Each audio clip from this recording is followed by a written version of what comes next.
Usually is wrong. And the way far. Thank you. Okay.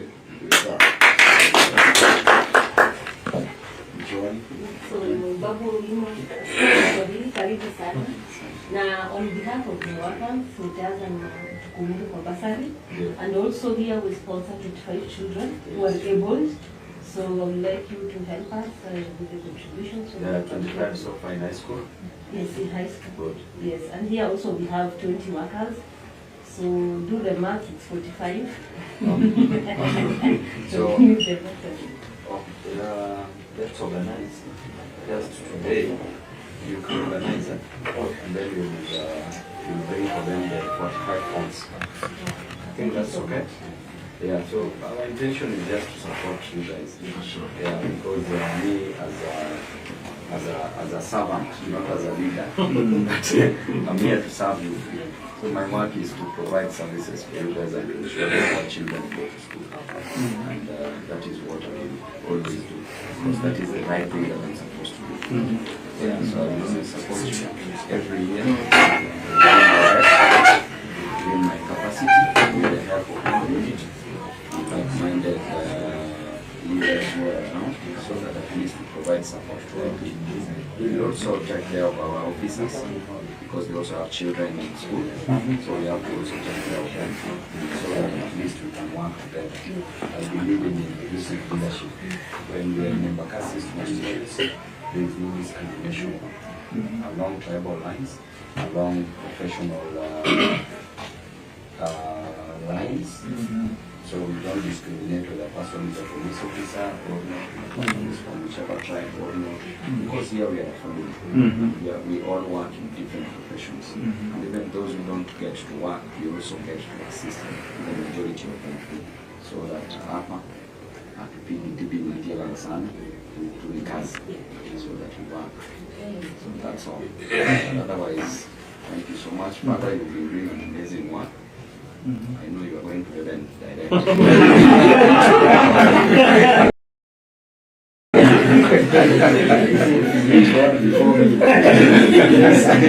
Please tell God that I was a good man.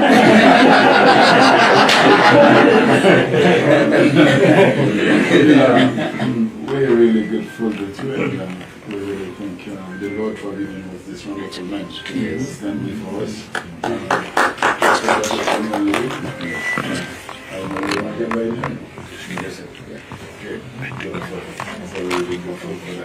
So one of the things in all that you say, there is a word that you mentioned for which we are in need in the world, not only in Kenya, in the world, which is lucky. What is it? In all that Honorable said.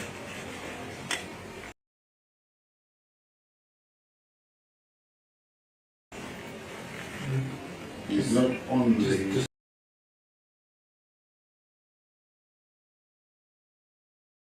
serve.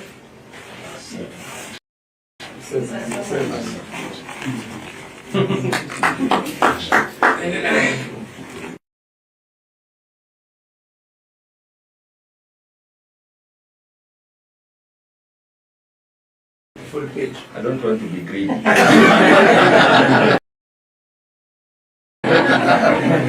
But you have been given to you. It's 11.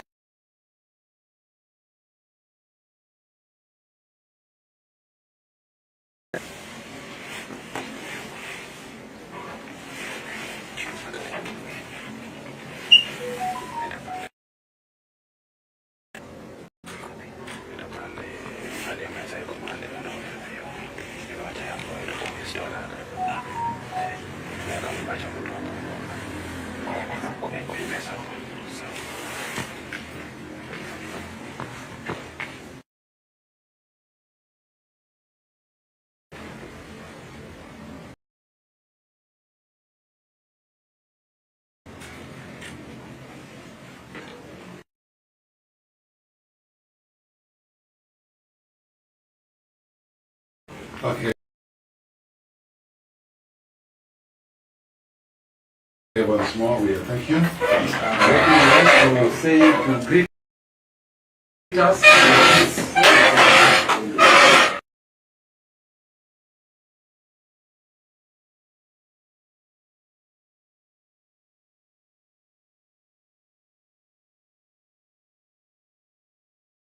dearest for us. Thank you. Also, thank you, Father. You will always be there for us. And the needs. Thank you. Thank you.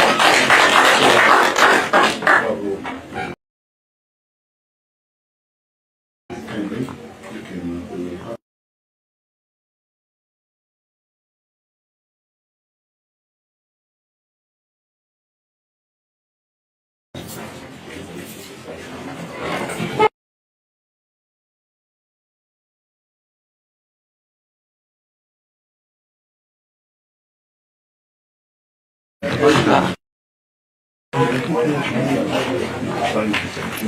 It's okay. It's okay.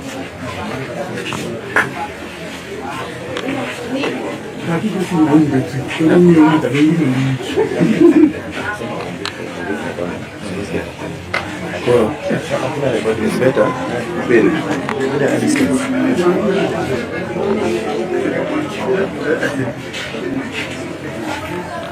Such a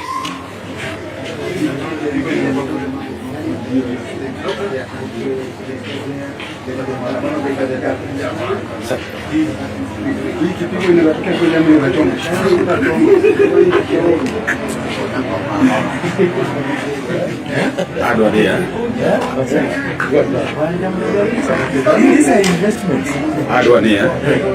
But I end my government jail. Oh, yes, yes. Yes, I get it. You give my life coverage. My life coverage. My life coverage. My life coverage. Dog chin.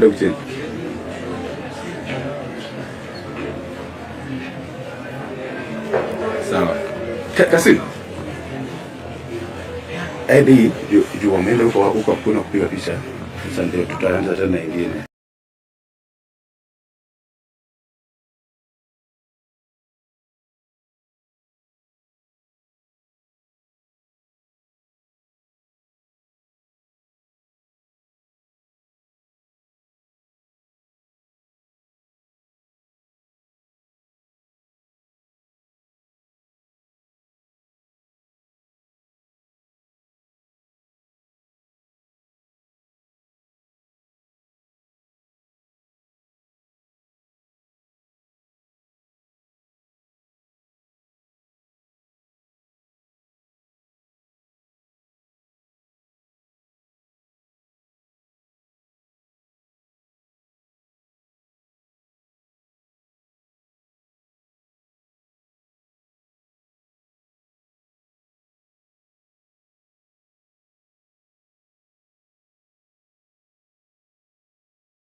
work along with me to beg here and there how we can make the home beautiful.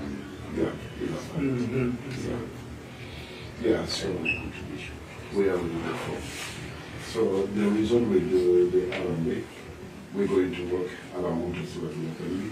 And the last time we were here, and what is here today, and what has to be done. We do hear from some challenges in the place. As you remember the first time we were.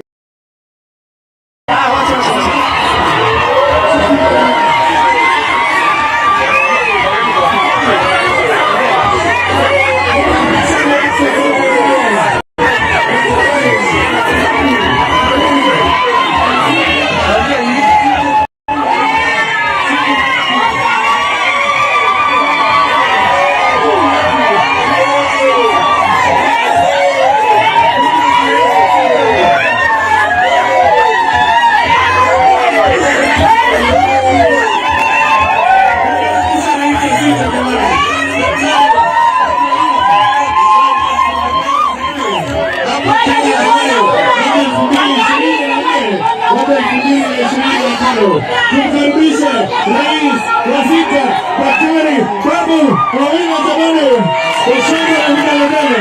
Karibu Rais, karibu daktari, uweze kuhutubia wananchi wako wa hapa Chokaa. Karibu daktari, Rais wa sita mweza kuwasili nyumbani ili aweze kuanzisha rasmi shughuli ya leo. Asante. Daktari anaenda kule. Daktari anaenda kumsaidia kwanza kisha anarudi.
Fungeni. Funga. Yeah, good, no? Yeah, so far good. Okay. So how is it? Well, I went to begin that. Yeah, allow father to come in.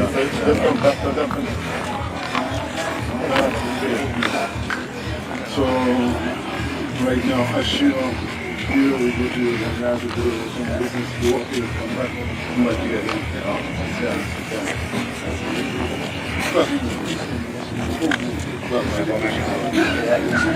And we can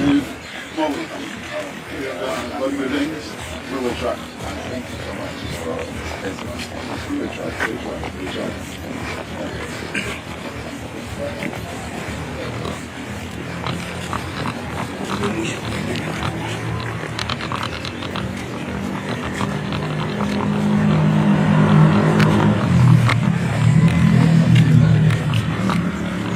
For the kids, we did receive the check from the kids. Yeah, kids for sure.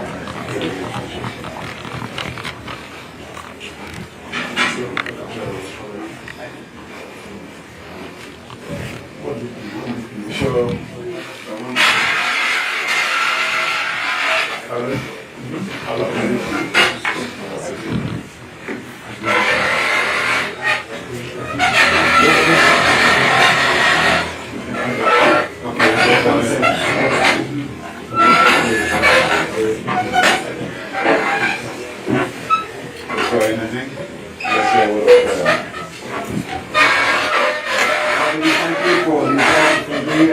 wonderful visit. I pray that Mr. Owino is able to continue his ministry of service to the people of Kenya, and especially here in Toka. We pray that all will be well, and the people will truly have hope in what he has provided for us. In Jesus' name, amen. Amen. Thank you so much. Thank you. Thank you for your visit. Yes, This is our home. well, you certainly feel welcome. Yeah.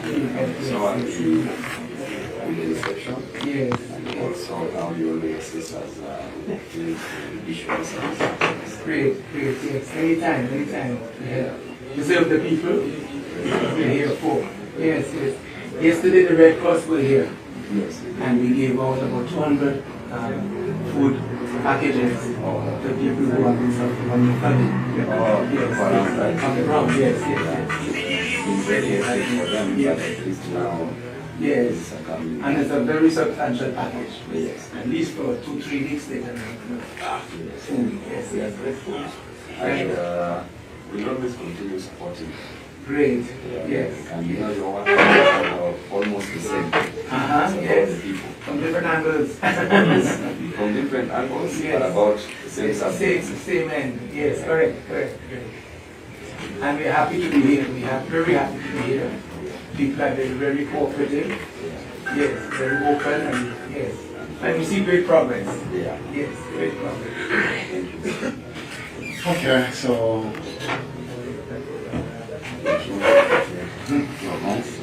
and ladies and gentlemen, good morning. It is a great privilege for us to have Honorable with us today. And we thank you not because of what you have done, but because of who you are. Amen. Okay. The service that you offer to the people, and standing as a strong pillar for the people of Kenya, for the youth, on the behalf of the youth, once more. Thank you, and all your staffs stand by you to really make sure we're all okay. I really appreciate you all. When I see a big man like you, when you look at this big man, I make sure. So I really thank you, people. I really thank you for the support that you give them. By yourself, you can do nothing. You can do nothing, but by the support of this people, standing by you, we will far. Yes. We will far. So we really thank you. I think this is my time. It's a celebrated time that you can hear Jubilee to support here. So I'm really grateful to you, and we thank God for His blessing on you. We thank God for His blessings upon you, and I've seen you in the part that you made for me. I really appreciate it, and we can be assured of our progress. Here, seeing you coming around here, that coming around, I think Mr. Jeffrey, Bobby? Yes. Okay. So, he's the one who called me yesterday, you're coming tomorrow. So, I said, okay, no problem. That as soon as you come in, this place is yours. Okay, this place is yours. All that we want to see, we want to make a beautiful place for this children here. I try to reach you, I didn't get a chance to reach you. All the time I call, I didn't reach you. I'm sorry. I've been having a lot of issues. I know. But yeah, politics. Yeah, for sure. From one place to the other. Well, it's what makes you what you are. Yes. It's what makes you what you are. You have availability to your people, that you are in the service. You are not only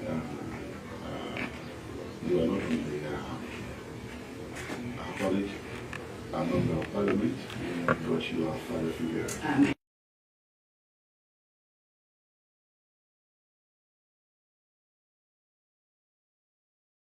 By the way, it's good to know you.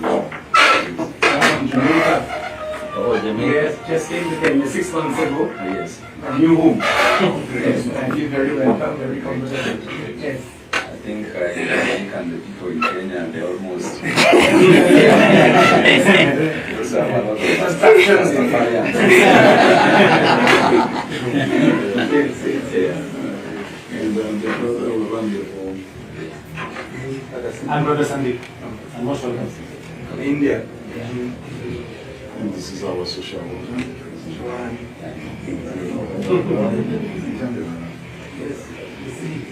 So this is the associate of the community. So it's one of the associates who work along with me to beg here and there how we can make the home beautiful as you go into the city. Yeah.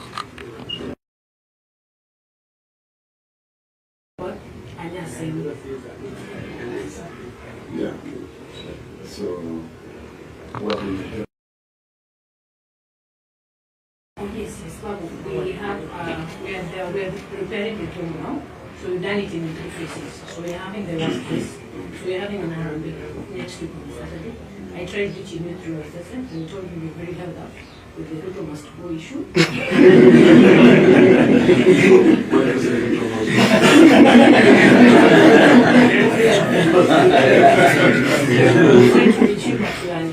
we thank God for this opportunity. So we take it to official welcome you next week on Saturday. We'll have mass and then the R&B. So feel most welcome. Thank you so much. So we'll see what I do.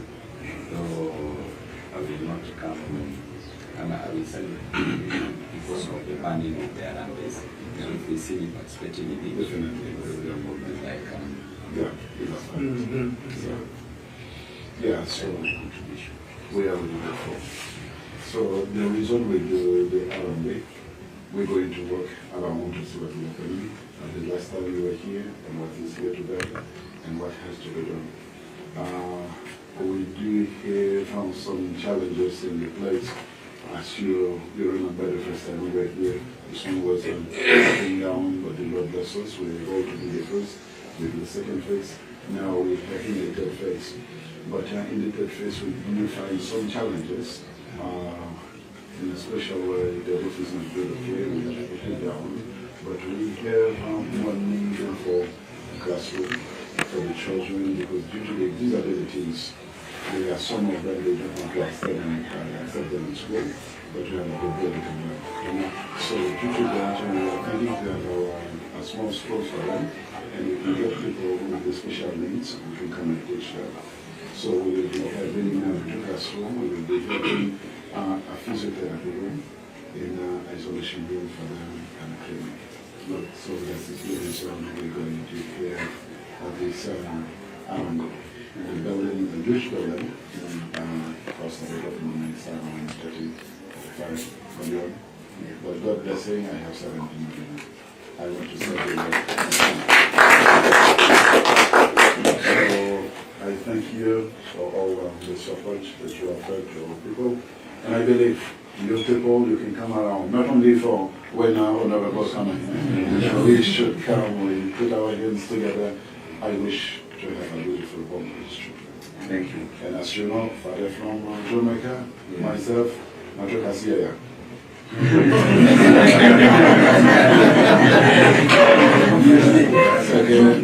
So we are missionaries, we are here today and tomorrow. Whatever we can do, let's put our hands together and do it now. So I really thank you for your participation, and I believe when you put our hands together, we can do great things. Great. So, my brother, we are sure of our prayers, as I mentioned. The journey is long, and we're going far. Thank you. Okay? Good start. John? So, Babu, Owino, karibu sana. Na on behalf of the workers, nitaanza na tukumbuke kwa basari. And also here we sponsor 25 children who are able. So I would like you to help us with the contribution. So There are 25 so far in high school? Yes, in high school. Good. Yes, and here also we have 20 workers. So do the math, it's 45. So, we need the rest of it. let's organize. Just today, you can organize it, and then you will bring for them the 45 funds. I think that's okay. Yeah, so our intention is just to support you guys. Yeah, because me as a servant, not as a leader, but I'm here to serve you. So my work is to provide services for you guys and ensure that our children go to school. And that is what I will always do, because that is the right thing that I'm supposed to do. Yeah, so I will always support you every year. Within my capacity, with the help of the community, like-minded leaders who are around, so that at least we provide support to our people. We will also take care of our officers, because we also have children in school, so we have to also take care of them, so that at least we can work together. I believe in inclusive leadership. When we are in the Bakassi school, there is no discrimination along tribal lines, along professional lines. So we don't discriminate whether a person is a police officer or not, is from whichever tribe or not, because here we are a family, and we all work in different professions. And even those who don't get to work, we also get to assist the majority of them. So that hapa akipinditibiinakiela sana tulikazi, so that we work. So that's all. But otherwise, thank you so much, Father. You've been doing an amazing work. I know you are going to heaven direct. God before me. Please tell God that I was a good man.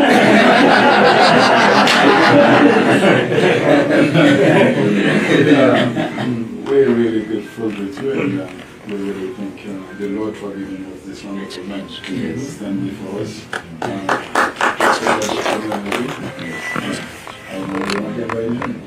Yes, sir. Okay, beautiful. So we go for that.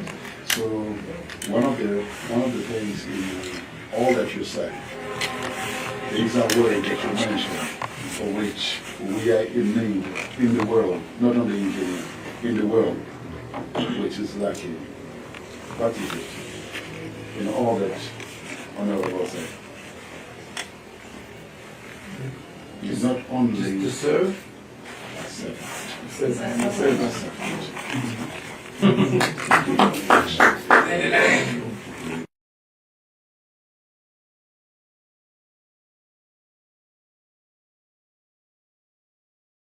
Full page. I don't want to be greedy. But you are being given to you. It's 11.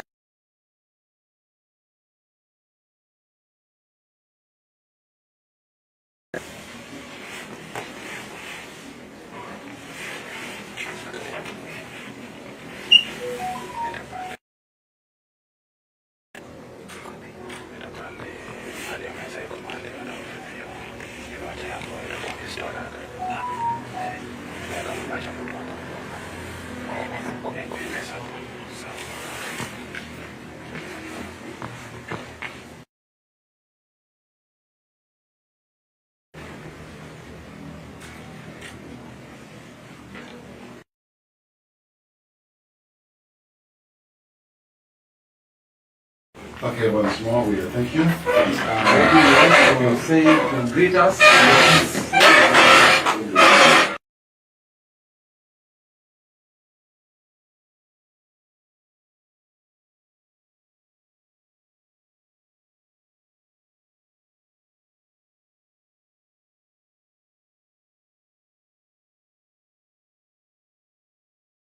The best thing because there is for us.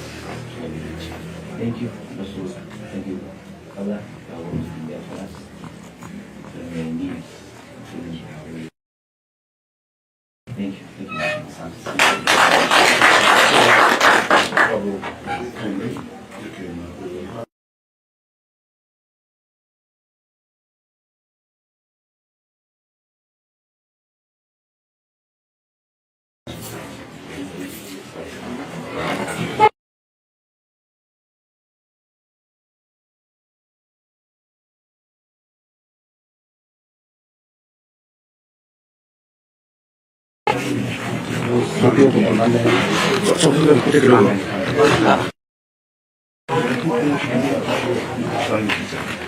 So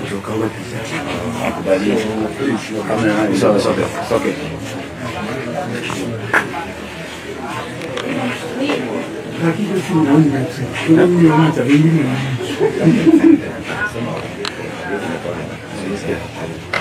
Well, it's better being at a distance.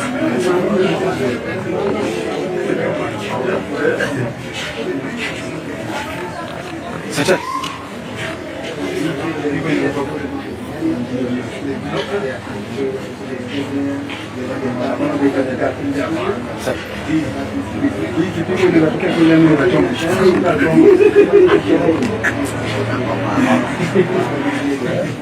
hard idea. These are investments. Hard idea.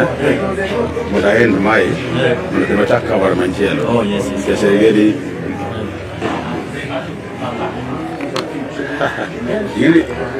You my life coverage. My life coverage. My life coverage. My life coverage. Doctor.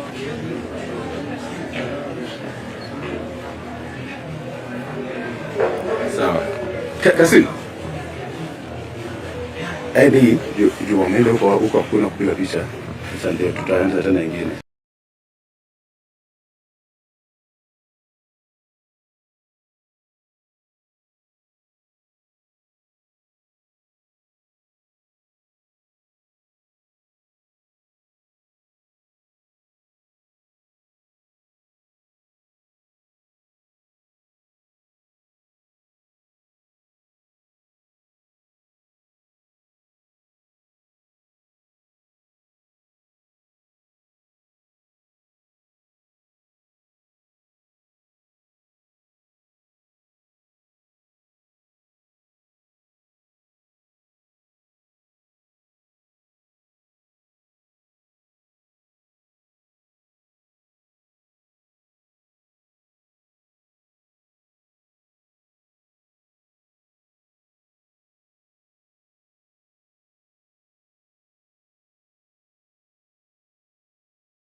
So welcome guys, this is Nairobi CBD. This is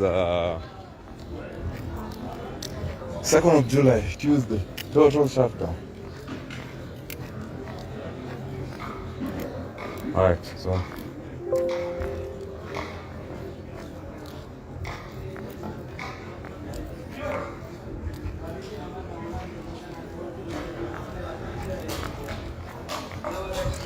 see, they are doing the setup for how people will be getting the first aids and all that.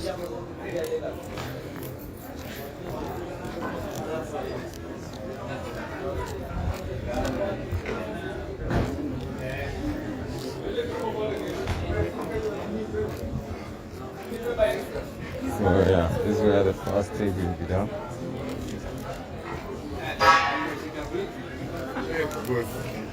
You see the ambulance is go up, but I'm taking it to the down part of it, whereby the demonstration has started. This is along Kimathi Street. Along Kimathi Street. So as you can see, there is a lot of police.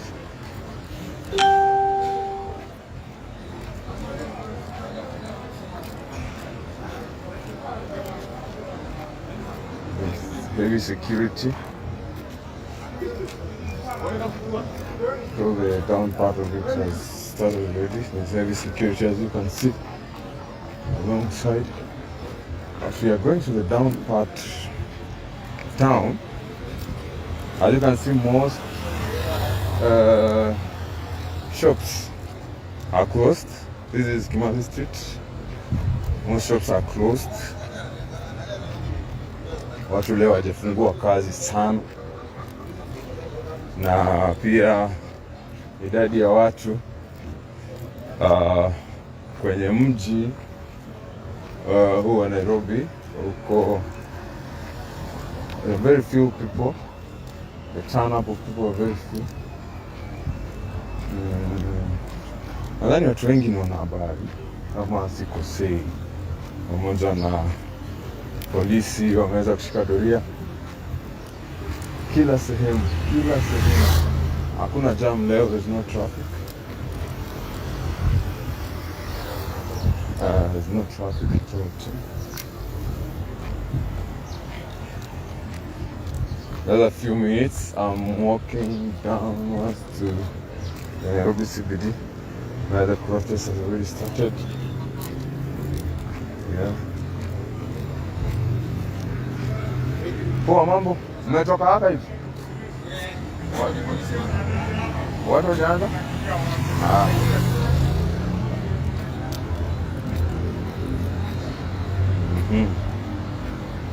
Thank you, Noor from Kisumu. Thank you from Kisumu. Tunawaletea nini? Sawa sawa. So they are just prepared, they're just in town.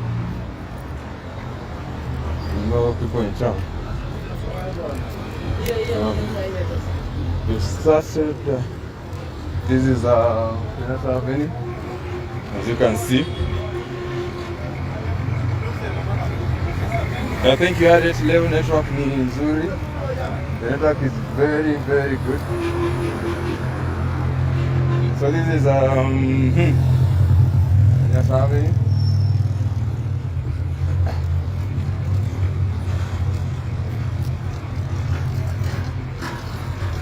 Hello.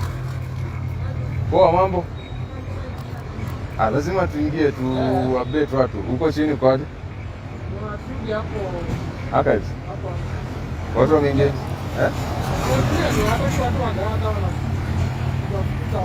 Gather wana nini? Hawezi tusumbua. Sawa, unapanda juu?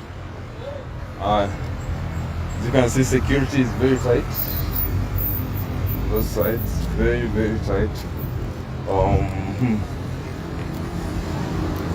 Hiyo ni polisi wako wameshika doria. This is Kenyatta Avenue, guys. This is Kenyatta Avenue. Shughuli sio mingi sana kama kawaida, kwa sababu there's not much activity that's happening in the CBD because most shops are closed. Ukiona kama pale huko kote kulikuwa na waduka, lakini ile ilikuwa mbomolewa wakati ule. Lakini kwa sasa yamefungwa. People have closed their shops. Some hawana imani. There's another truck here with the police. As you can see, there's a lot of example. It's full.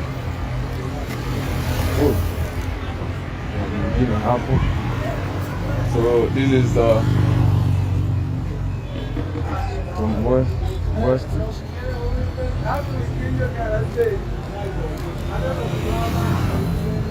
In down part, there is a lot that is happening. I'm almost there, so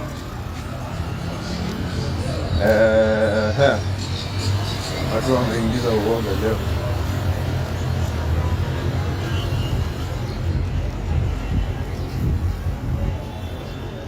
Goes around there with what is happening. So I'm told the police are dispersing people. Those who have gathered. Patikana mmewekwa kwa vikundi.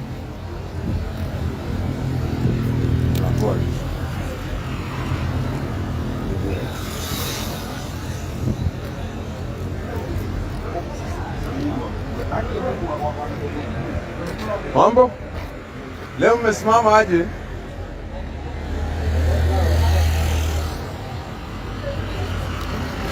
Hello. Sawa. Mambo. Yoko,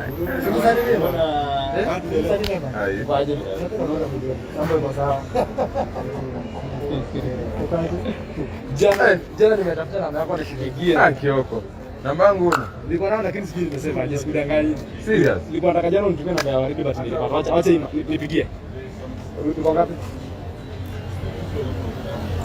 Waridi amekuwa Gen Z. Waridi Gen ni huo ni millennial lakini sio anakuwa kila mahali. Wakati wa politics anakuwa kila mahali. Mbona namba? Si niko nayo. Ama ulibadilisha? 22. Ni saidi huko chini. Umetoka huko? Umetoka huko. Twende. Bwana siku kuna ndio maswali ya mimi. Ya? Ndio. Nice sai. Hi. How are you? Eastern imesaidia wazee. Eastern ya maana. Huyu ndio Trudy wadau. Huyu ndio Trudy. Karibu aanze. Ndio hivi. Tunarudi Kuja hapa Mnaenda wapi? Semeni penye mnaenda. Wasa ende huko chini State House. tuko hapo Wewe na Parliament. Ama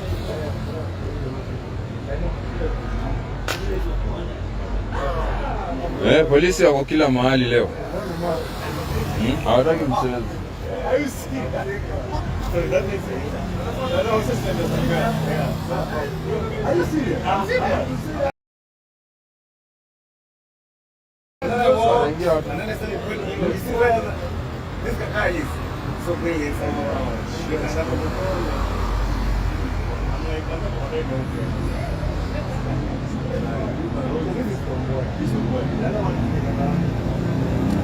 Mwevavenio lakini si asili sawa kwa sababu watu wanajipanga.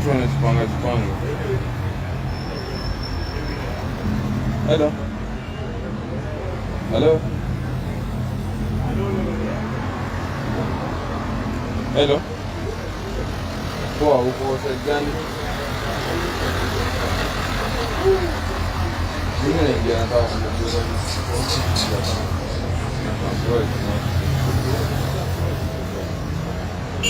Ni asebag kao. Kwa sasa nifike kwanza nipatie niko like 20 minutes.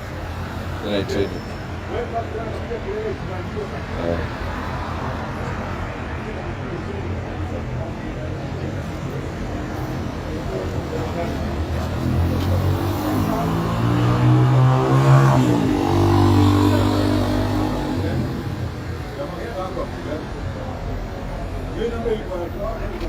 Wewe nipate huku mbele.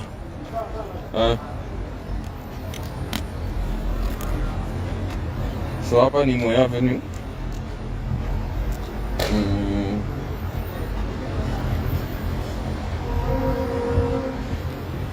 Hapa ni Moi Avenue. Let me take you through.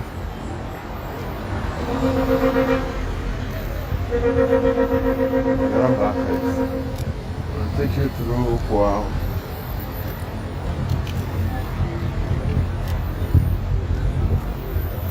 today I think activities are like at least I'm going to take you guys through Adi Tule Parliament.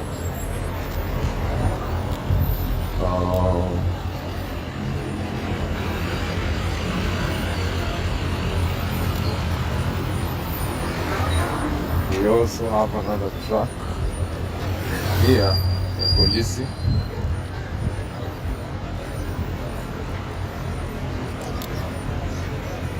Then many girls to the other side. So tuko Kenyatta. See the story. Police are just everywhere. You see on police.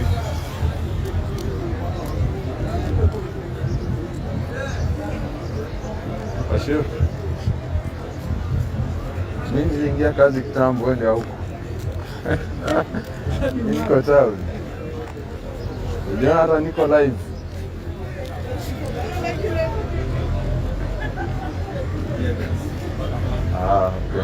Okay. Matulia kidogo. Lakini vijana wameanza kuingia town. Polisi wako kama wote. Na hata nipite hivi saidi ya Supreme Court nione. Utaingia saa ngapi?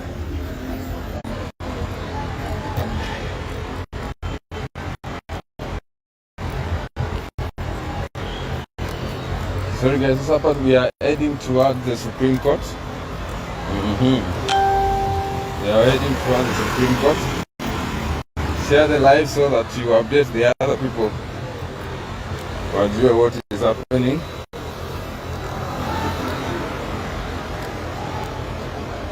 We are heading towards the Supreme Court. Thank you, Felix Odari from Migori.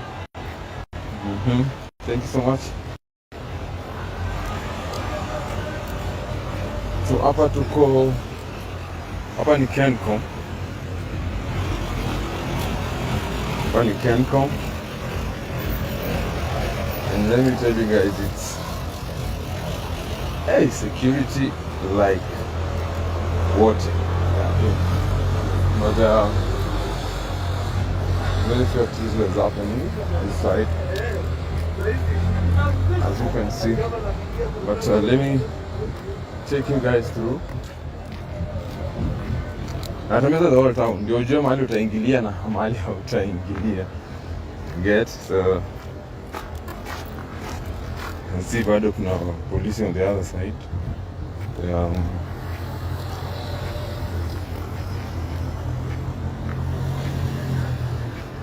so the police everywhere. Armed police. Yeah, there are other police are there.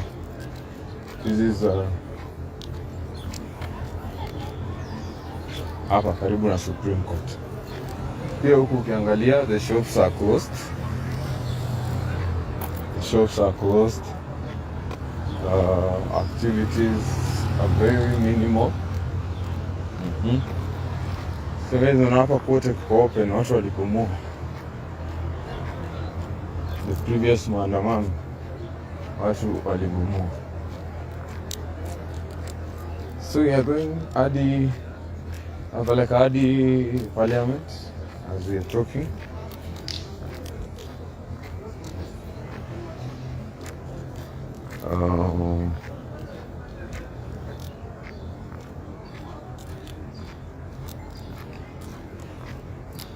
Hadi Parliament. Hapa tuko Supreme Court. As you can see, hakuna watu. Hakuna watu kabisa. Very few people. Actually, it should be the security guys. And also, all the shops are closed. Huku kote maduka zimefungwa. All the shops are closed. This is Supreme Court. Okay. No.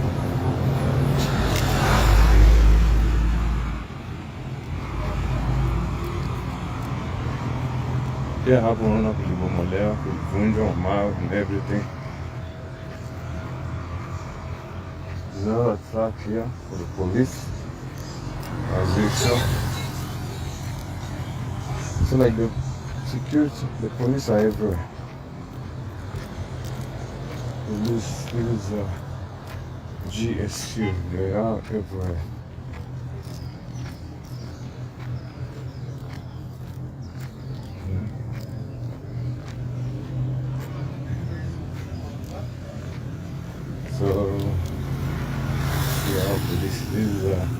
see, still there are no activities, but there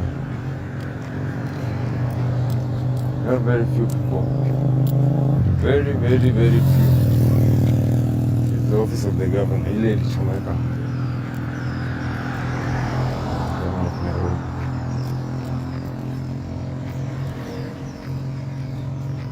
So we have these are the police, civilians. Civilians wako wengi sana leo.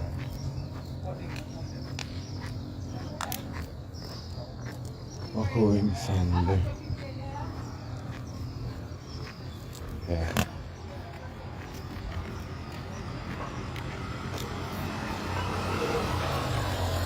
Haya tufike Parliamentary, almost Parliament Road. We see what is happening, what is developing there. Though polisi ambao wamekuja leo ni wa civilian, we have so many civilian police. And yeah.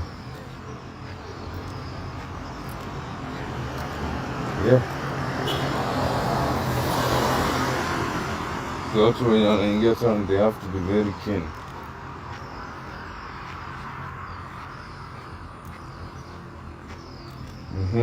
Ayora, can see you. You're saying you cannot defeat people with the police. Alright. Let's see.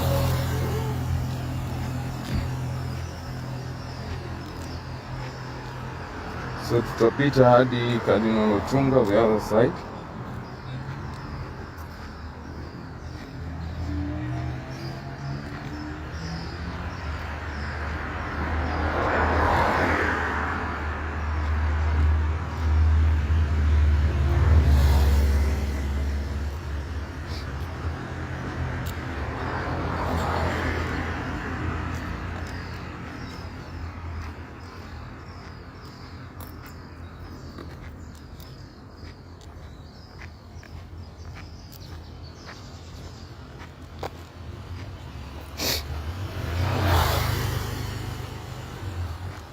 Tuko Parliament.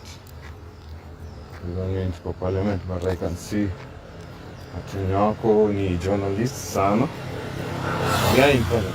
Share the live, guys. Just tap share so that watu wengi ifikie wale watu wenye hawajui what's happening in town. We are having doubts. I think hapa ni journalists wako wengi kama wote. Hakuna activities mingi zenye zinafanyika.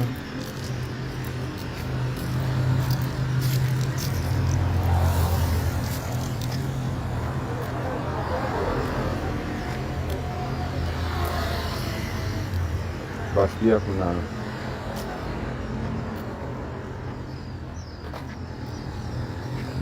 polisi kama wote.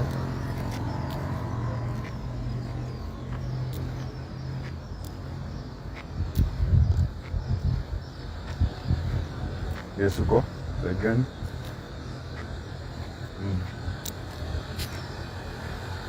No, that's fine. I'll sort it in a few. So guys, this is okay, fine. This is Parliament Road, as you can see. That is Parliament. Hakuna so much activities that's happening here. Minimal activities. And all that, and we have the police who are around, as you can see. Very tight security.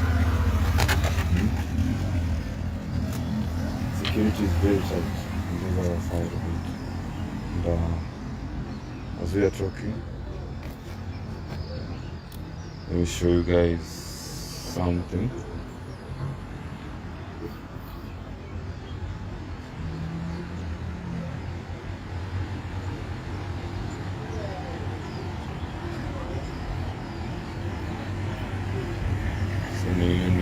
Policy, you can see the full.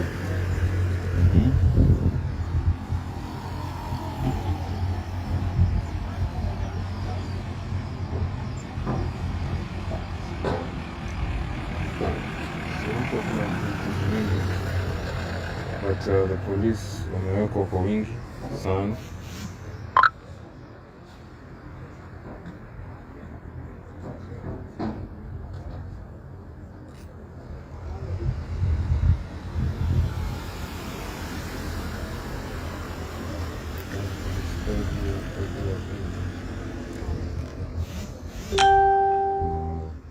see the police.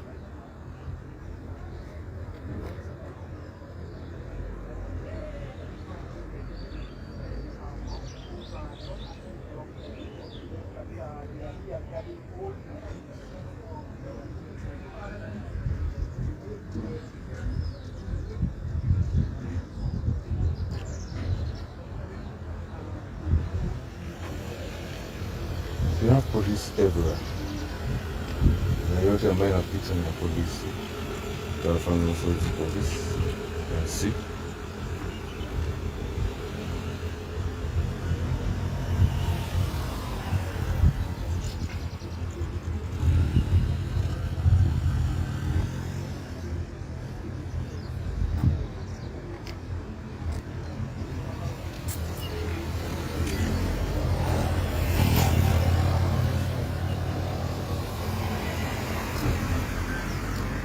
Yeah, police everywhere, but take you to the other side.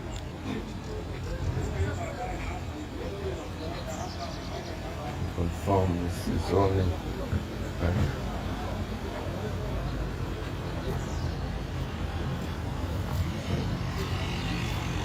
no build up activity. Do the build up.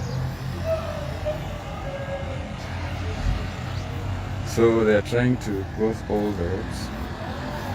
You can see the police are everywhere, everywhere, everywhere. Around police bag.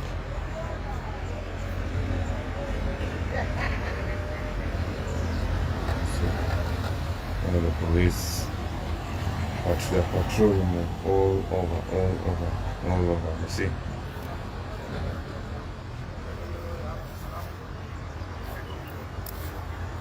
So kuna security kama yote. It's heavy.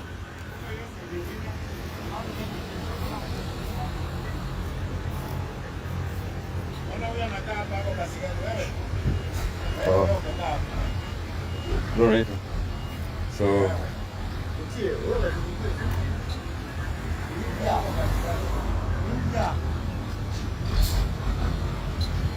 there's so many things happening at the moment. But as you can see, they just build up activities that we're having at around Parliament. And all these are the police all over.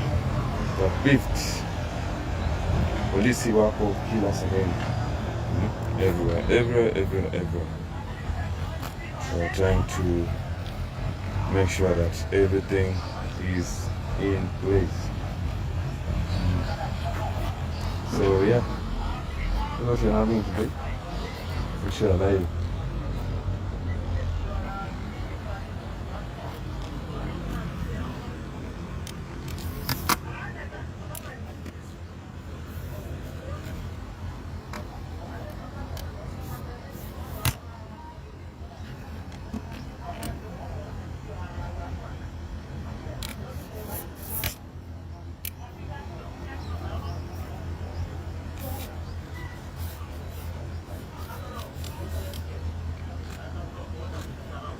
Mzee. Shwari.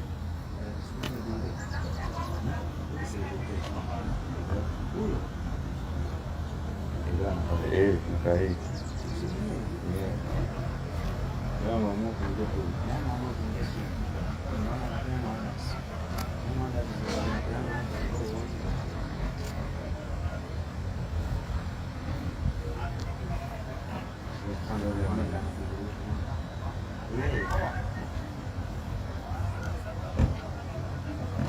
Tumeaninikia.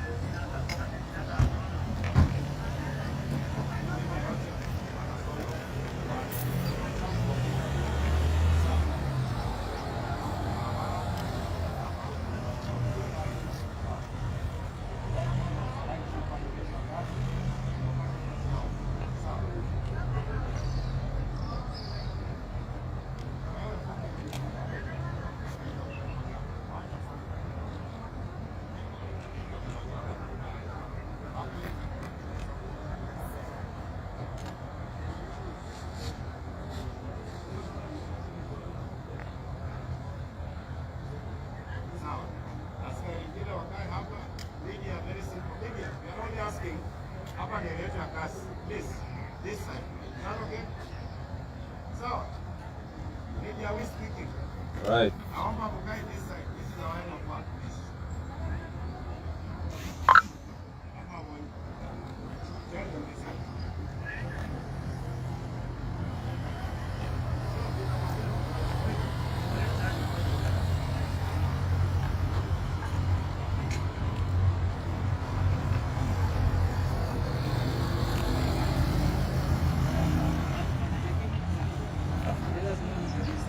The other side. All right.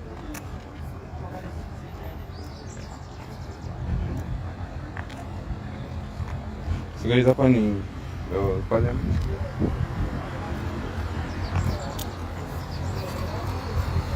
Parliament shop.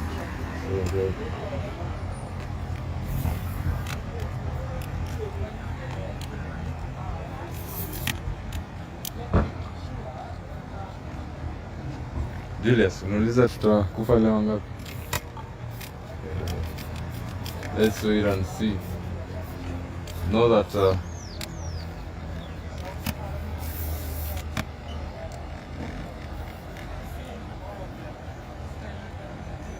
how are watching police? They're just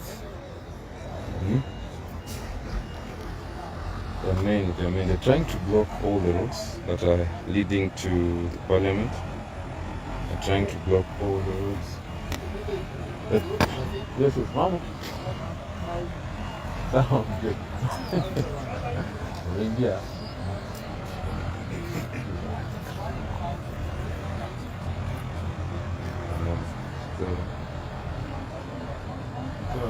Nenda.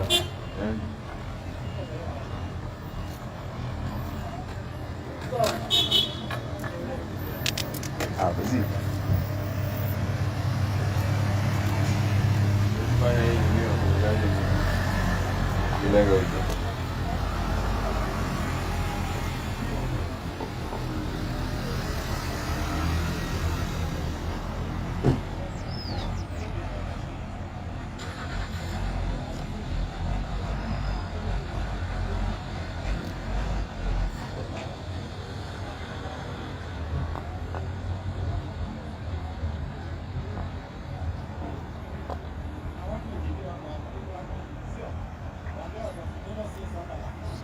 Trying to make sure that we give you all from all angles. There's a roundabout that is heading to the Parliament Road. Yeah, so they're just trying to set themselves.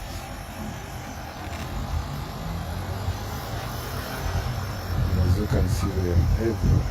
Here the police, the other side.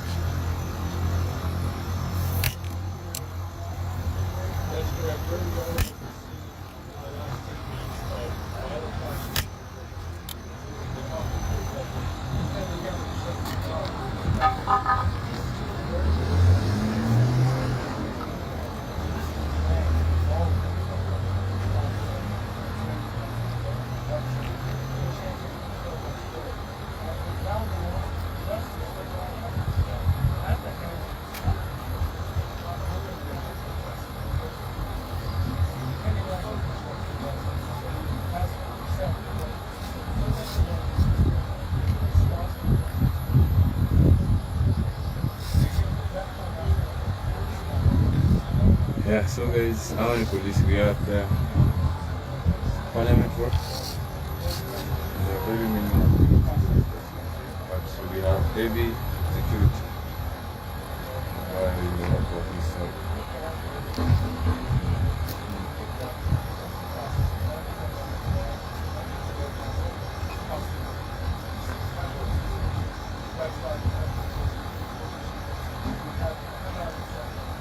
Yeah, the GoPro.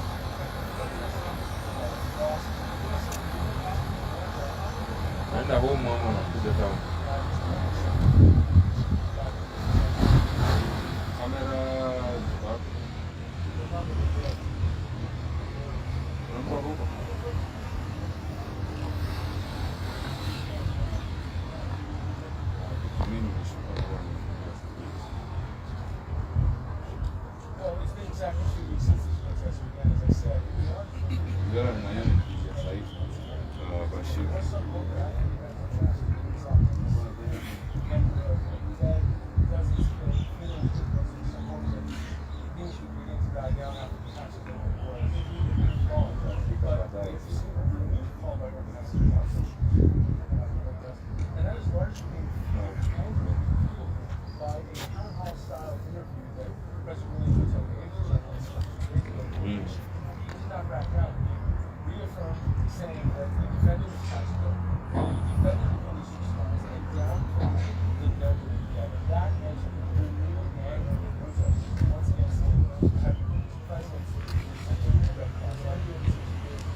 So we have police everywhere.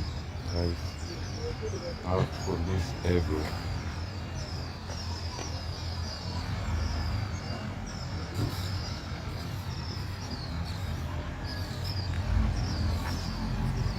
You can see when that truck is the police.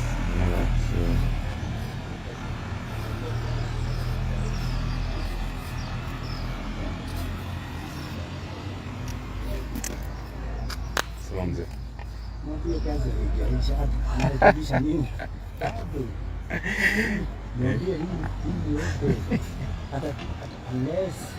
Atakuwa kufanya hivi tunatoa katika hizi bado mpaka waseme wenyewe, mpaka wenyewe waseme, you know what? Anaambia wale watoto kuna mtu anamwongelesha, hakuna mtu amefisukuliwa na ngoja sasa tusukuni anashindwa tu.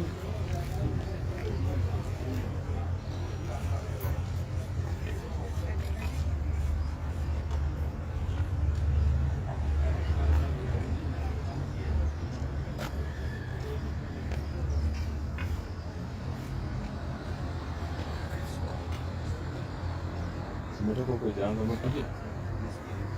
Welcome. Sema bro.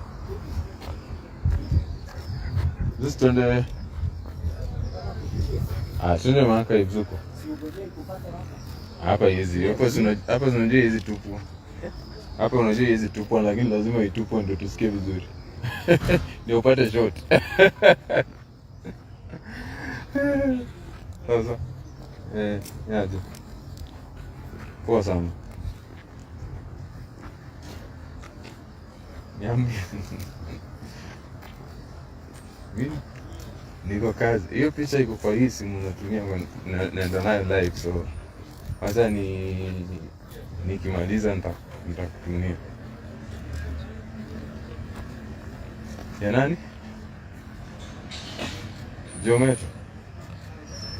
Si ndio hiyo bado ya Jometo?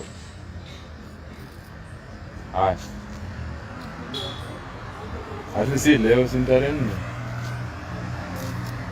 Si sawa. Kuna watu wangapi kwanza wananiletea kwa hiyo kuhusu. Wewe tuma link sasa hivi just. Sawa.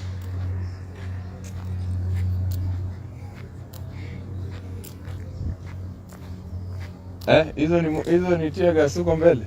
Ama ni moshi ya nini? Zamani. Kwa nini huko? Tunamonitor pale kwa right. Umeanza? Yeah.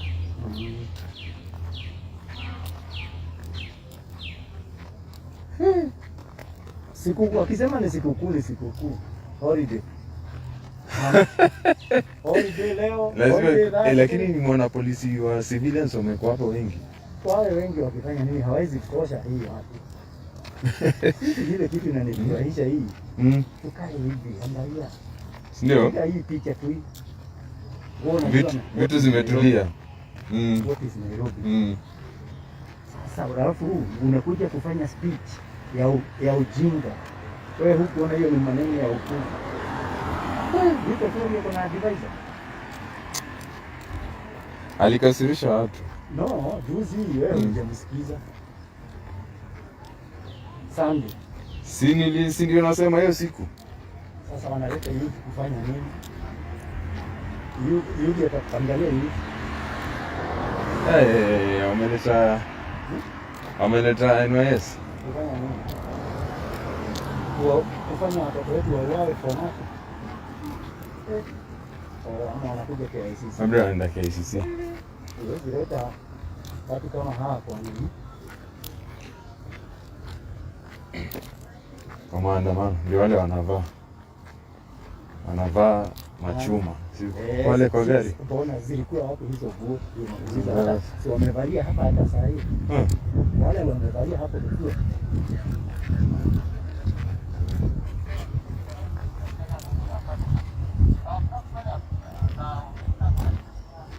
Nilipewa dawa. Ilisalimiwa. Inaitwa kusalimia. Ilisalimiwa. Nibaki kidogo iende hadi juu. Lakini hawaendi KICC, bro. Hawaendi KICC. Haizi kuwa kwa maandamano, nani atawaleta? Hawa wanakuja KICC. Okay, imeanza on the other side. Twende tu. Mnaogopa? Mnaenda wapi? OTC. Pitia hapa, enda hivi alafu upite huko chini. Wewe tembea kidogo. Kwa tu nini? Hakuna mtu atakugusa. Imeanza kuletwa sasa moshi. Where is my nini? So guys, the work has started. The work has started here in Nairobi. You wanna hear moshi? You know what it is, and the police here are just trying to.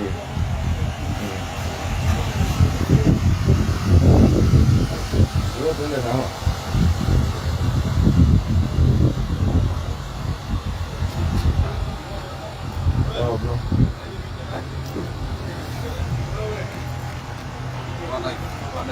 Hi.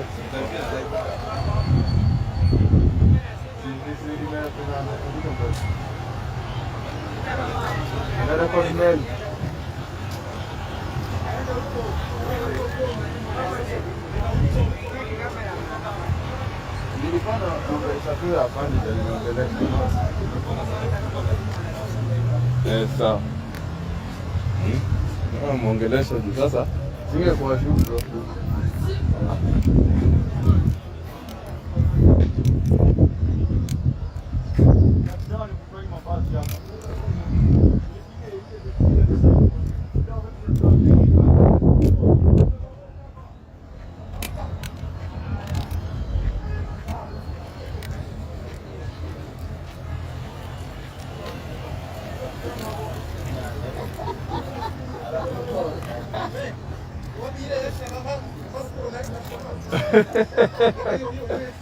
Sina extra, labda hii sasa hii nishatumia. Nani kwa na extra? Itauzwa tu hapa saa, itafika tu hapa saa. Mera. Koro. Uneti. Ndio.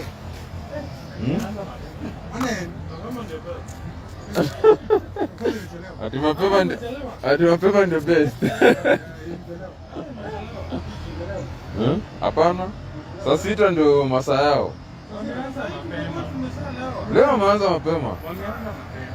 Last week bana saa 2. Yeah, last week hiyo nayo. Saa 2 tulikuwa. Ndio sasa hiyo alikuwa anangoja nani ameingia.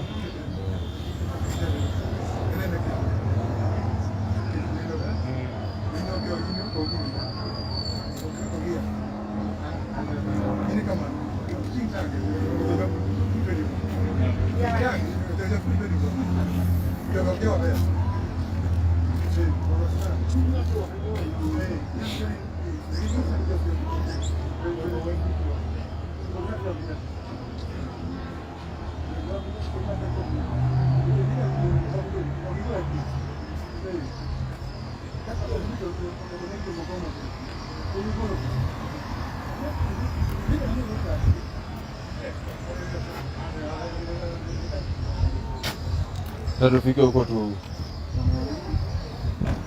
Ndio kule Tiagas. Inaletwa na upepo. Inaletwa na upepo.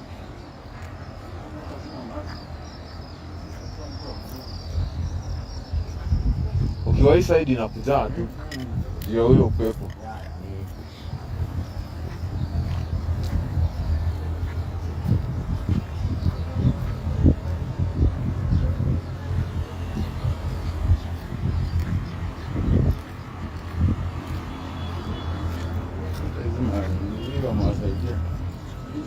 Sana. Weke fence decent. Waliona vizuri kupomoa. Waliona hawatatengeza. Nyumba yenyewe ni mzee ya ukoloni. Supreme Court. Sasa hii lazima wataprokiwa. Lazima. Haizi yaka tena kitu ya ukwala. Weke kitu decent.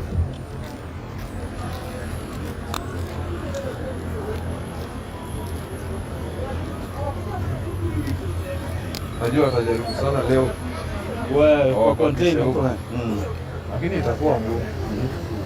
Itakuwa ngumu. Sasa leo target yao ni wapi? Dhani. Kama state of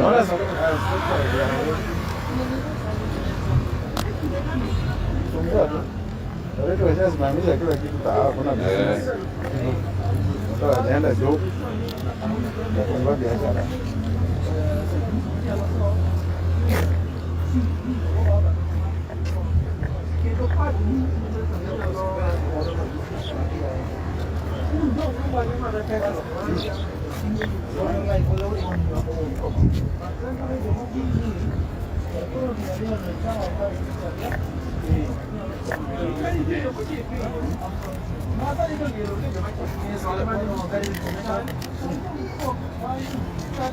hapa ndio nilikuwa nainua magari yakiweka upside down. Hapa nainua naweka upside down.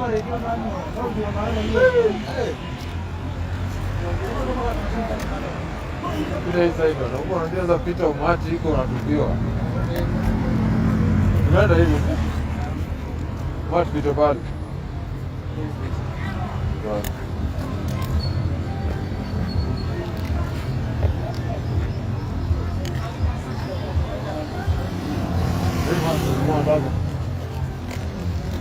Zikani kwa nini chukue?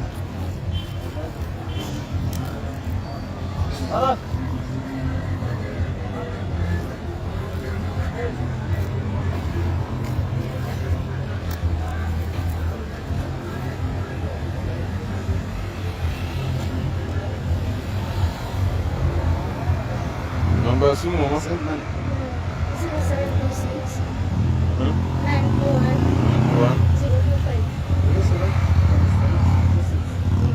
Ngapi? Wacha zifanye tu kazi yote.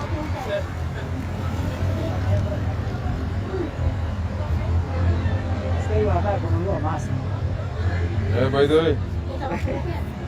Wale mbele. Hapo wageni nakueleza, nimemwambia kuna msichana. Enda. Wale wote wanataka mask ya black.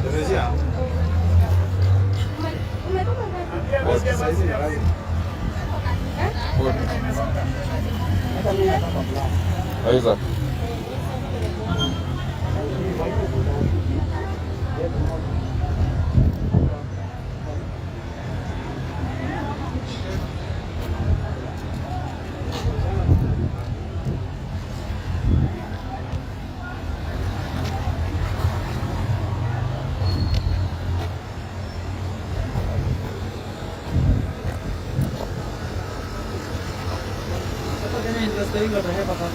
Lazima wawepo. Sasa kama hii maduka yote hii ni kufungwa imefungwa. Anataka kujua kulikuwa na hiyo. Uget. Hata ukiibiwa, ukibomolewa hawezi taka kujua. Sasa bata ilibomolewa yote. Bata ilienda. By the way, sioni hata kibango. Ulibomolewa lakini pana bisho stop jana.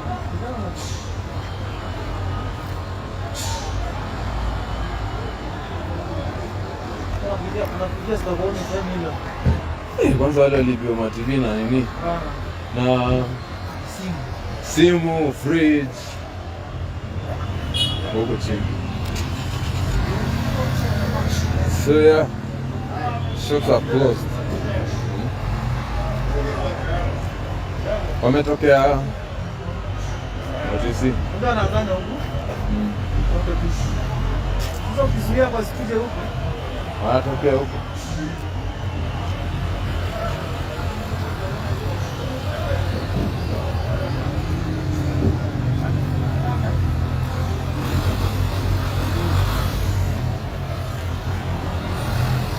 Wenyewe wamepeleka watu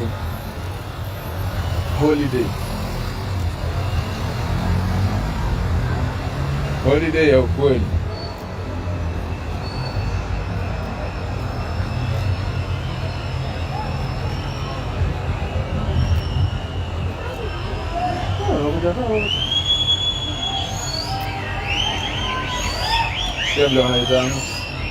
So guys, they are gathering here.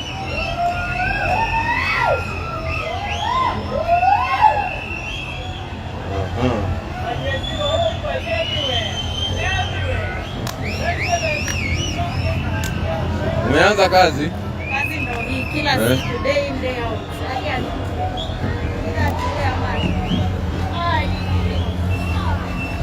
Natupa huko bro.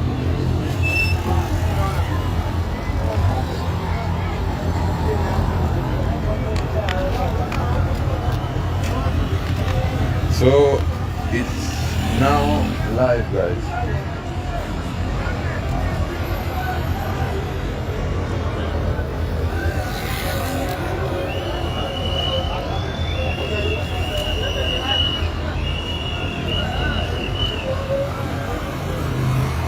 It's now live, guys. Now it started.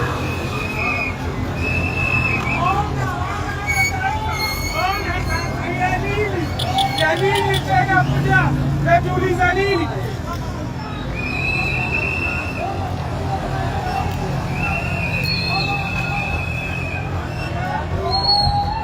This is archives, guys.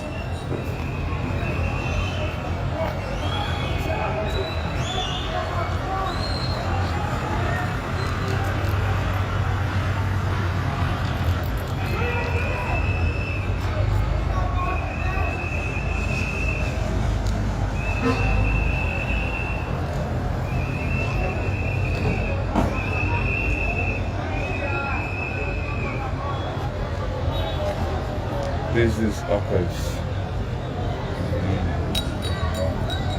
This is archives.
Sawa, wacha niangalie kodi unajua niko kwa hii demonstration hapa.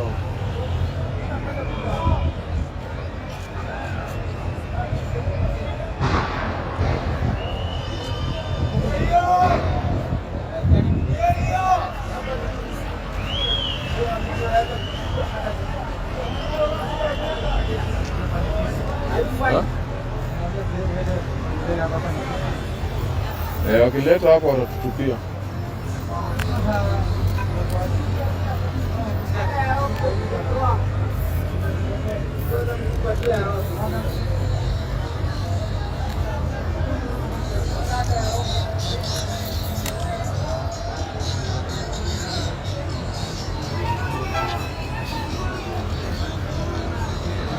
So yeah, so guys, that's it. That's what is happening right now in the CBD.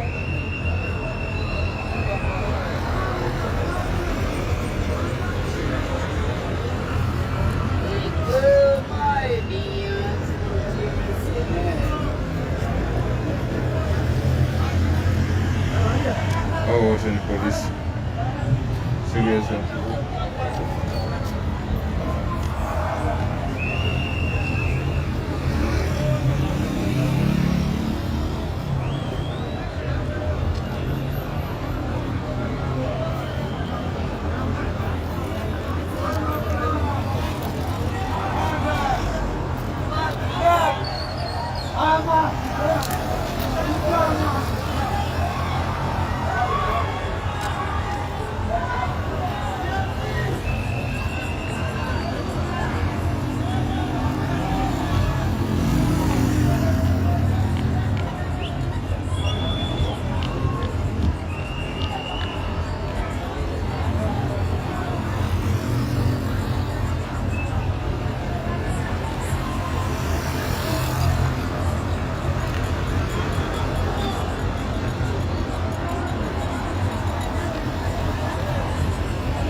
gari ya Red Cross. Sorry, see.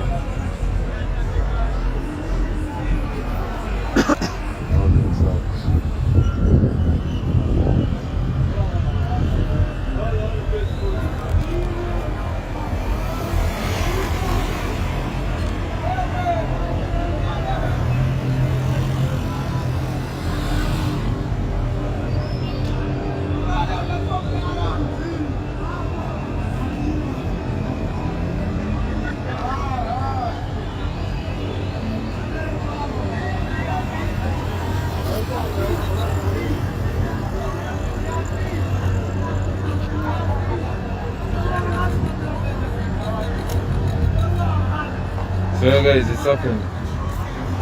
It's happening. There's archives, as you can see.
Sionekani, yani bado unaonekana?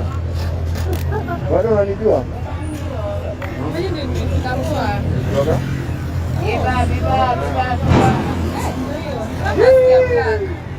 Hapo kuna power bank penye huko. Ni power bank yako?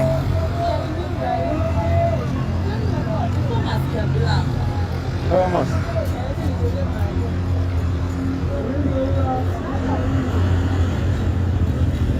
Hey!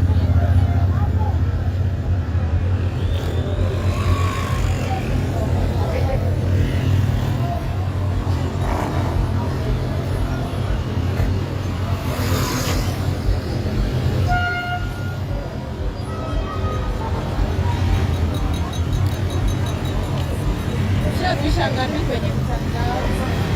Mimi niko live.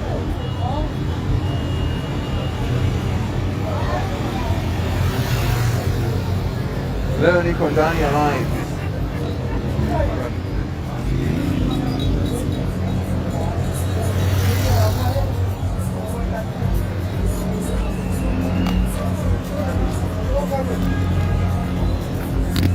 Leo bro. Kumekuaje? Kumekuaje? Hakuna kuna mama.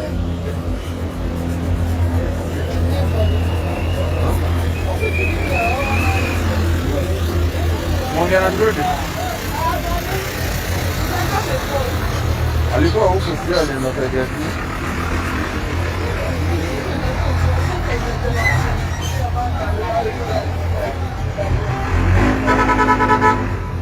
Kama kitu ni chema. Bora nini?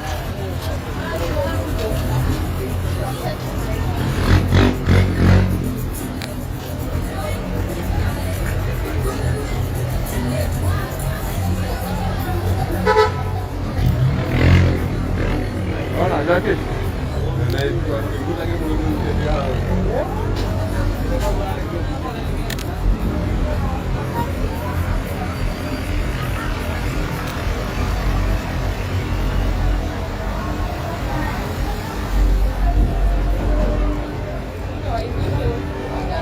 Watairusha ovyo.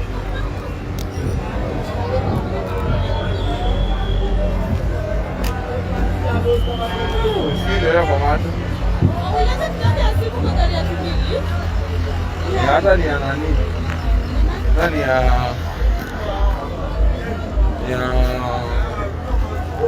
anaitwaje?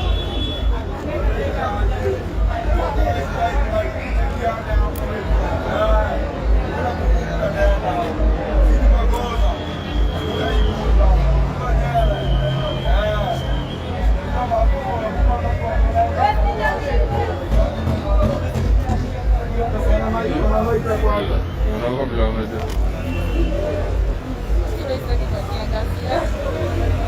Unataka wapi?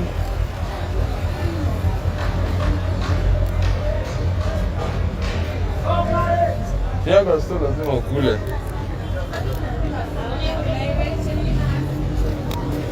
Vile tu.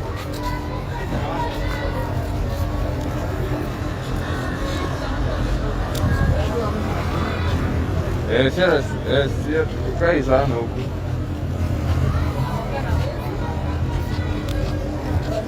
Wanaku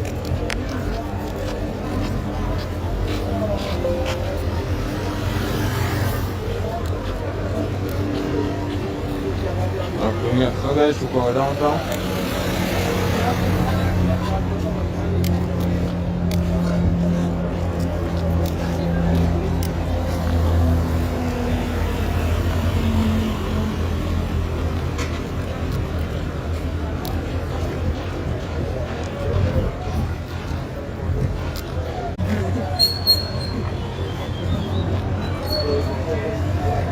Let's go what's in around.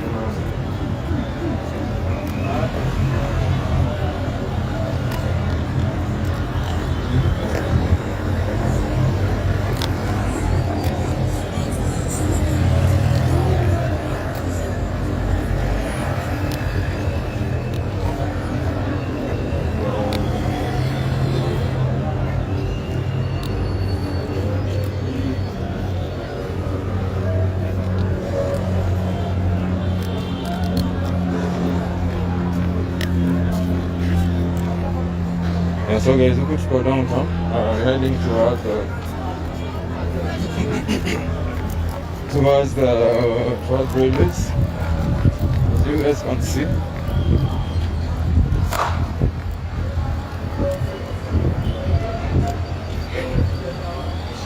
Listen, come and watch what we have.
After center, so they're just trying to make sure that the people are not going to the other end of it.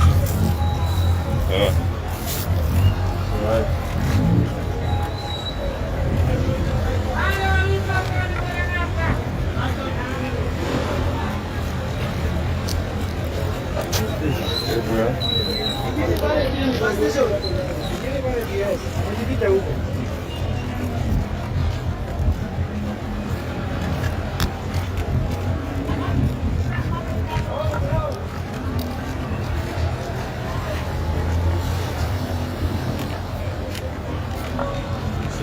go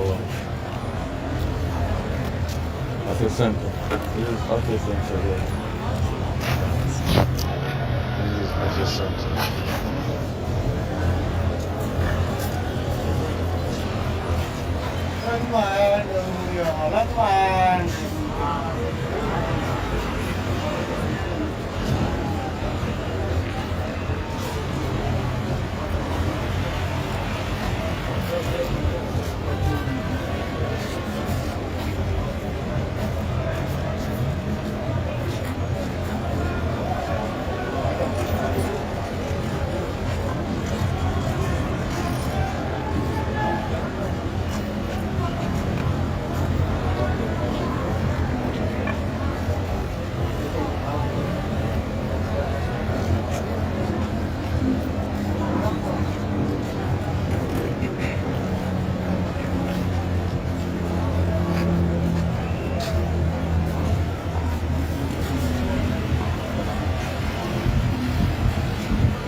Police, you guys can see. Unaweza kuchukua doria, security is strict.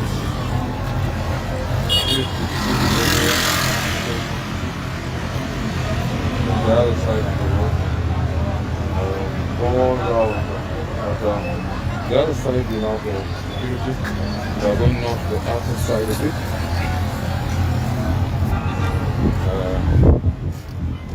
Show you, as you can see, they are everywhere. Everywhere.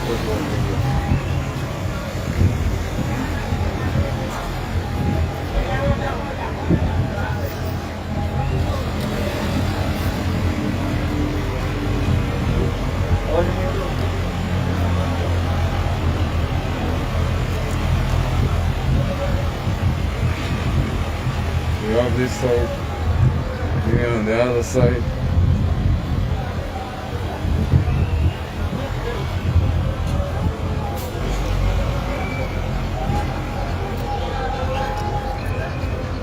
Yes, everyone to make sure that.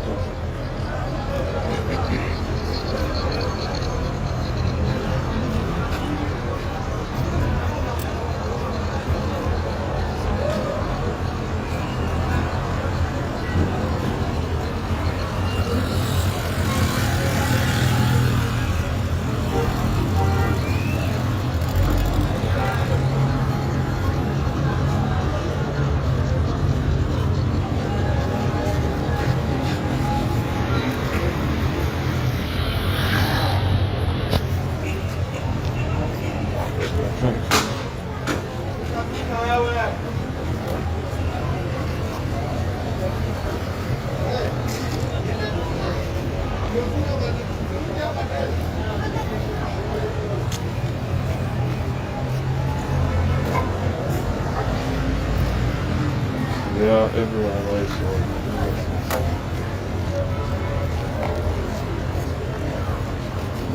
what's up? Good, good. Hey, Dick.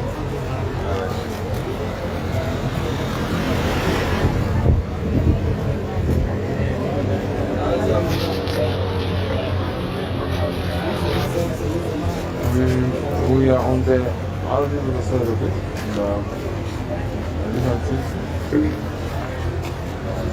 They are everywhere. Naweza kusema maeneo haya pia tuko na wengine upande ule mwingine. You see the other side. So you have the truck pale na polisi. Then you have the police who are armed, ready to control the protesters, maybe. As you can see, this side. So to the other side of the road, as you can see, guys.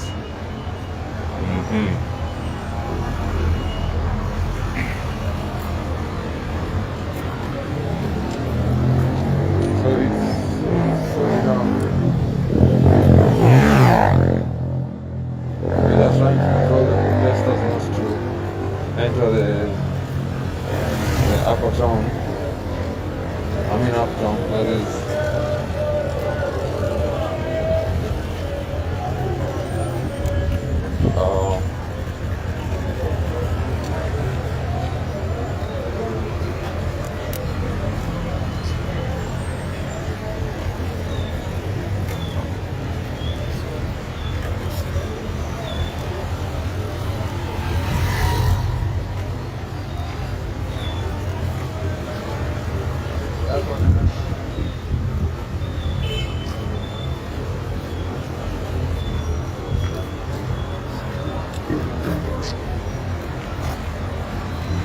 Yeah, there's a live demonstrations, live updates from Nairobi County.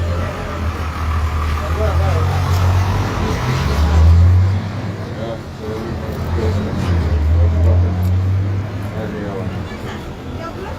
good, good, hi. Good, good. Awesome. What about you? How on the clock? How is it?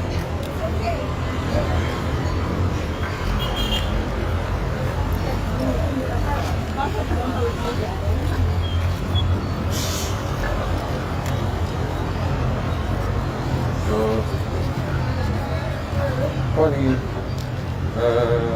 kama jengo sasa jamii kadhaa lazima nipeleke mahali. Wewe unaenda aje? Okay.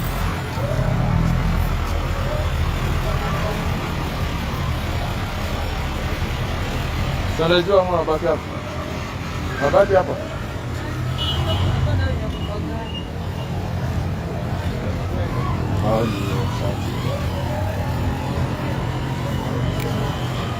Agora tu não foi bonito.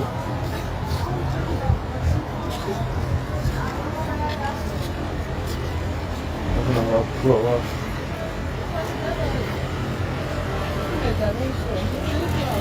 Ele limpia. Sasa sinafaa ukae hapo kwenye wako. Nafaa ukae nao.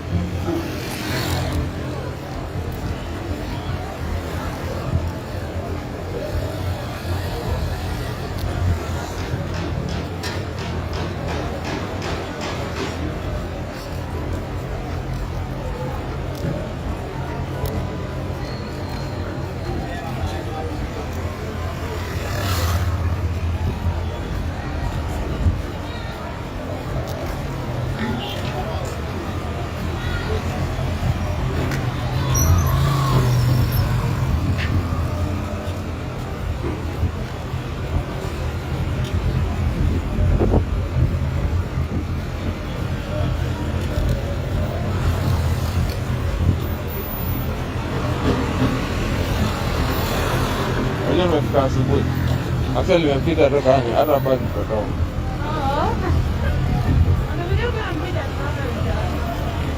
Sikuja jana. Nimekuja lakini.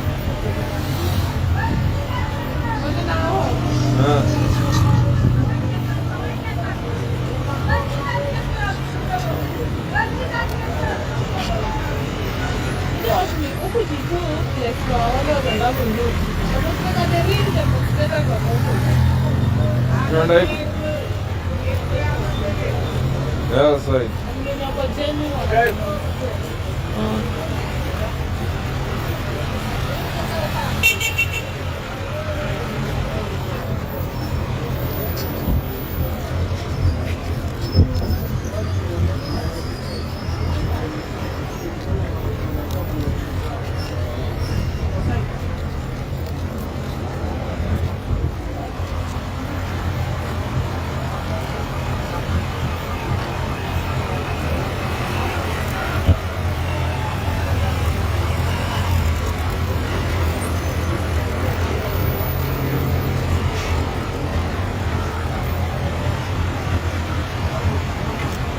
So they're heading towards the upper side of town.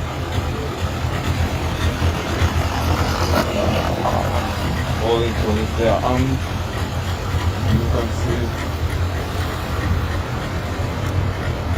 they're armed, ready for anything.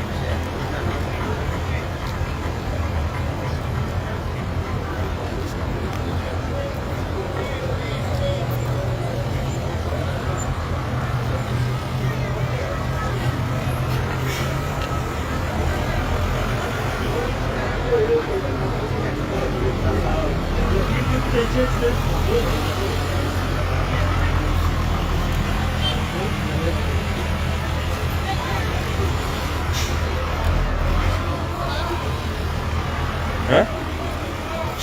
What do I do?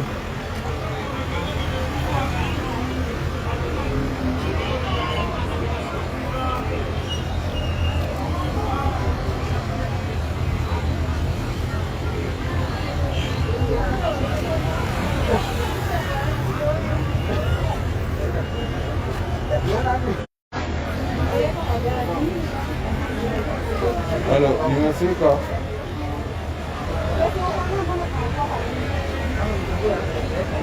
Niko town but sasa it's worse. Sio just everywhere.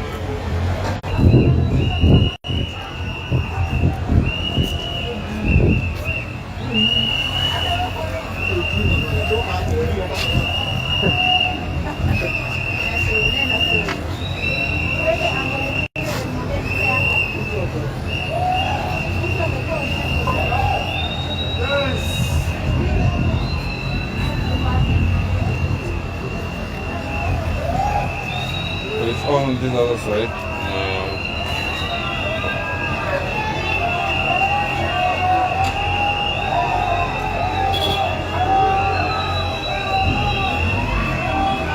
This is the upper side of town.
They are throwing stones, huh? They are throwing stones.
on the other side, as you can see.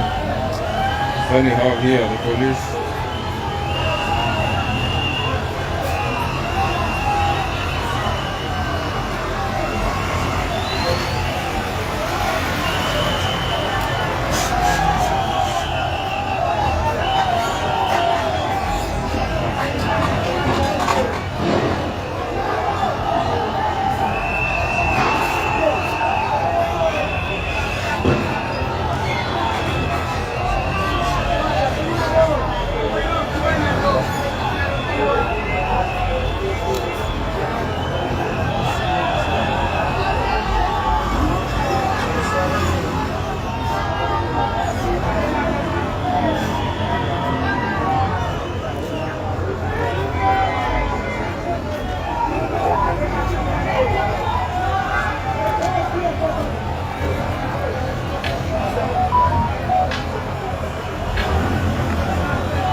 Tuko mawe.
Yeye anishtua leo.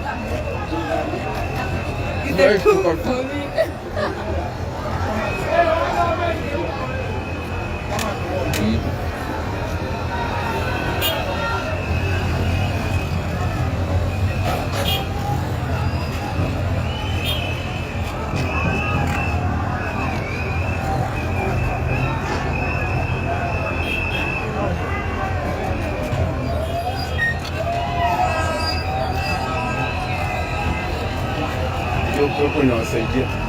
Inarudisha.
Servisha mawe.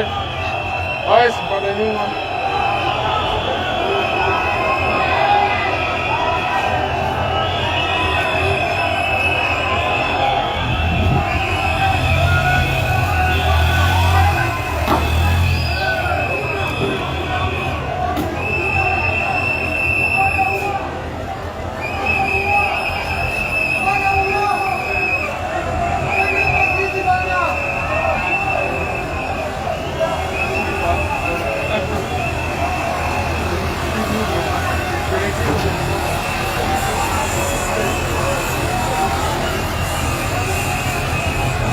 This is the live situation here in Nairobi CBD. As you can see, the police are trying to disperse the protesters.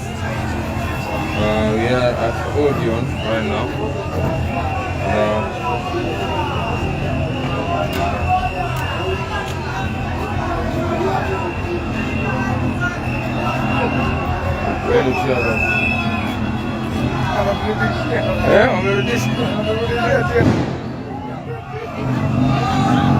Alafu unajua upepo unaleta hivi.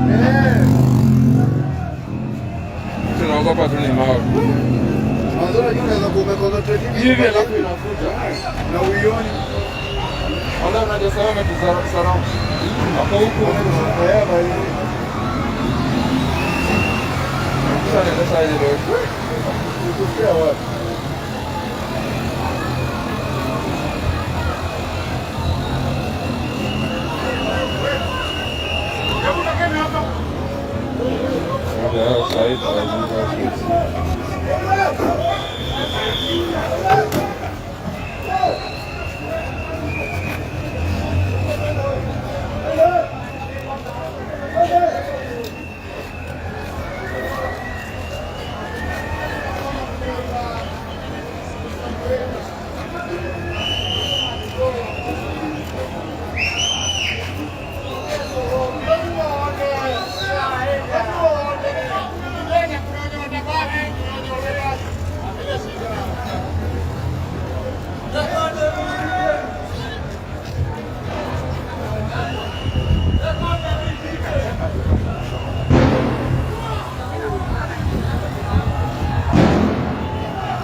Najua upepo inarudisha.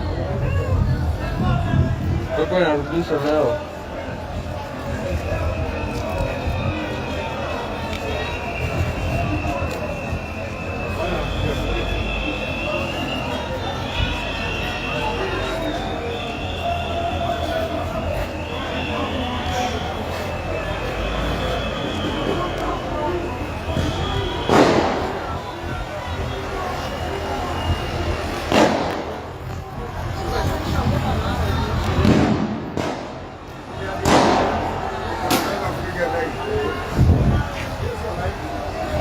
Nani rapa?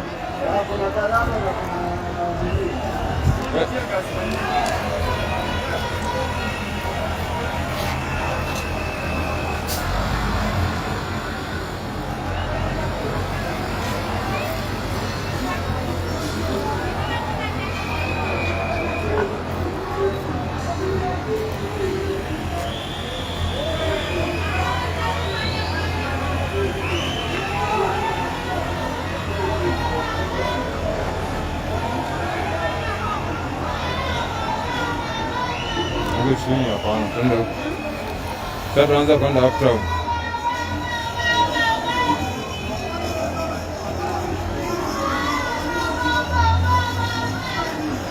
So we are at Odeon. Police wametupa tear gas, as you can see.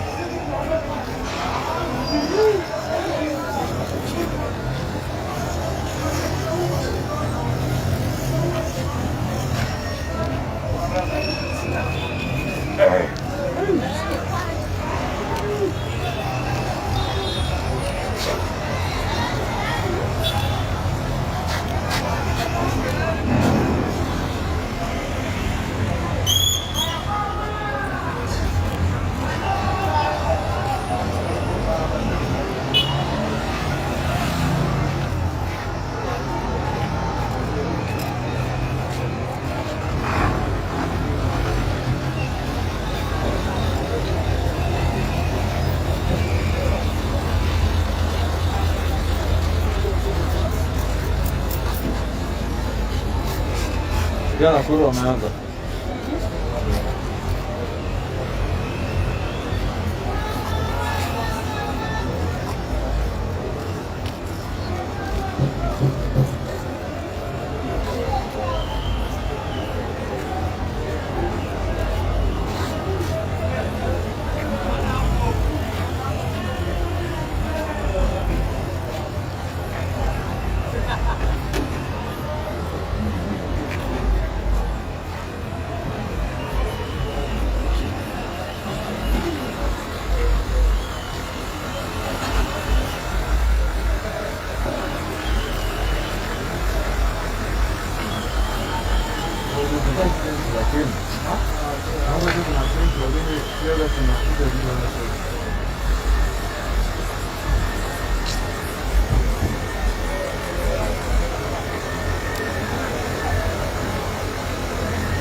Ndio nakwambia.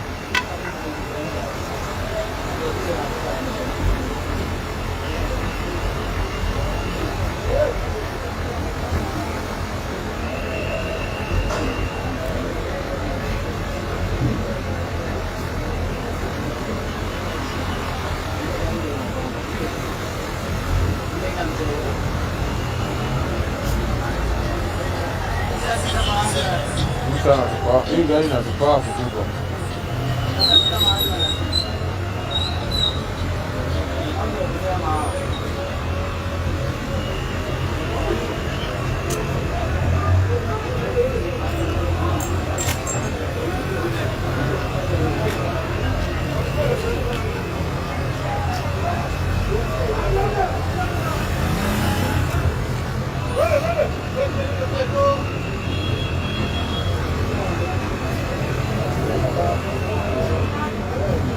Ano ni polisi? Huyu jamaa anashangaa, na huyu mtu akukaribia sana. You want to communicate? This guy is courageous. Kwa nini kuna simu? That's what I'm going there. Let's get him ready.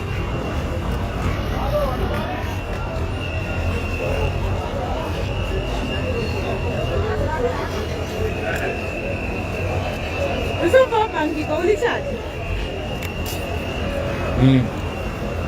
Unataka kutumia sasa hivi? Najua nashuka haraka na nashangaa mbona simu nashuka haraka hivi. Kusitokea mtu mwenye kwa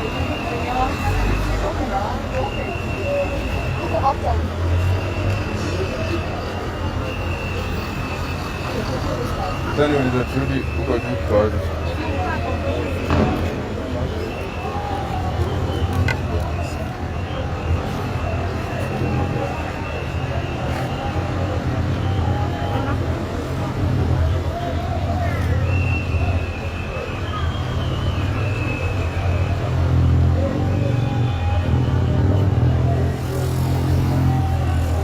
Okay.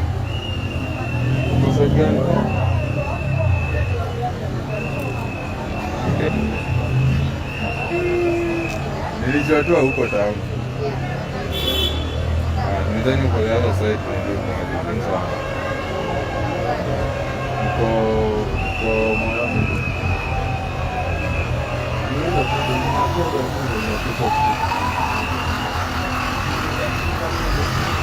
Wanaanga kitambo.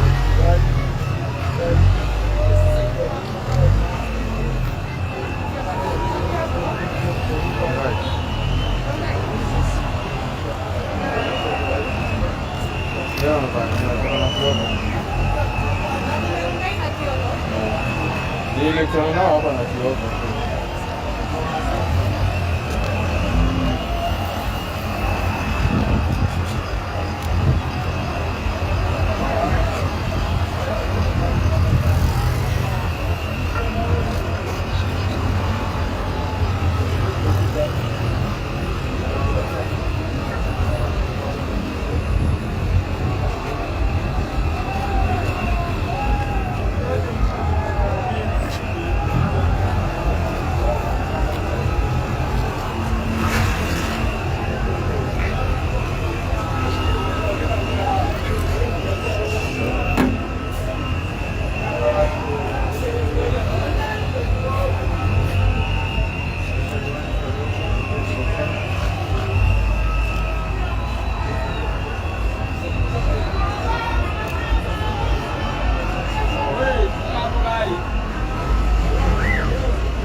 Sasa wanatupia side gani? The other side. Hapo wanaingia aje sasa?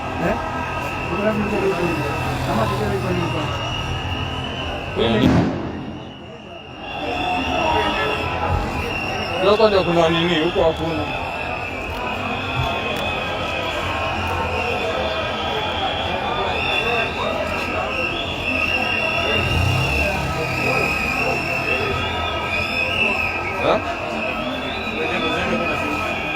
Ona, tuzunguke hivi. Tuzunguke hivi. Tuzunguke hivi. Ndio.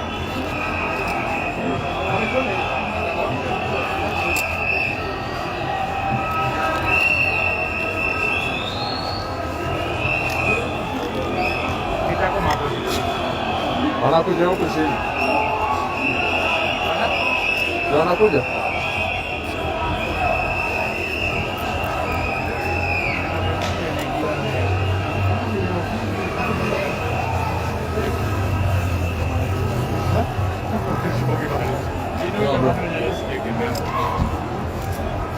Hii ni video.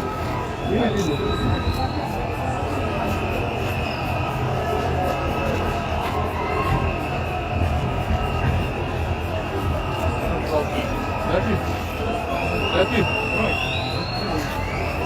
That's it.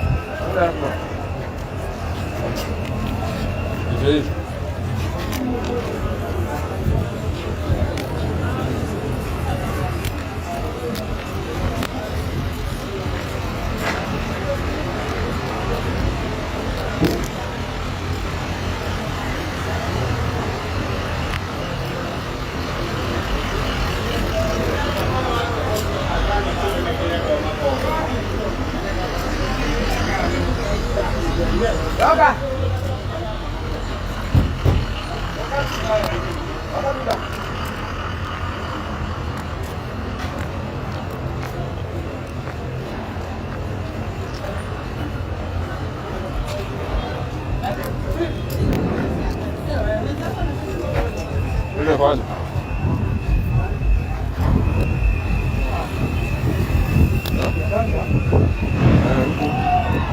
Sasa unaona mpaka huko juu.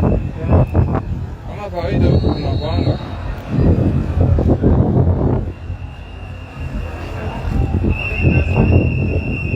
Yes, ile truck. Ile hapa hizi kosa askari.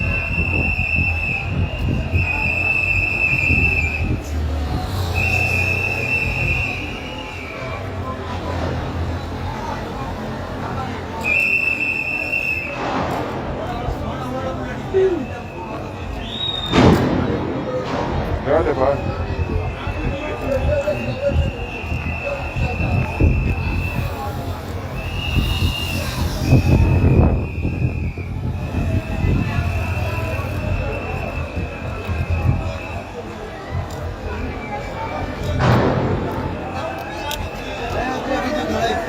Live tuko live.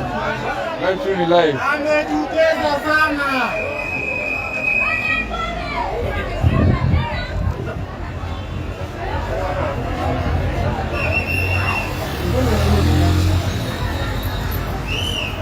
Tunaenda Sugoi.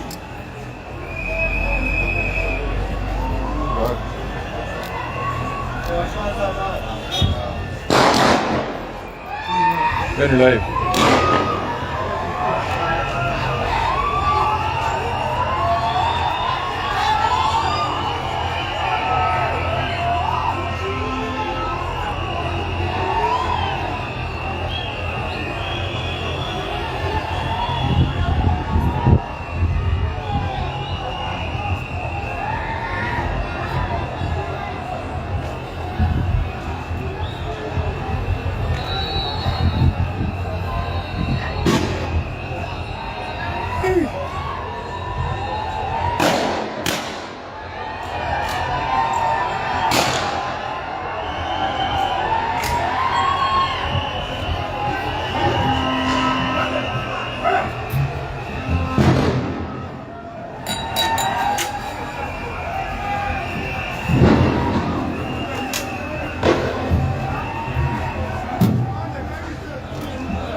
Is this because, as Raila Odinga told me, that this is a student of Yoweri Museveni who governs through the military?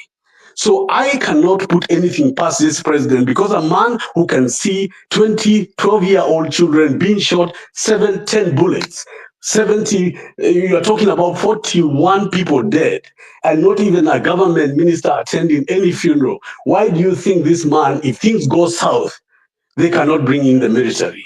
As we speak today, I saw Kenyans in Muranga take over a police station because they did not believe that the murderer who was alleged to have committed a crime would be taken for justice. So they raided the police station and they killed him, just as we speak. So my question is, and to the people that are doing the demonstrations, including all of us, we have to keep asking the question, why is there a legal military deployment in Kenya? And in fact, who has to benefit from it? And what chaos is there in Kenya that requires that? Or is somebody going to manufacture a problem like they did when they went to Githurai the other day? And they created a problem. Are they going to sponsor some kind of terrible issue and call it a problem? The other third and final issue I want to raise is the issue on corruption. I am looking at what happened the other day to the former governor of Migori, who was charged with crimes of up to 1.9 billion. And somewhere, the executive and others are negotiating with him to go scot-free, catch some property of 200 million. Who knows what will happen to the other charges? You remember the MP for Cilicia, John Waluke, was jailed for stealing nearly 1 billion with National Cereal Produce Board. He was jailed and convicted for 67 years. He was serving a jail term, and the alternative was he had to pay back at least 1 billion that was lost by the government, and that is the only way in which he would otherwise be released. Today, as we speak, John Waluke ran for elections, convicted, he ran for elections. Nobody ever talks about him anymore. He's a friend of William Ruto. He's a central part of what's going on in Western Kenya and Western Kenyan politics. How can there be any nation on earth where a convicted and jailed member of parliament stealing from the public has been let loose to live and let live? We go to the deputy president, Gachagua, 200 and something million. Justice Minor of the High Court, before elections, had found Gachagua a case to answer. Over 200 million.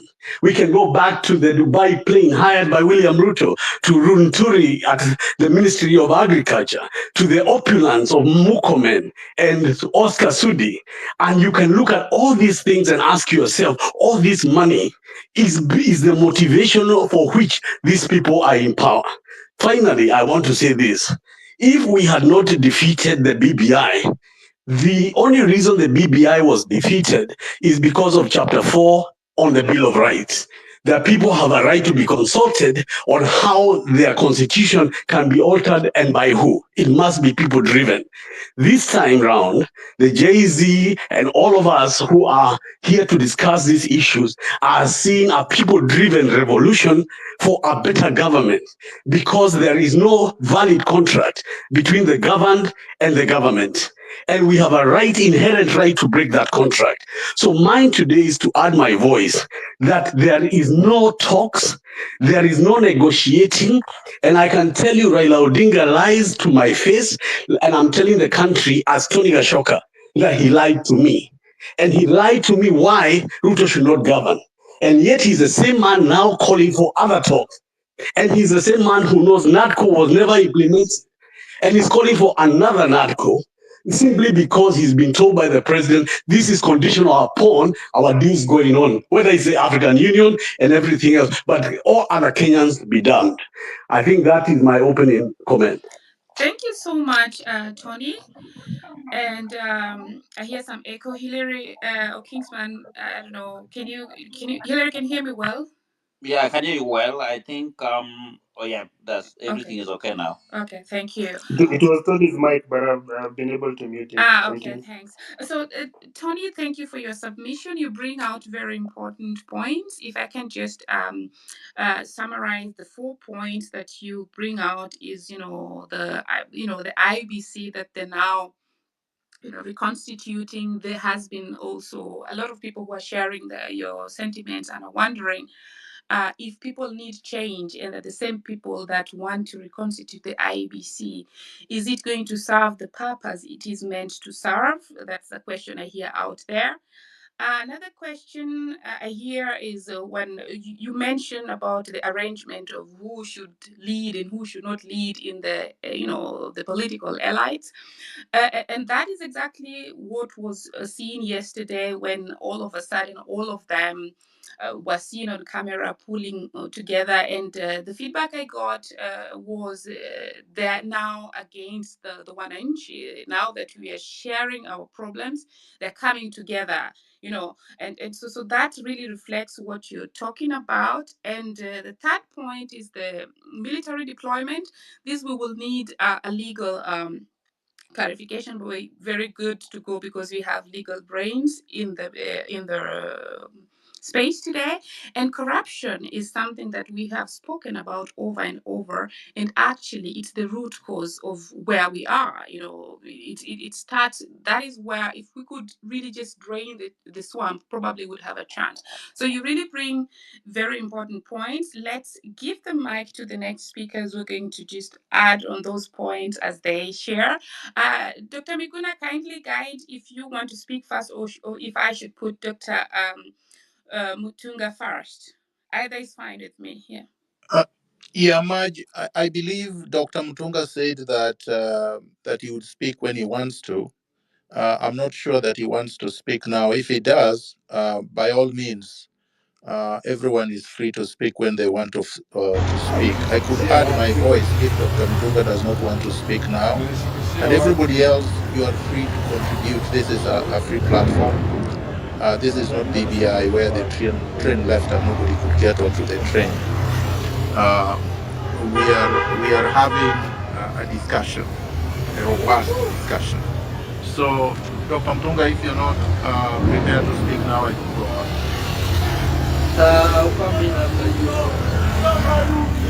Okay, thank you. I thank Tony for giving that historical background. I think it is very important for us to always ground ourselves on firm foundations of history. It was ironical that the same Ruto stated a few months ago, maybe a year ago, that history is useless. He said some studies or some programs or courses or disciplines at the university level are useless, and history was one of them. The reason being is that dictators, tyrants, are very comfortable when they are presiding over countries where people don't remember their past, where people don't know what has happened before, the tragedies that have happened before, the errors that have been made before, the atrocities that have been committed before, the plunder that have happened before, so that they can judge the present. Without that historical context, you would not be able to judge the present. Number two, without a firm foundation and a grasp of history, you would not be able to know who is deceiving you, who is duplicitous among you, who is always betraying the people. Raila Odinga, as Tony has said, has betrayed Kenyans since 1982. He betrayed Ochuka Okumu and all the people that participated in 1982 coup attempt against Moi, against the autocratic government of Moi. And everyone else that was with him was hanged. He was the only one who survived. The same thing happened in 2018 after I sworn in. They targeted me, they abducted me, they tortured me, they sedated me, they transported. And Raila Odinga betrayed all the young people that died during the NRM protests and revolution of 2018. And there were a lot of people who died. And made a deal with Uhuru Kenyatta at night and turned up at Arambe House, quote unquote, having a handshake and saying that he was putting the country first, said that he was going to make sure that there was justice for those who had been killed and maimed and tortured, but then just failed his term and forgot about everybody else. Up to now, he did not attend any of the funerals of the young people that died in 2017, 2018. Raila Odinga has not mourned Chris Msando, who was murdered to prevent the elections of 2017 being credible and transparent. Raila Odinga never visited my home, never saw the destruction, never actually lifted a finger when I was being brutalized, and only came to the airport on the second attempt of me trying to come back to Kenya to pretend that he was showing some kind of solidarity, or he was in solidarity with me. But in fact, the people who are hearing his telephone calls as he sat there were telling me that he was talking with Matiang'i and the rest to keep me out of Kenya. This traitor has betrayed many, many, many people. It's all about his stomach. So when I saw him with the PS for Interior Omolo in Zanzibar and then in Angola, I knew something was up. Because the question I asked myself, when did PS Omolo become PS for Foreign Affairs to be taking Raila around East Africa to campaign for his candidatures for AUC? Why was Raila doing this in the midst of people mourning the dead who had been brutalized by Ruto? Why was he doing this when bodies, not all bodies, had been recovered? When people who had been tortured were still, some of them, still in hospitals? When Ruto had not expressed any empathy and sympathy and had not condoled with families of those who had lost loved ones? Why was he doing this when Ruto had not even acknowledged that the deaths had been by police bullets? He blamed the criminals, quote unquote, and he purported that the protesters were criminals and alleged that the protesters went to Parliament and approached the armory in Parliament to take weapons. The question is,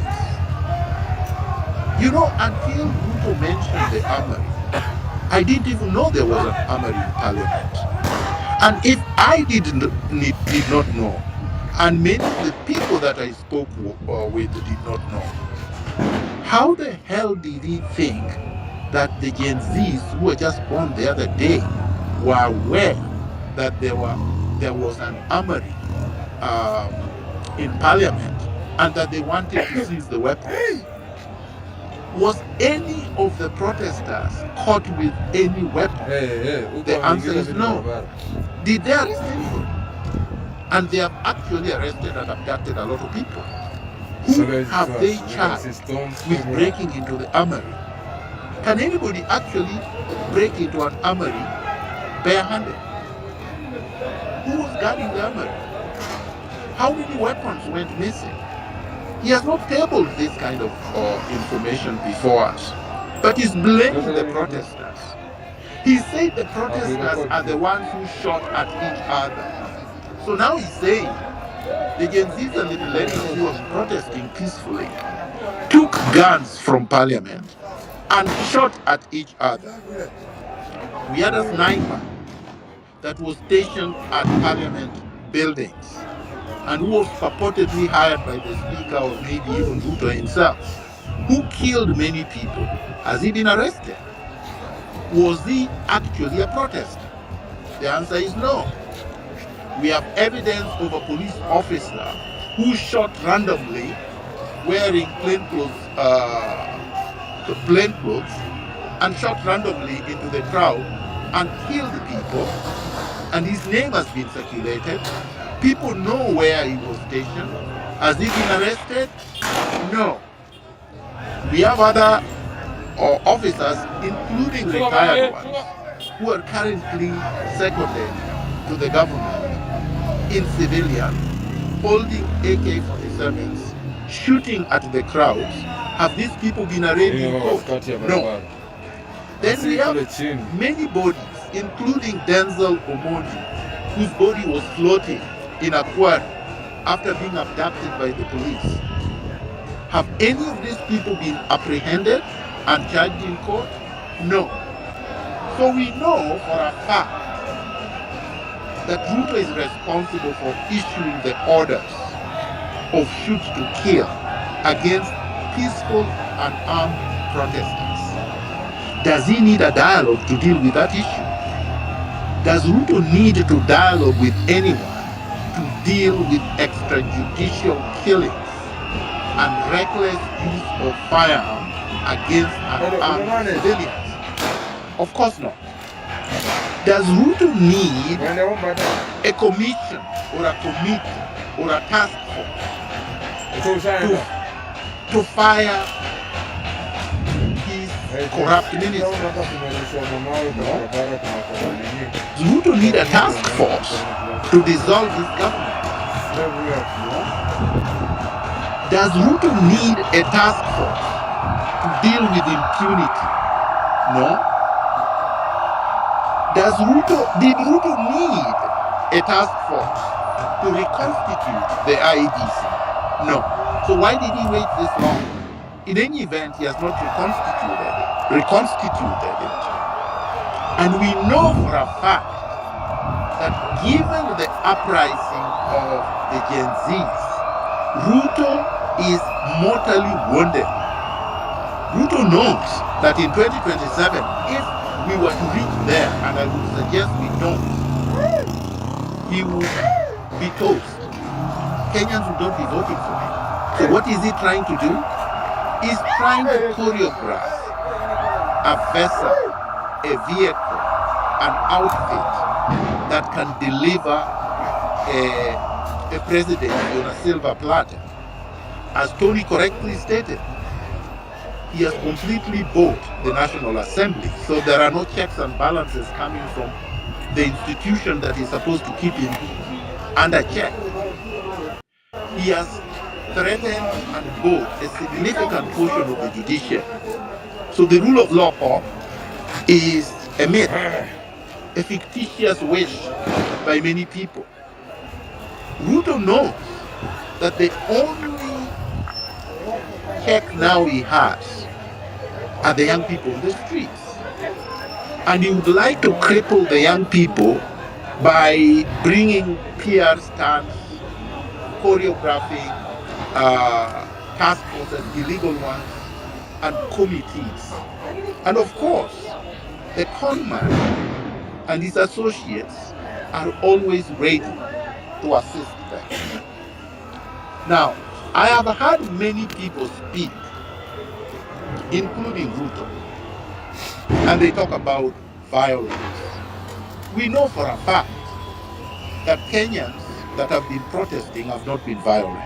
We know that for a fact. We know that for a fact because the first 2 days of protest were very peaceful, with the exception of the police shooting and butchering people.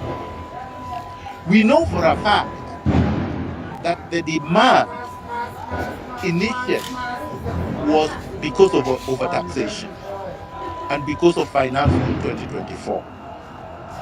But as a result of Ruto's unbridled, atrocious response, the people have had no reason not to demand more. And right now, the demand on the street is that Ruto must go. So Ruto comes back and tells us he cannot go because he was elected and that his term is 5 years. But Ruto forgets that there is history in front of him that contradicts him. As I have said many times, Article 1 of the Constitution of Kenya vests the power on Kenyans to recall Ruto at any time and take back the power they donated to him as their representative and exercise it directly themselves. And there are precedents. And I'm going to go through the precedents so that we disabuse of this notion that people cannot do this. And the precedents are not just in Kenya, they are all over the world. The first popular revolution in the world was in 1789, May 5th, 1789, in France. And that revolution took 5 years. It started on May 5th, 1789, and it lasted up to November 9th, 1799. So these people who are saying if the Gen Zs were not able to effect their revolution the first few days, then it is lost, they cannot succeed, are wrong. Because even the French did not do theirs in one day. They did not execute the French Revolution in 1 week, or 2 weeks, or 1 month. It took 5 years to effect. Now, there are many that have taken a shorter period of time. And I'm only going to go through popular revolutions, not military ones, because that's what they want to suggest, that anybody who wants to remove them is looking to inflict violence or to use arms in order to remove it, that it is undemocratic and it is unconstitutional. The French Revolution was done by people on the streets, and there was no use of weapons. Closer home, the Sudanese protests against al-Bashir dictatorship in December 2018 to April 11, 2019, 4 months, were also peaceful and did not involve the use of weapons. But al-Bashir, who was 1,000 times stronger than Ruto and had been in power for 30 years and was a military man, was removed from power. And he was removed peacefully, without violence. Yes, people would say later on the military got involved and caused chaos. But those chaos were not caused by the people. And it is not always true that the mistakes that are made in other countries will be repeated in another country. Now, let's go to Burkina Faso, also an African country, which happened, the protest happened between October 21st to October 31st and removed Blair Compaoré. This one took 10 days. Again, a dictator who had been in power for more than 30 years was removed by people on the streets. Let's go to the Philippines. 1986, February 22nd to February 25th, 3 days, protests against Ferdinand Marcos. Peacefully removed a dictator, a tyrant, without any gun being used. Let's go to Sri Lanka. Just the other day, March 2022 to July 2022, 4 months. They removed their tyrannical, their main tyrant, and he had to flee the country.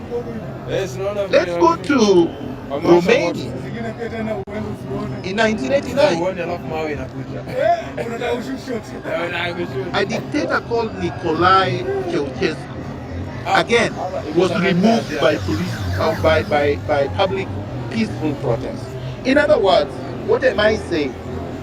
What I'm saying is that Kenyans must learn that we have historical precedents where a president that has become rogue, that does not respect the rule of law, that has abrogated the constitution, that subverts the rule of law, that has tried now to castrate all institutional mechanisms of accountability, can only be brought to account through protests. Peaceful, huge protests.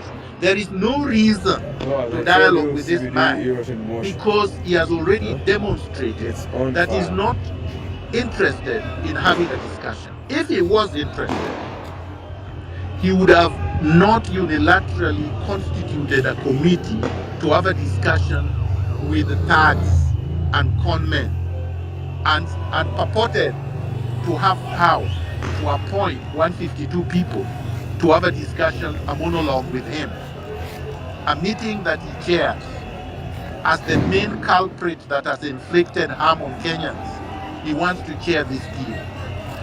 Also, he would not have unilaterally abrogated the rule of law and then decided that he constitutes a task force to audit debts that were acquired illegally, and then appoints one of the creditors, a representative of the IMF, to chair that team.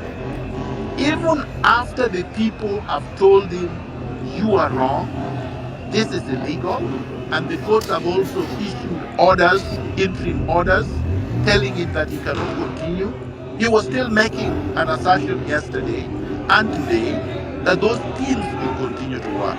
So Ruto is incorrigible, is irredeemable, is rogue, cannot be reformed, cannot change, and must be removed from power.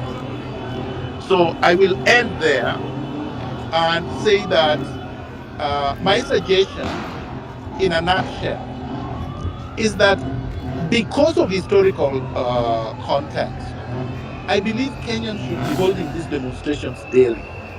And I believe Kenyans should be chasing after senators, MPs, cabinet secretaries, principal secretaries, senior bureaucrats, so that they cannot even go to their offices. We must make the country ungovernable wherever we are, so as to make this government fall, so that we can go for fresh elections. That is not calling for chaos. That's calling for order, because chaos is the second name of this regime. I will end it there. Thank you. Thank you so much, Daktari, for your contribution. And so I have two questions for you. First, I have a comment when talking about how people have been killed. There's an incident that actually occurred where, the name and the number of policemen who murdered Kenyans was circulating online. And there's a Kenyan who called and asked him why he was killing the people. And he's on record, he was recorded saying, I'm sorry I did not shoot you too. So this shows, the level of confidence some of these people have while killing Kenyans. The policeman, nothing has happened to these policemen, and I think I posted about it in the morning and tagged also Ipoa. I would like to request everybody else who's in the space and can help to really try to find a way that at least people who are working in the forces or what has happened until now, some justice can be, received for the victims, because it cannot be that the police were supposed to protect, even unethically, after killing somebody, go ahead and say to the citizen who's complaining that the only regret they have is why they didn't shoot. The question I have for you, Dr. Miguna, before I move to Dr. Mutunga, talking about the task forces, under normal circumstances, it is the opposition that should try to stop the ruling party. Do you believe that if the opposition was working in Kenya, they would be able to stop, or do you think they would still be outnumbered with the numbers that the current ruling party have? Just 1 minute, and then I give the mic to Dr. Mutunga. Oh, thank you, Maj, and thank you for that anecdote. If the opposition was working as an opposition, by this time they would have brought the motion of impeachment. But you see, they're not even talking about impeachment. If the opposition was working as an opposition, they would have joined the Gen Zs and the millennials on the streets demonstrating against Ruto. But they have not done that. If the opposition was working as an opposition, they would have opposed Ruto publicly, consistently, and throughout, very loudly, telling him that he had no power to deploy the military on the streets, that was illegal, that he had no power to form the task forces, and they would never have joined Ruto in calling for dialogue. But as you can see, The so-called consultation was between Ruto and Raila Odinga only. Even Kalonzo Musyoka is complaining that he was not involved in the discussions. So we do not have a body, an animal we can call the opposition. What we have in Kenya is an animal we cannot describe. It's not an opposition. And these so-called leaders are not leaders. These are organized mafia, organized cartel. In fact, I was pleasantly surprised today in the morning somebody sent me a clip of a former spokesman of Moi who called them just that. So imagine if the former spokesperson of Moi, the dictator that terrorized us for 24 years, can look at these men and say, you know, they are all the same. These are all cartels. They belong to one club, and even after they retire, they will continue to loot public resources because they have passed laws that guarantees that they keep stealing. So what do we need? We need a reset. We need to transform our political, legal, and cultural infrastructure so that we remove from the system this continuous culture of impunity and exploitation. So no, the short answer is no, we don't have a normal opposition. And if we did, yes, they would have brought this government to account. Thank you so much. So my assumption is that the current opposition in the country is the population, like the Gen Zs plus every other citizen that's protesting out there. Okay, so now, Dr. you want to say something before I go to Dr. I wanted to agree with you. The Gen Zs right now and the millennials on the street is the opposition. Dr. CJ Mutunga, over to you. Thank you very much.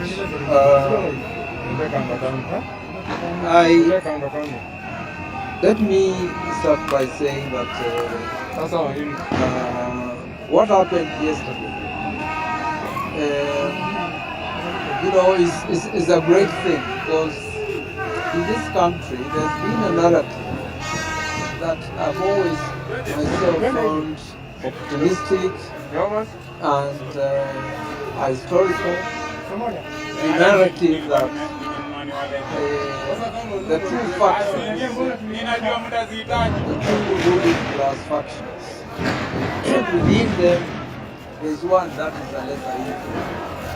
There are people, academics, politicians and others who basically advance this narrative whenever there are elections.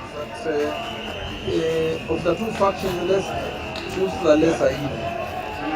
And I think it's unacceptable, because if who chooses between evil? It's nobody chooses, between evil. And what happened yesterday is what we have been saying all along, that these two factions and their political parties are basically birds of the same political feather. Okay, and they come together when their class is challenged, and that's what has happened. So I hope going forward, this narrative that sees the various factions, and these factions are grounded on monetization and ethnicity. That's how they organize politics, and they also share these values. Well, they are not values, evils of corruption, stealing resources, wasting resources, and we're talking about a dictatorship that is going to be 61 years old in December. Okay? And I think you remember there was a time when Moi said that, well, Kanu will rule you for 100 years. They have already ruled us for 61. The people who you saw meeting yesterday, they are all orphans. of the Kanu dictatorship, there is not a single one of them, that can claim that they are not part of that 61-year-old, dictatorship. So, Hillary was right when he talked. I don't know whether it's Hillary or somebody else. I guess it was Kingston when he talks of self-preservation and survival. Okay, those are great words about classes. That they come together for self-preservation and survival. Uh, so that's important to know. And the other thing that made me very, very happy was the demand by the Gen Z that they were going to occupy World Bank and IMF. Because in terms of politics, you have to connect the foreign interest with the people who rule us, okay?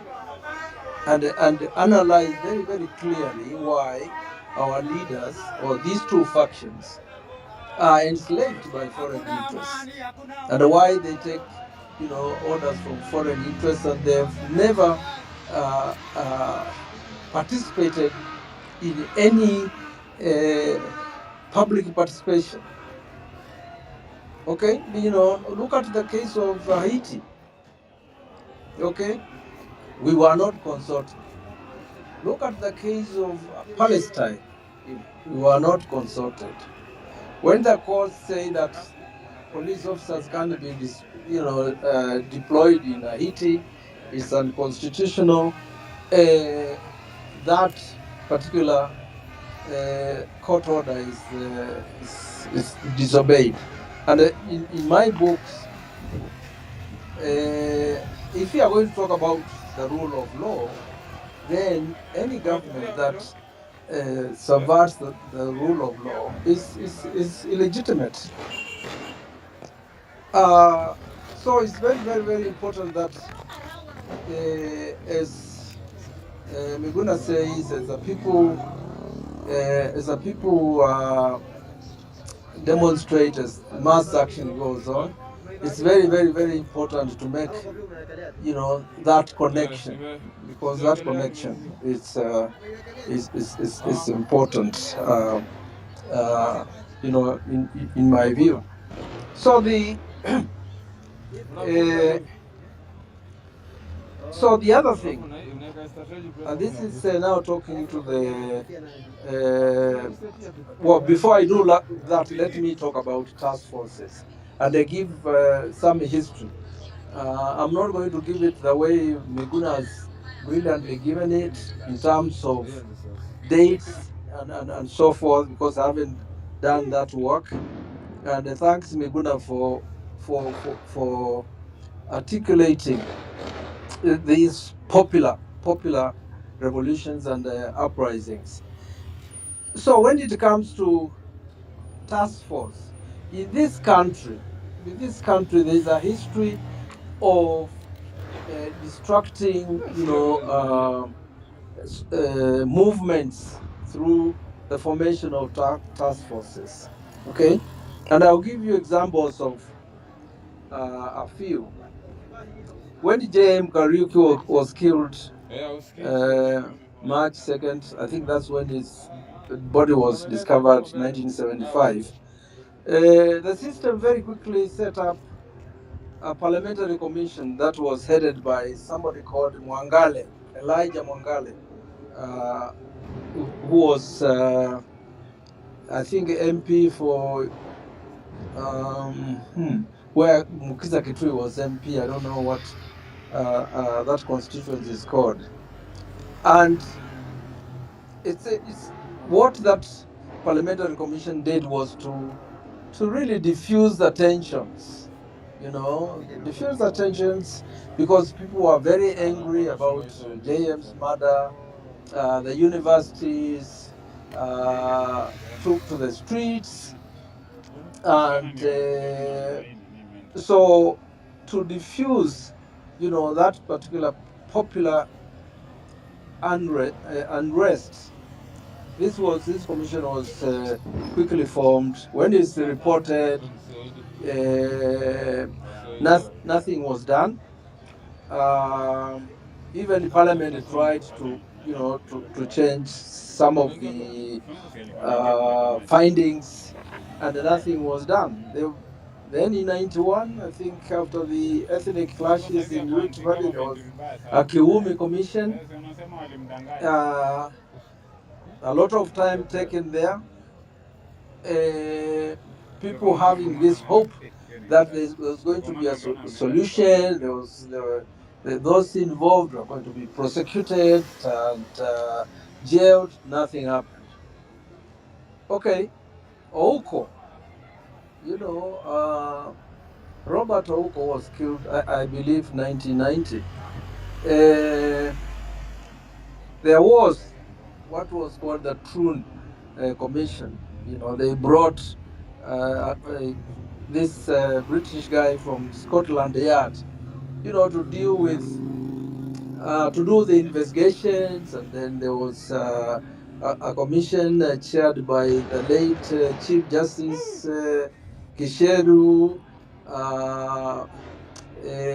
Richard Kwach was in that commission as well, and it was a board, commission actually, and the more saw exactly where that commission was headed, and it is bandaged, and those who are suspected of Ouko's murder were arrested, and they were never charged, and there were no prosecutions. I think a lot of the millennials will remember the Work Commission, or even the Gen Z. I think this is 2007. After that election, there was the Work Commission.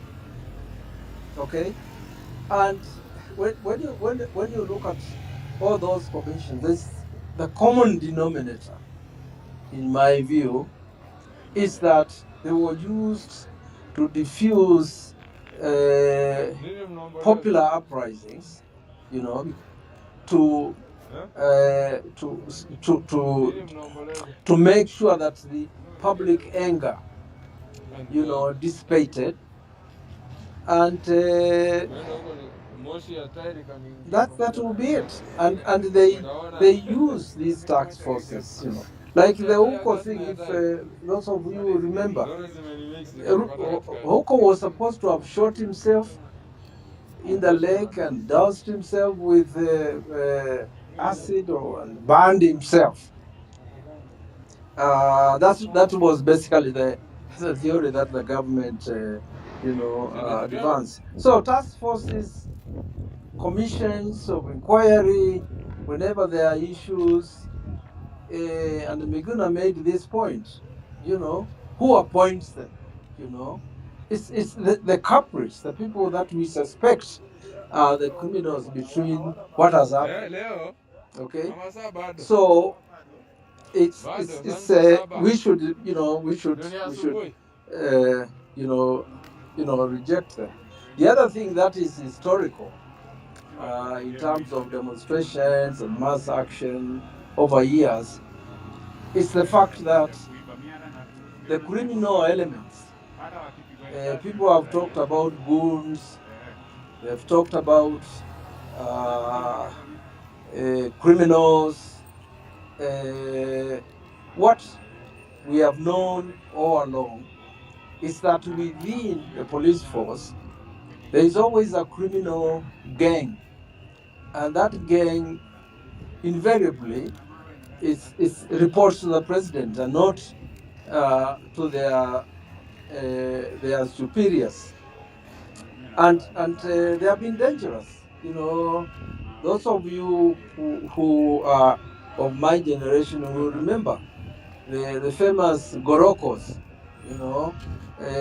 They were supposed to be taking care of the cattle wrestling, yes, in certain areas, They didn't do that. In fact, they spent a lot of time in the 70s trying to intimidate President Moi to resign, and they were involved in what was called the Change the Constitution movement during that period, so that President Moi would not automatically succeed Jomo Kenyatta in the event he died in office.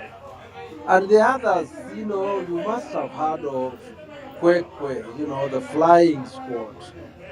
And even the current one, I think, is called Rhino. They have, you know, names. And the politicians themselves have militia, okay?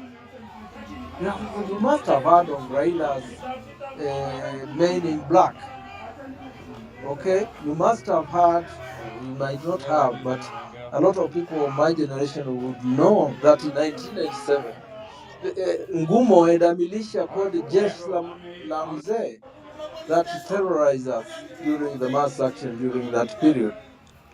So when the president talks about criminals and the gangs, is not telling the truth. And I honestly, I don't think if he tells the truth, it must be by accident, and even that one, I wouldn't believe it. So the gangs and the Gen Z have seen this clearly, that these people join the demonstrations and they do stuff, and the police seem to, you know, to protect them. And so the of course they are deployed to completely make people angry against the peaceful demonstrators, because they'll say, oh, these people are destroying property, you know, they are stealing and so forth. And it's wrong for us to accept that dialogue or that argument, because a government that cannot protect property and the lives actually is illegitimate. And that's a legal opposition as well, a political, as well as a political one.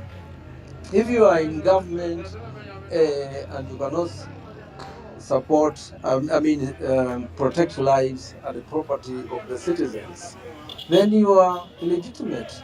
And there's a lot of evidence that we have seen where the police, you know, watch as people, you know, commit crimes.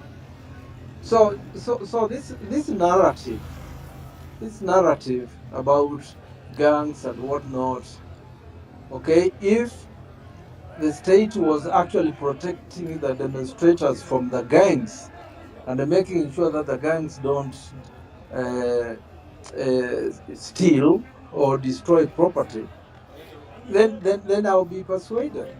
But they are the ones who resurrect them, because those gangs are always, you know, there. I mean, we've all known about Mungiki, for example. All right.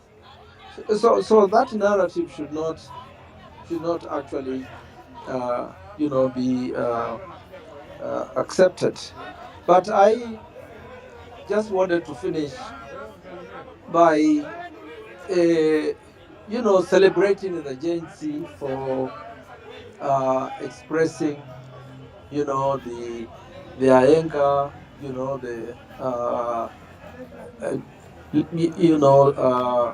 protesting, you know, this uprising or this revolution, and I look at it also as a generation that is also telling the government that they have to respect constitutions, they have to respect the rule of law, that they have to respect the human rights of Kenyans, and they are talking about the material interests of the youth and the Kenyans, and that's politics of issues for me, and I think it's very, very important, and I think it should be you know, continued. The JNC will have to decide, and I'm sure probably they have already decided, because I know they have political parties and social movements, that particular generation. So basically, we don't need to, to advise you. It's your movement. We glorify it for the reasons that have given. Go ahead and decide on your political and ideological positions. Make sure you continue, making your political demands, and watch out for politics of division through ethnicity. The factions you are dealing with, be very good at organizing politics on the basis of ethnicity and the monetization, and also they know they have the backing of foreign interests. So those are some of the things you have to, to watch out. Watch out that narrative. People coming to say, "Oh well, just work with this faction." Um, the dialogue we are being invited to is a monologue, to obviously expose you to either manipulation or bribes or whatever. So I think I salute, your, mass action. And I just wanted to finish. Kashoka asked me to comment on Article 241 of the Constitution, that is the deployment of the military under that particular section, article, and the paragraph. I think that in fact the paragraphs, they use the wrong paragraph, all right, okay, because and even the ones they try to use, we didn't have an emergency or disaster, okay, in the country. Constitutional mass action under 37, Article 37 of the Constitution cannot be called an emergency or a disaster. Nor can it, the other C, that paragraph C that Gashoka was talking about Parliament, giving approval. It also says that the military may be deployed to restore peace in any part of Kenya affected by unrest or instability, but only with the approval of the National Assembly. I don't agree that the mass action that were constitutional and that invoked the Constitution and the rule of law can be described as unrest or even instability. I think this one is like when you have some areas, and I think you have some areas in the Rift Valley where there are such deployments. But what was happening, in the last few weeks was not unrest or instability. It was peaceful. It was young people expressing their anger constitutionally, exercising their freedom of expression, assembly, movement. So, in my opinion, what we are being prepared for is a declaration of state of emergency, which is under 58, Article 58 of the, of the 58 of the Constitution. And that, when you look at that, provision, I think it's 58. Yes, it is. When you look at that, article of the Constitution, you will find, it's called state of emergency. You will find that the person who does it, okay, it's the president, okay, who declares it, that state of emergency. And of course, it lasts for 14 days. Then it can be extended by Parliament for, 2 months. And also, it's subjected to uh, legal action. The Supreme Court may decide on the validity of the declaration of state of emergency, and that means that citizens can, of course, go to Supreme Court and challenge the validity of this state of emergency. But I think that's probably where we are headed, and we should be, uh, prepared for it. But even if there is that declaration, as I was said, the conditions are also pretty, strict in terms of the timelines, in terms of the, the challenge. So I'll stop there, and thank you very much, for listening to me. Thank you so much, Dr. And yes, just a comment and some few questions before I open now the floor to everyone to just ask questions. Uh, Dr. Miguna mentioned not having knowledge or having to really just, not, having knowledge beforehand about the armory, and was suggesting that it would be difficult for the average population to know where this is, and so there were comments around, or concerns, that even the parliament, when the demonstrators say they were going to occupy it, that it was indeed understaffed, and of course this is the government to come out and say something about it, but there is an impression that probably the police were not really well prepared, or did not want to. So it was more of, it could be also just a setup. And there's also some news that was going on about the CCTV of Parliament not being found. So these are all information that are really causing anxiety in the population when they think, okay, is there something being hidden? So probably it would be good for people, for the concerned, or the people who have the mandate, to also really inform the citizens, so that citizens do not need to have suspicions. So the question I have for you, so regarding the deployment of the military, as we saw, okay, in your opinion, you say what happened is not exactly an arrest or instability, and we saw that the approval was from the parliament was actually retrieved after, which was not in line with it. And so, what can we do about it at this point?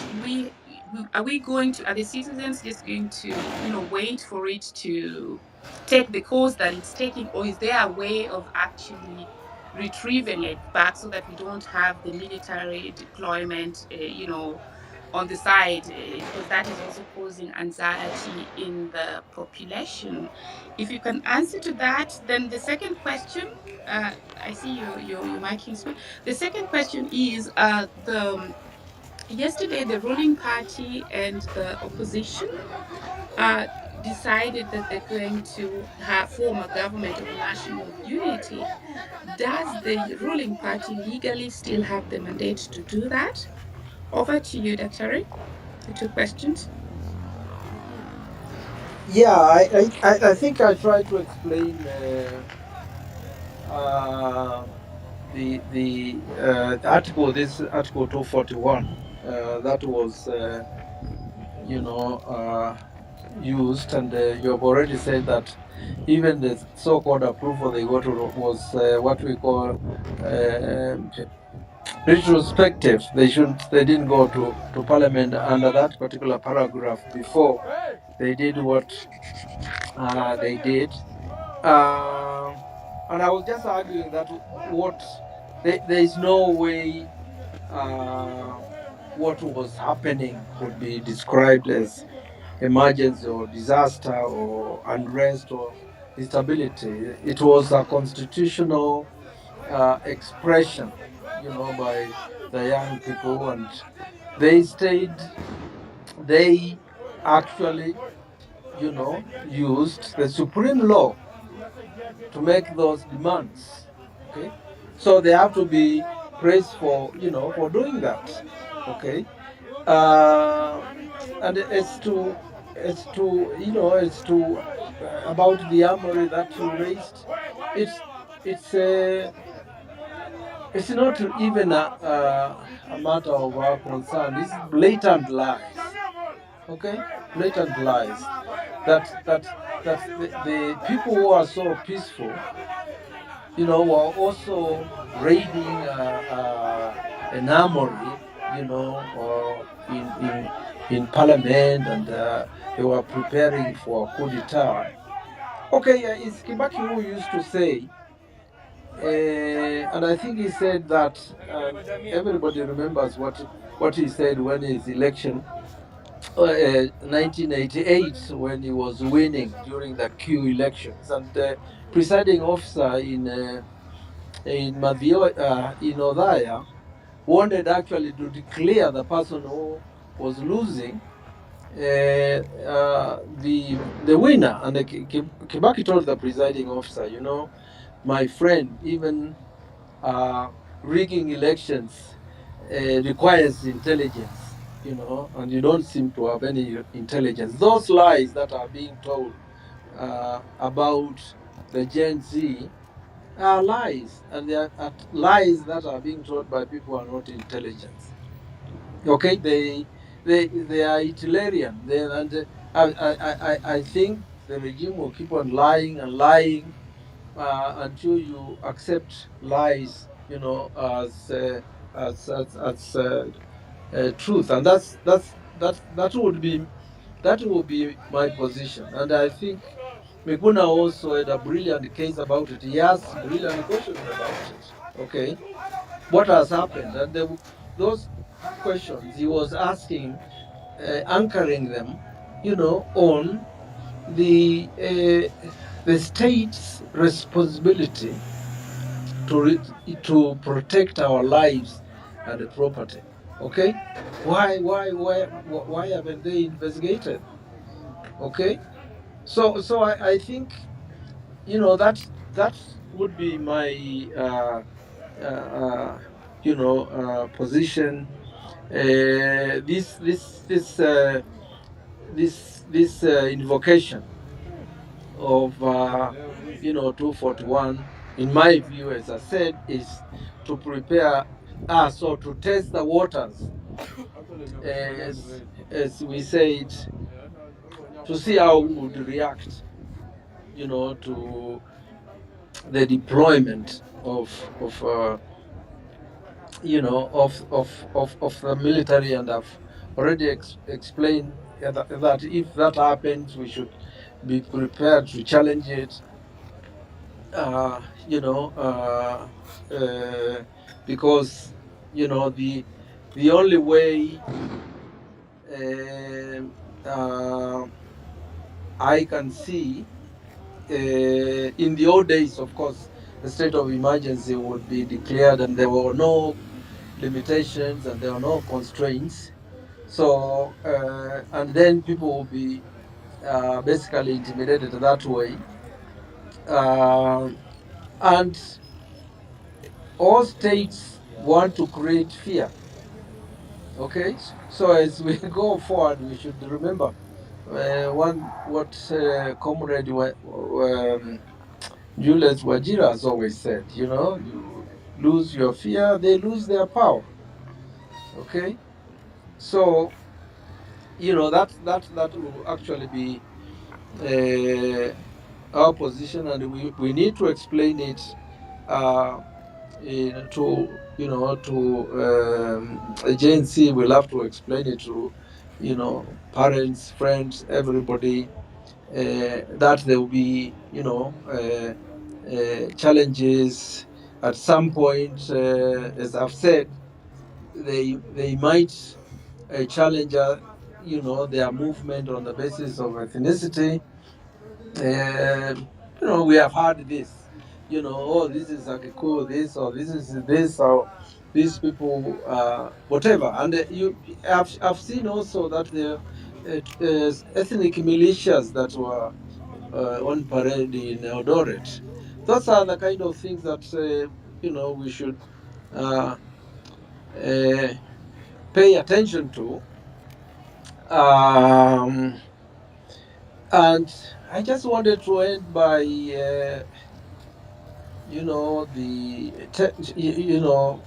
reminding people who remember the demonstrations that were taking place in the world, Paris, Seattle.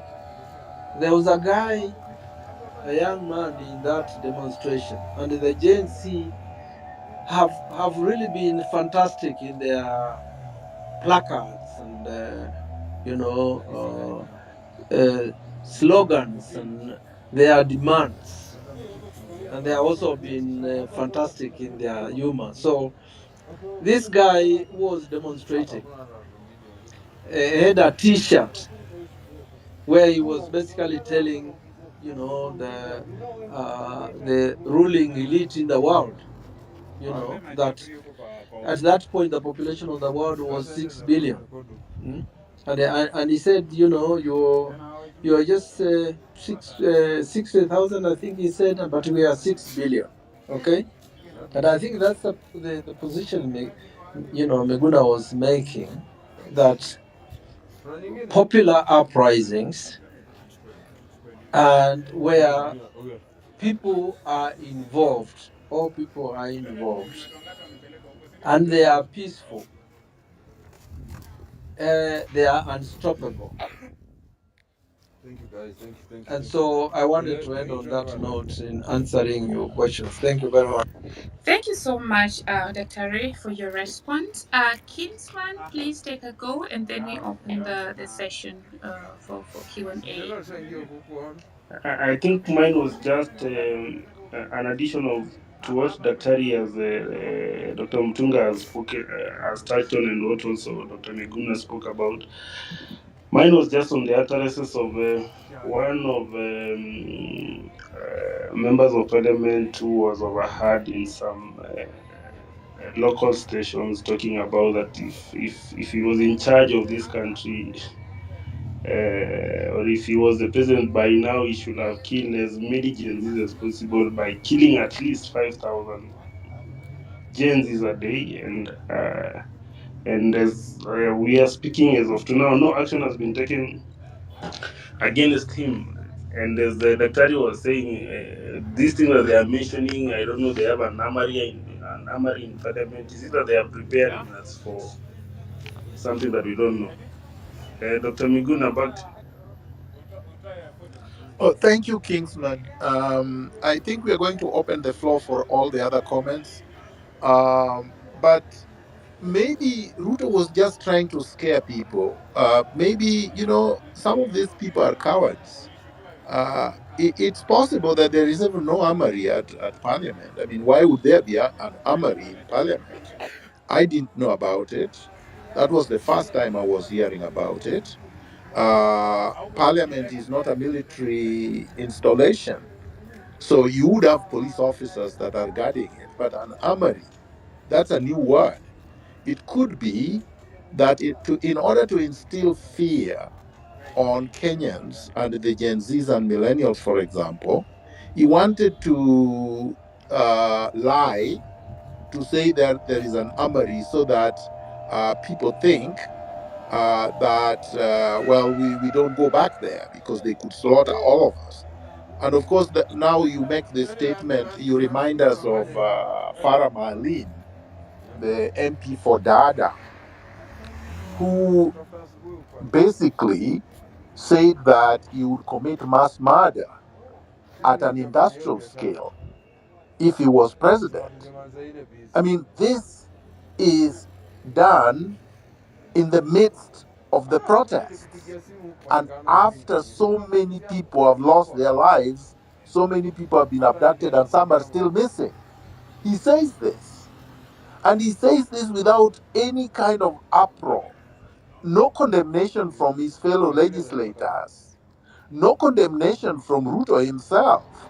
Actually, significantly, no condemnation from Raila Odinga and the ODM leadership.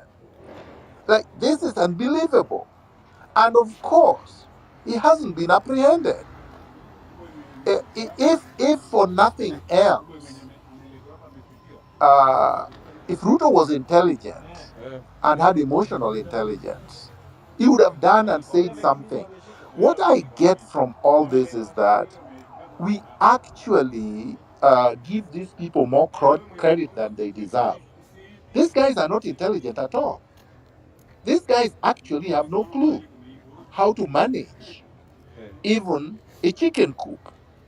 Ruto is supposed to be a chicken seller and probably a chicken grower, or what do you call somebody who rears chicken?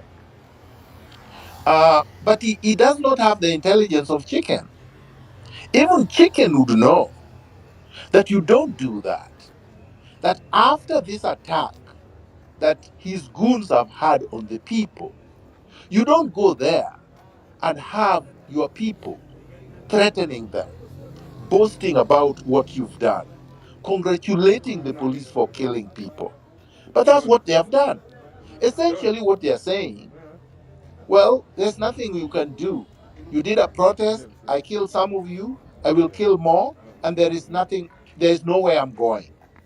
I think that this kind of arrogant chest beating should have the counter reaction by the Gen Zs through huge protests to show him that this country does not belong to you and does not belong to these people that you control through public resources. Because to tell you the truth, what I saw there yesterday, the men, and they were all men, they were all old men. See, a lot of us think that some of us are of the generation of those men. Most of those men, except Ruto and probably Kingi, are even of my generation. But they were all men, old men, very old men. And there is nothing about, I'm not complaining about their age, but I'm saying, can you imagine having a meeting at Kenyatta International Conference Center about the crisis that has been brought by popular protest of very young people, teenagers mostly, and you don't have even one Gen Z and one millennial amongst you, and you don't have a woman, not one woman?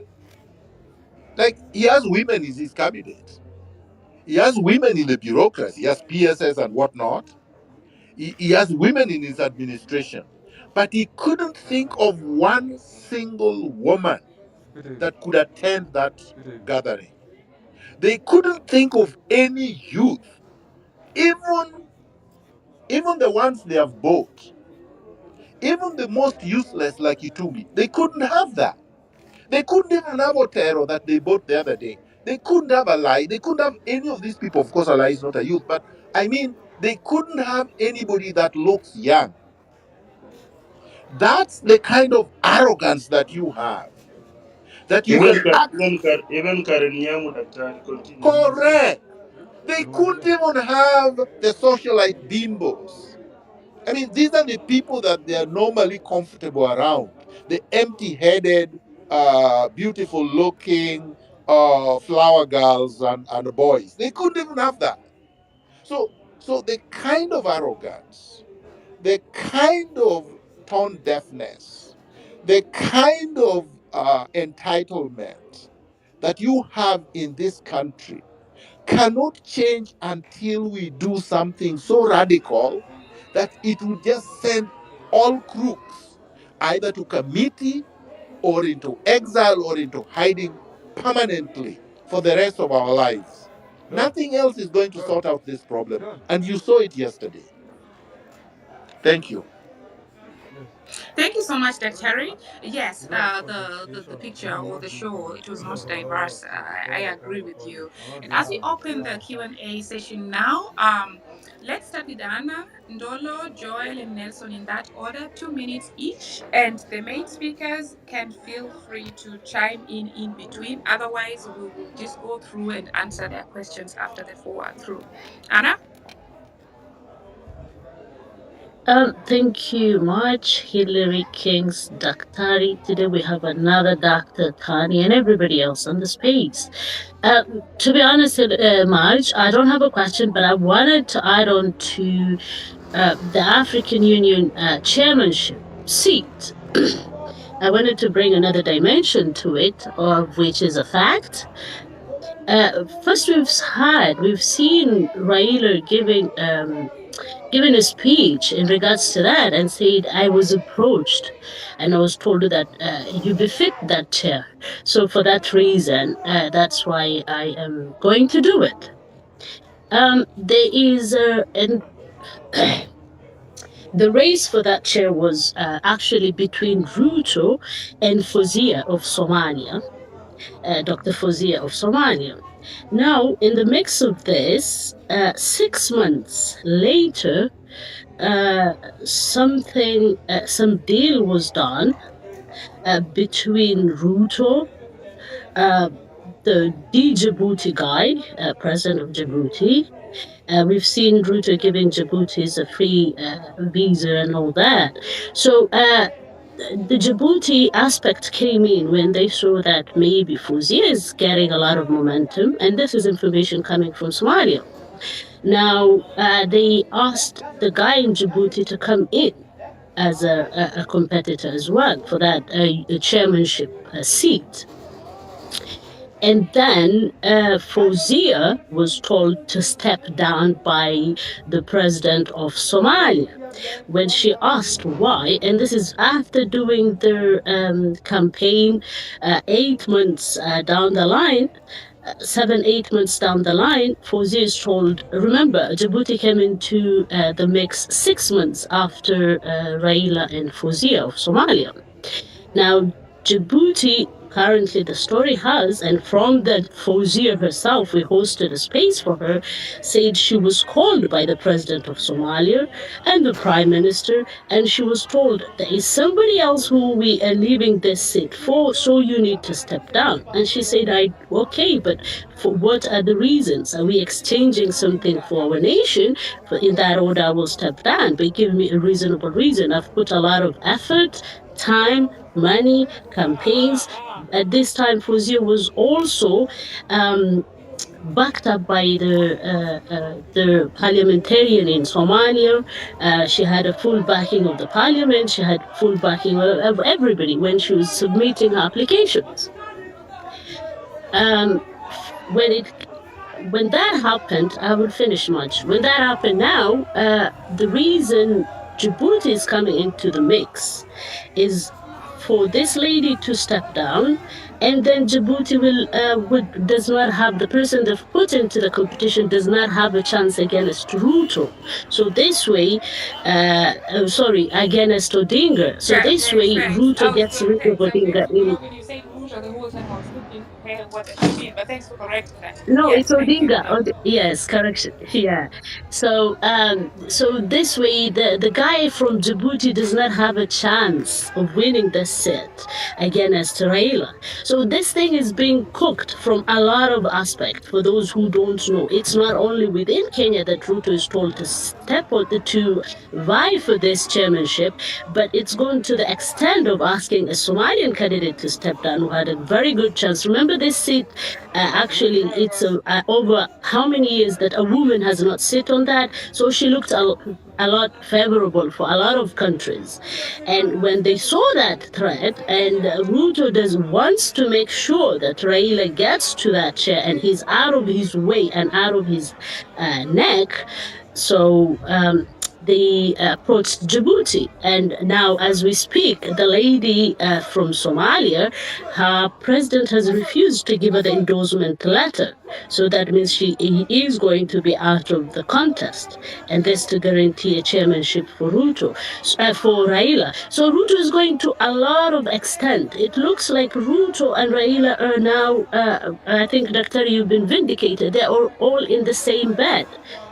They're all in the same group, and they're going to even far countries out of Somalia to make sure, out of Kenya, to make sure Ruto goes to the AU. And there's a lot more that they're cooking for the AU and in within those chair. It's not just Ruto, Raila to be on that seat, but there is more that they need to cook up. So I think this gang, they're far deep.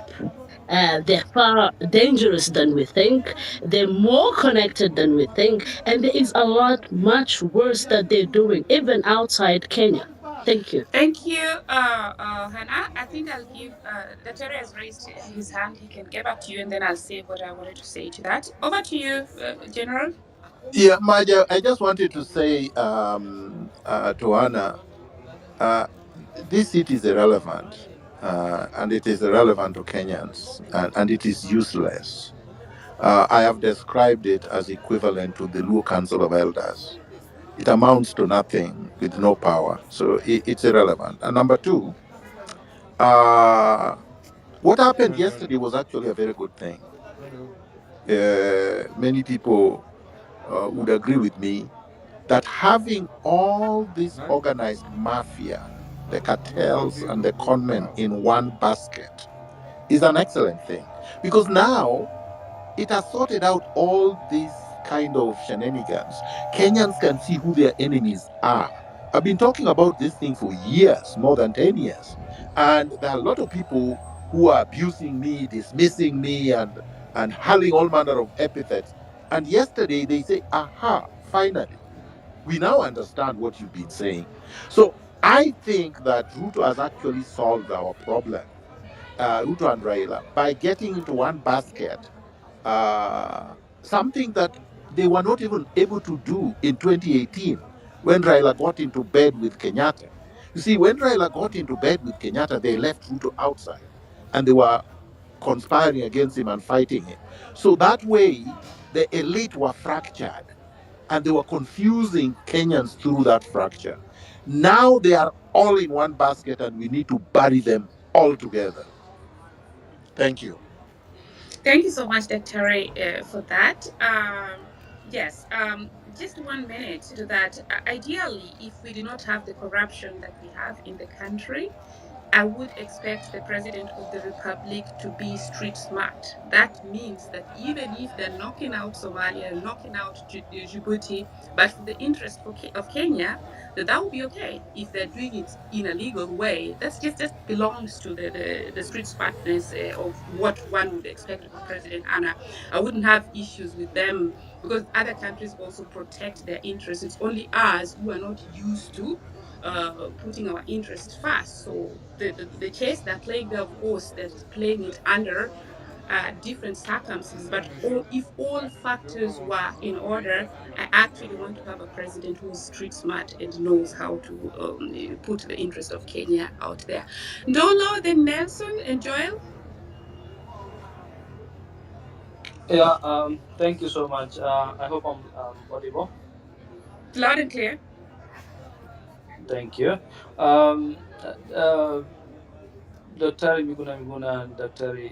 William Tunga, thank you very much for the conversation and for holding the spirit of patriotism and for being there when even when people didn't believe you.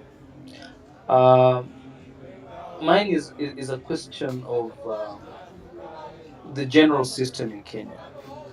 I come from engineering background, and we have so many things, and you can see right now even engineers are agitating for to occupy engineers board of Kenya. There is, I can give an example. In 2018, we had what is called the engineers rules of 20. It was by then it was a draft 2018, and they asked for comments, and comments were given. I remember we submitted comments. I myself wrote in the comment and submitted as a group. And unfortunately, when the rules were gazetted in the Kenya Gazette, we did not have the comments taken into consideration. Now, this has caused a lot of problems. Now, this is just an example that most of the public participation processes in the country are just a show. In the end, just to show that we as an institution, we have gone through the public participation process. However, the real concerns of the people are never taken into consideration. This could be a problem in all systems, all the way from mashinani in up to the national. And we saw it during the finance bill, where last year actually was even worse when they passed the finance bill without even having to look at the concerns of the people, cost of living, and the rest. So this mtadu, in I think in the Luo culture where you come from, in the Nyando region, in Kano, they call it otada. This otadaness, how do we go against it? How do we go through this otada system? Thank you. Thanks. That's taken. Joel and then Nelson. And because we have a lot of speakers, Tony, I see you take that before Joel goes. Go on, Tony. Yeah. Yeah, very briefly, I wanted to just tell Joel, remember, people get the leaders they deserve. We are concentrating, yes, on the Raila and Ruto issues, but remember, right from the MCA to the MPs, we have elected very poorly as Kenyans. Because in the older days, you had Wangari Maathai, George Anyona, Tom Mboya, Shikuku. There has never been a lack of leadership within the parliamentary buildings and even within civil society. And that's one of the reasons, for example, when these goons tried to destroy the Jay-Z movement, this Sunday there was a concert that showed peace and showed tranquility and brought back the momentum. So remember that if we did not have that leadership this Sunday, people had begun to lose hope with this struggle. So part of the problem we have is the people we elected. I just wanted to put that in. Thank you so much. Joel, then Nelson. Thank you so much, Maj and Dr. Miguna, Dr. Mutunga, and Tony. We are really grateful for being here. Now, just a quick one in my 2 minutes. First of all, I'm interested in the word dialogue because it's gonna be prominent in this phase of this revolution. They'll come the politicians, the people in the swamp, because right now we are drowning the swamp. As Dr. Amutunga has mentioned it, we want to drown. These are Kanu orphans, as we saw yesterday. So at this point in time, we are not telling the government to use the approaches of the past, which really never worked. We are simply telling them to deal. Am I the only one who is not hearing anyone? I can hear him. Daktari, kindly, can you hear me? I can hear you, but I can't hear him. Okay, then just be patient. If you cannot hear the next speaker, then kindly leave and come back. Sometimes, Okay. yeah. All right. Yeah. All right. All right. Joel, can they continue? Okay, sorry about that, Dr. Miguna. So I was just saying that, right now it's not the time to use the past approaches in dealing with our problems. We are simply saying that to deal with corruption, to have good governance, to sack corrupt cabinet ministers or secretaries, to stop tribal appointments, bribery, and all that, this does not really need dialogue. And right now we have Raila, for example. In all my life, I've always voted for Raila. And from the 2007 general elections, that was a highly contested election, which resulted in significant post-election violence. But later, what happened? Raila chose dialogue at that time and most of us and some of his critics, argued that power sharing deal was more about political expediency and benefiting the political elites rather than addressing the root cause of the violence at that time, which, if I can remember, there were systematic issues about, rigging and all that. Then it came to 2013 elections where there was accusations that the push for dialogue was more about maintaining political relevance and positioning for the next general election, which was coming up in 2017. And then here we had 2017, the same thing. There was a handshake which really led to BBI, which was a political maneuver to consolidate power and to... Joel, Yes. just a moment. Kindly allow me to clarify that each speaker is going to speak for only 2 minutes. This is because we have a lot of speakers that are still requesting for the mic. So after one minute, I'm going to raise my hand. So for all the speakers who are following, who will speak after him. After 1 hour, after 1 minute, if you see my hand raised up, it means you have another minute to go. I know the 2 minutes are not enough, but please, for all the next speakers, try to really, organize your points so that you can put them across in 2 minutes, and then we'll have more people speaking. Back to you, Joel, as you land. Thank you. Okay, as I land now, we realize, after all that, this is all about political expediency, consolidating power, and even marginalizing opposition voices. Right now, for me, I feel that is the aim of the political class. The KANU orphans, right now, they want to marginalize us. They want to silence the opposition voices. And it's argued that really this serves their interests, the political elites, rather than addressing the needs of ordinary Kenyans. And as I wind up, there has been deaths, right now, Danzel Onyango Omondi, that was very painful. And the rest, and many others who haven't been mentioned, who haven't been heard. And at this time, the anger really should prick up to the bone, because many people, they're going to use this to silence people. They're going to use deaths. They're going to use abductions. They're going to kill people. And I would just want us to be encouraged by this and not to give up. I'll land there. Thank you so much. Thanks so much, Joel. Over to Nelson. Daktari, can you now hear Nelson?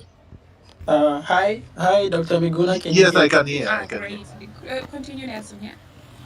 Okay, thank you, Marge. Thank you, Hillary, for this space, and thank you, Daktari, and every other speaker, CJ, Anthony Gashoka, and the rest. I have only 2 points to make, and the first point is, so I have been reading some memoirs of Black revolutionaries from different parts of the world, and there is one quote that has really stuck with me, and the quote goes, "Each generation must, out of relative obscurity, discover its mission, fulfill it, or betray it. We are the generation he speaks of, and the power is within us." As it was in Fred Hampton to provoke change and become leaders. So this was after the civil rights movement in the US. And this quote basically says that every generation has its mission, and we have the prerogative to either fulfill it or to betray it. We saw the multi-party fight and other generations that fought for their that fought for their mission and they won. And right now it's us, the Gen Zs and the millennials, and it's up to us to either fulfill this mission or to betray this mission. And this mission is actually the economic independence of our country, because far too long we have not been independent economically in our country. We've been having extractive institutions instead of inclusive institutions.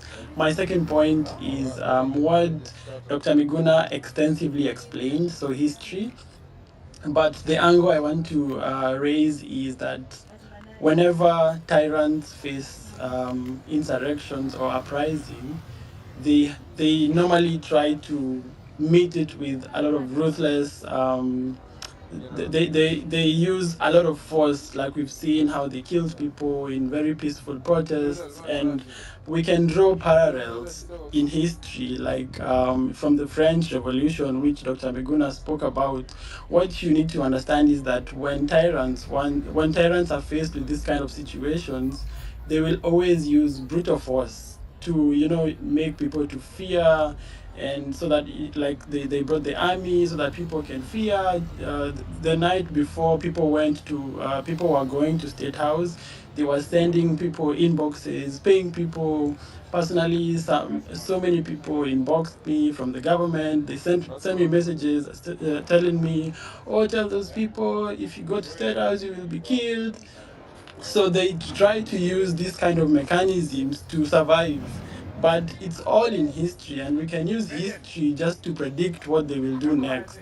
And so this is the French Revolution. They did the same. Muammar Gaddafi did the same in Romania. Same everywhere. There's so many examples. Even in Zimbabwe, Robert Mugabe did the same exact thing to. Yes, Punch.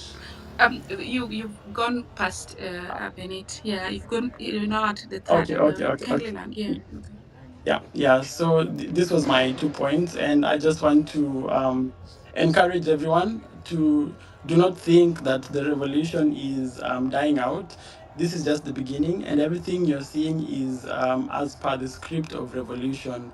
And with time, we are going to conquer and to, you know, make our generation proud, because this is our mission to bring economic independence. Thank you. Thank you so much. So the previous speakers haven't posed direct questions to the guest speakers. So I'm inviting Eunice and Karani in that order. And so my question would be, of course, no dialogue, no retreat, no surrender. If you could, center your points to that topic, and if you have questions, then just feel free to shoot. 2 minutes each. Please be reminded that we should keep within the 2 minutes so that at least some more people get the time to speak. Eunice, over to you. Hi, hello everybody. Can you Loud hear and me? clear. Okay, great. Thank you all. Thank you, Dr. Miguna and Dr. Willie Mutunga and Tony and everyone here.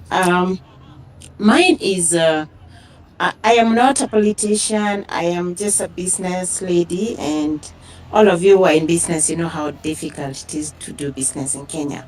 And that's why I'm saying no surrender, and we cannot retreat. And this is my reason.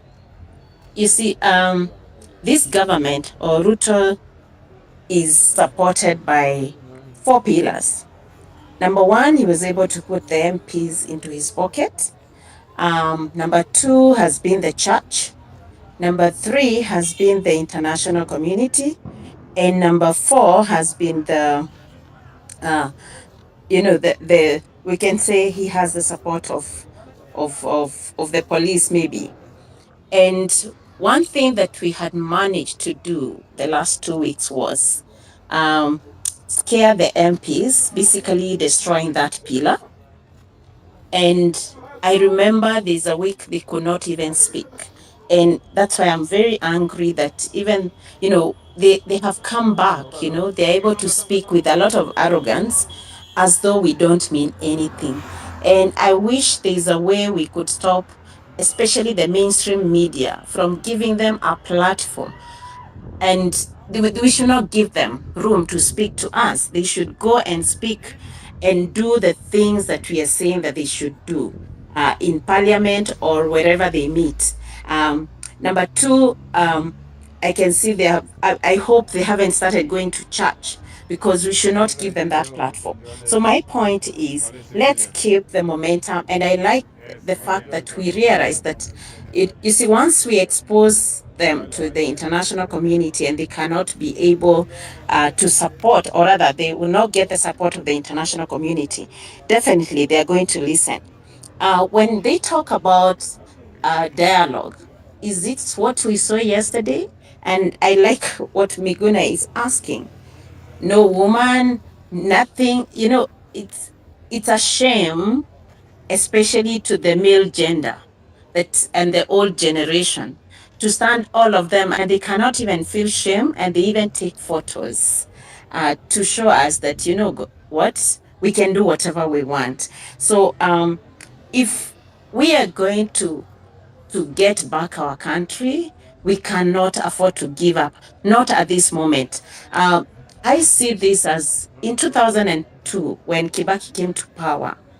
I was in the university then, I'm a millennial, and we had so much hope, and we could see citizens arresting the police for bribery and all. And then over time, that momentum just fizzled out, and we've been on a road to, to downhill, back to the dark days, and back to the, immoral society whereby nobody respects anyone. We don't value lives. We don't, we don't value what matters. So I think we should not give up, and especially deplatforming the MPs and the leaders. They should not speak to us until we see action. I don't know how that is going to happen, but I think it's our time. And what I like about this movement is that Eunice. it's Eunice, not. I'm going to Yes. now drastically just stop you. Please, guys. Okay. When we are expecting also order from the leaders there, we should also have the order here. It's 2 minutes each, and yeah, so kindly Okay. land. Karani, please take note. So Okay. just a moment, Eunice, I'm Okay. giving you seconds back. When I raise my hand up to all the speakers, it means you have 1 minute more. So the orientation can be that you're looking at your watch. So when the clock turns to the next minute, then the time is over. And please just do prepare your points in a manner that you can put them across in 2 minutes. I know the 2 minutes is not enough, but we really need to. We have over 100 people still requesting. Eunice, land, and then we go to Karani. Okay. Okay. Okay. So my point is, let's shame the behavior that we don't want to see, and let the platform, and especially the mainstream media, should not give them platforms to speak. Thank you so Thank you. much, Eunice. Karani, go, and the 3 guest speakers, should you want to chime in anytime, just open the mic. Yeah, but after Karani, I think we're gonna circle back to the 3 of you. Okay, Karani? Karani, can you hear me? And Kingsman, should you want to say something also, just feel free to open the mic. Karani cannot hear me. So let's go to Godfather and then KOT Son.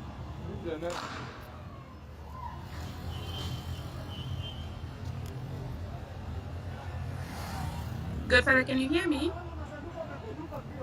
Okay. Dr. Miguna, can you hear me? Yes, I can hear. I can hear you. I can hear Okay. you. So then the Godfather cannot hear. So KOT, please proceed. Okay, thank you so much, Amaj, and I'm really happy to see Dr. Miguna here and Dr. Willy Mpunga. I like introducing myself with my official name. I'm Marvin Mabonga. And so I've ever had a conversation with Dr. Willy Mpunga on matters the constitution when we were having a freedom fighters, the writers of the freedom fighters event at UOM. So as we have seen the events that have happened recently. Just a moment. There's something. So There's something in your background that's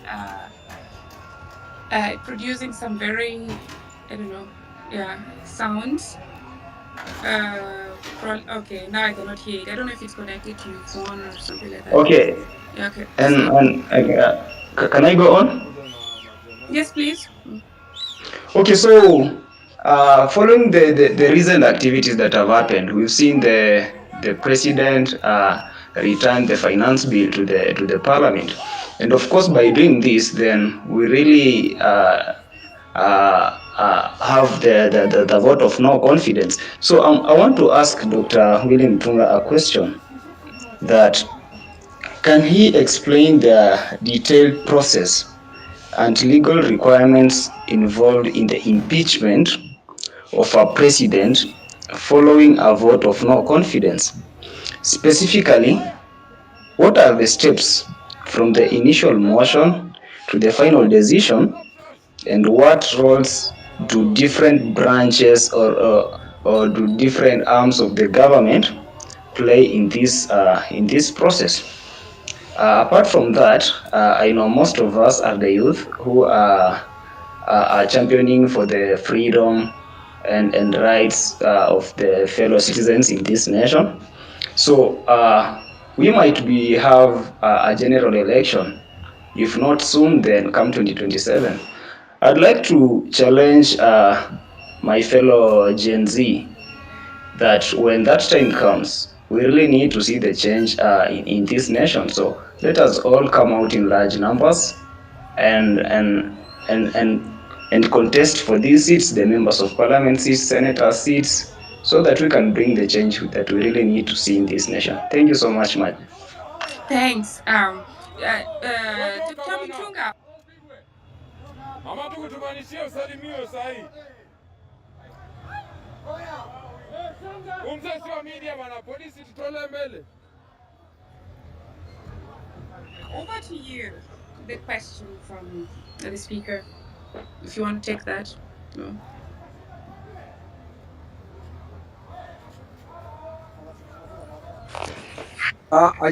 I've just picked up my pocket constitution to look at the issue, right? Okay, then let me give. Shall I give you some more minutes? Yeah, just go on. Okay. I'll alert you once Great, I'm ready great. to Because answer. I know you're also Okay. preparing on other points, so that's all right. Okay. Okay. Okay. So now, the next speaker is Milton, and then Kenya, and then Degwa. 2 minutes each. Milton, if you cannot hear me, I'll give the mic to Kenya. Kenya, go. Good evening, March. I hope I'm loud enough. Yes, you audible. Yeah. Okay, I would like to fire my questions straight to Dr. Owino Mutunga and Miguna, and also the other lawyers who are here. First, I would like to understand if we want to occupy State House. I would like to understand what measures we need to put for if letters need to be written in advance, and how such a step could be taken if we are going to march to State House. That's my question number one. And the other one is not a question per se, it's just to say that there is no dialogue and there is no point of dialogue. And at no point when this conversation started, we said we wanted a dialogue with anyone. So that's from my side much. Great. That's really perfectly put in 1 minute. That's thank you so much. Tony? Take a go, Tony. Yes. Yes, one of the things I wanted actually to raise was the importance of this conversation we're having on X space, because part of the problem we're having in Kenya, and I'm answering why people are feeling fear of State House or fear of doing things, is because the media in Kenya is highly compromised. The largest media house in Kenya is Citizen TV Kenya, with more than 50% of the audiences in Kenya. The last couple of months, most of the citizen journalists have joined the government. Half of them are in State House. I mean, from Hussein Mohammed to others. Others then went and joined from Govin. She went to Parliament. You know, in terms of the accountability of journalism, in terms of telling the truth, is zero. I tell you why. Moses Kuria has been 27 times this year on Citizen TV as their main guest. This man called Atwoli, this Yvonne Okwara, it seems to, have a habit of bringing up the mainstayers of government. They are given not only opportunity, but no other voices are heard. And why Kenyans are flocking to X space is because we do not have an accountable media. Because the government is the one that pays all the advertising with all its friends. So they blackmail these media institutions. The reporters are all friends of the others, all working in government. There is a compromised media. And I have gone on record with Linus Kaikai. I took him on because he's younger than me in this business. And I asked him, what are you people doing? Because all these Finance Bill 2023, the Housing Act, and including the Finance Bill 2024 were all marketed and sold as Citizen TV. What is the role and the collapse of the media? What is the role and the collapse of parliament, individual parliamentarians? And that's why this Jay-Z issue of Kusalimia MPs has been very effective. Because whereas the leadership has failed, individual MPs have failed, but the media has failed more. I want to leave it there for now. Thank you. And I would also like to take this opportunity to express my gratitude to Mkenya Daima. Do follow him. Reason is when we were pushing information that would save the lives. Dr. I'm going to put you through. Margie, can you hear? I can't Yes, hear you. I don't know if you're speaking, but I can't hear I can anything. hear you now. Can you hear me? Let me inbox Hillary, please inbox Daktari to see if yeah. So the reason why I want to underline this is when we are tweeting to save the lives of Kenyans, there were many influencers that were being tagged to post. Some of them were ignoring. That is the point where some of them were already bought, some of them not. But in Kenya, Daima was one of the people who at all costs was always amplifying those tweets. So thank you so much, Mkenya, for that. Yes. Now, Dr. Miguna, can you hear me now? I can hear you now. Oh, great. I hope you also took the questions that were being Yeah, channeled. Yes. Do you want to I take a did go? take. Yes, I Okay. did take the question that was asked of if we want to occupy State House. Yes. Is there a requirement to send letters? Blah blah blah. So this is my answer. If citizens want to take power, you're not going to give notice to the person you want to take power from. Giving notice to the person would be empowering him to organize himself so that he can arm killers to kill you. I am against giving notice when people want to go to State House, for example.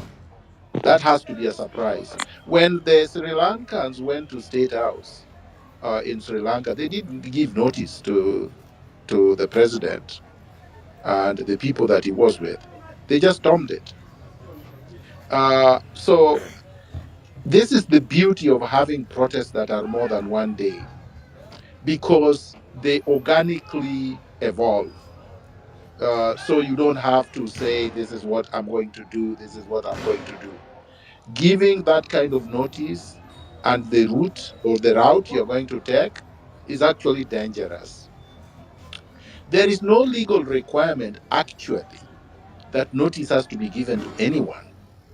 The only thing for notice is so that you allow the police to provide security. But as we know, the police in Kenya don't provide security to protesters, they harm them.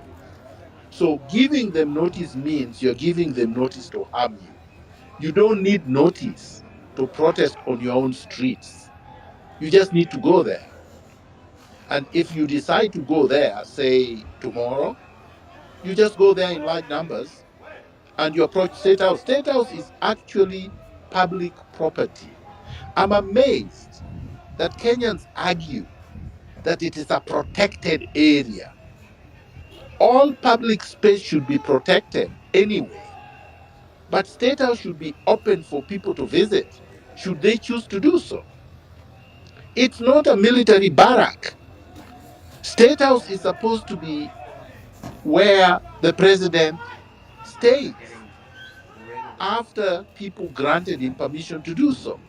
Should the people withdraw that permission and they want to occupy it and evict the person that has become rogue, I think the citizens should feel that they have full power to do so under Article 1 of the Constitution. The same power that you have under the Constitution to visit Parliament and to go there and take the mace is the same power that allows you to go to State House. So legally, no, there is no requirement to give notice. And in any event, politically, strategically, it is dangerous to do so. Thank you so much, Daktari. I'm actually, it's good that we're having this discussion because I'm actually one of the people who There's a mic that's on. I'm actually one of the people who actually, when it comes to demonstration, of course, the rights are enshrined in the Constitution, but I'm actually one of the people who were against marching to State House.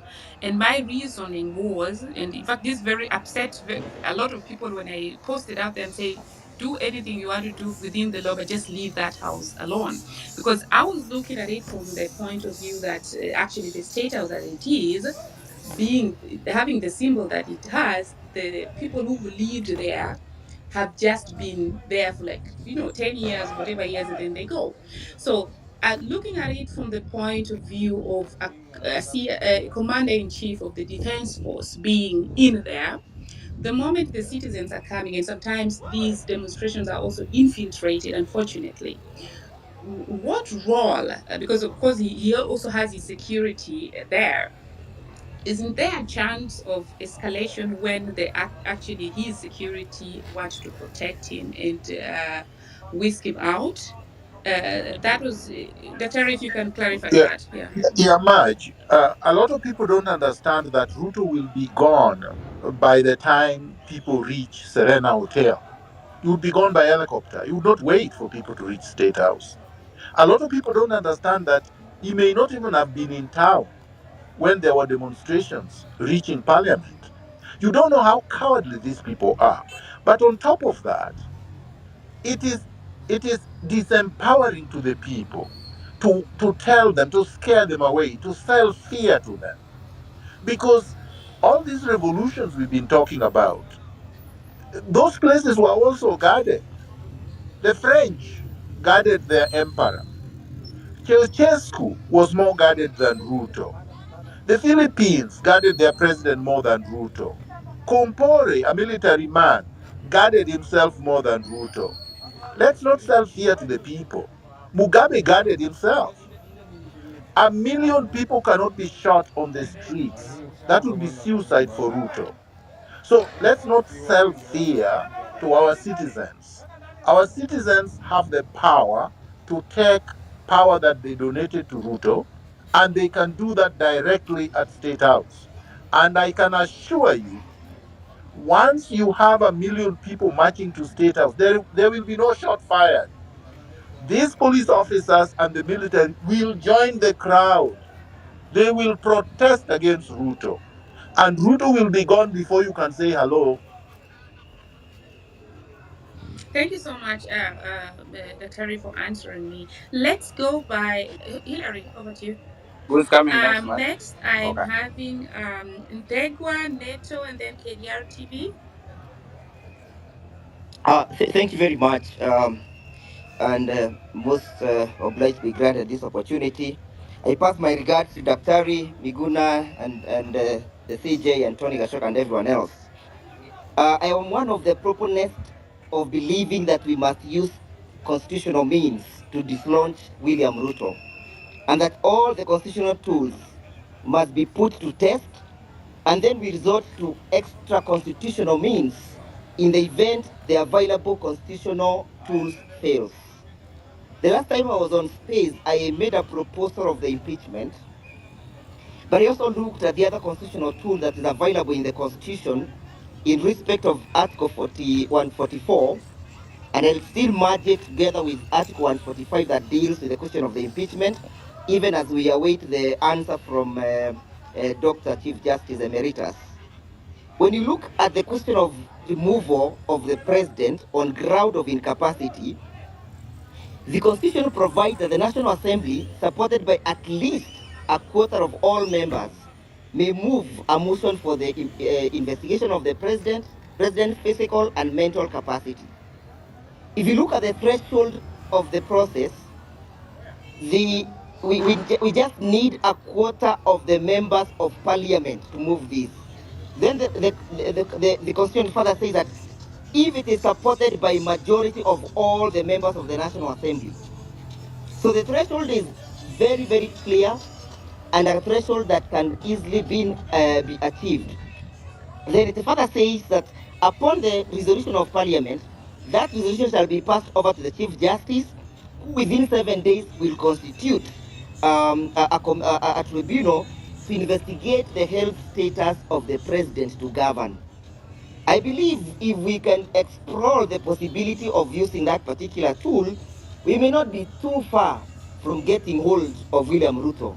If you compare the process of the removal on ground of incapacity and you compare on removal on ground of impeachment, the impeachment provides that you require a third, at least a third of the members, and then to move the motion, and then you require at least 2/3 of the members to vote for the motion. So I believe these tools are some of the tools that can be explored in terms of trying to dislodge Ruto. Why? Because if we get out of the constitution, we may never ever get back to that particular route. Number two, Mr. William Ruto being rogue and being what he is, there is nothing that stops him from also saying that because the citizens have now abrogated the constitution, that he may also resort to very extra constitutional means of trying to retain power.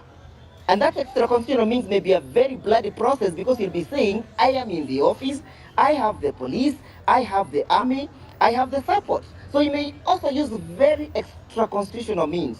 That is why, in my view, yes. Wakili, can you land? Well, I think those are some of the proposals I would perhaps be making. As I land on the question of the mainstream media, we need to boycott them so that they may really be hide the movement of the people. Number three, as I sum up, we must dislodge the current political status quo, and we need to have a hashtag of the hashtag of the status quo must fall, so that we completely get away from the embarrassment we found yesterday in KICC, that the people who believes in dialogue were in KICC yesterday. Those who believes in good governance and accountability are meeting where we are meeting. Thank you. Thank you so much. Thank you so much. Over to you, Hilary, and then I see that Terry wants to chime in. Yeah. Thank you so much, Wakili. Dr. Subject to us hearing from CJ Mutunga, I just wanted to say quickly to Advocate Ndegwa three things. Number one, the problem with lawyers who are focused on the black letter law is that they get lost. This is bigger than black letter law. This is bigger than litigation. We are on the streets already, and it is already bloody.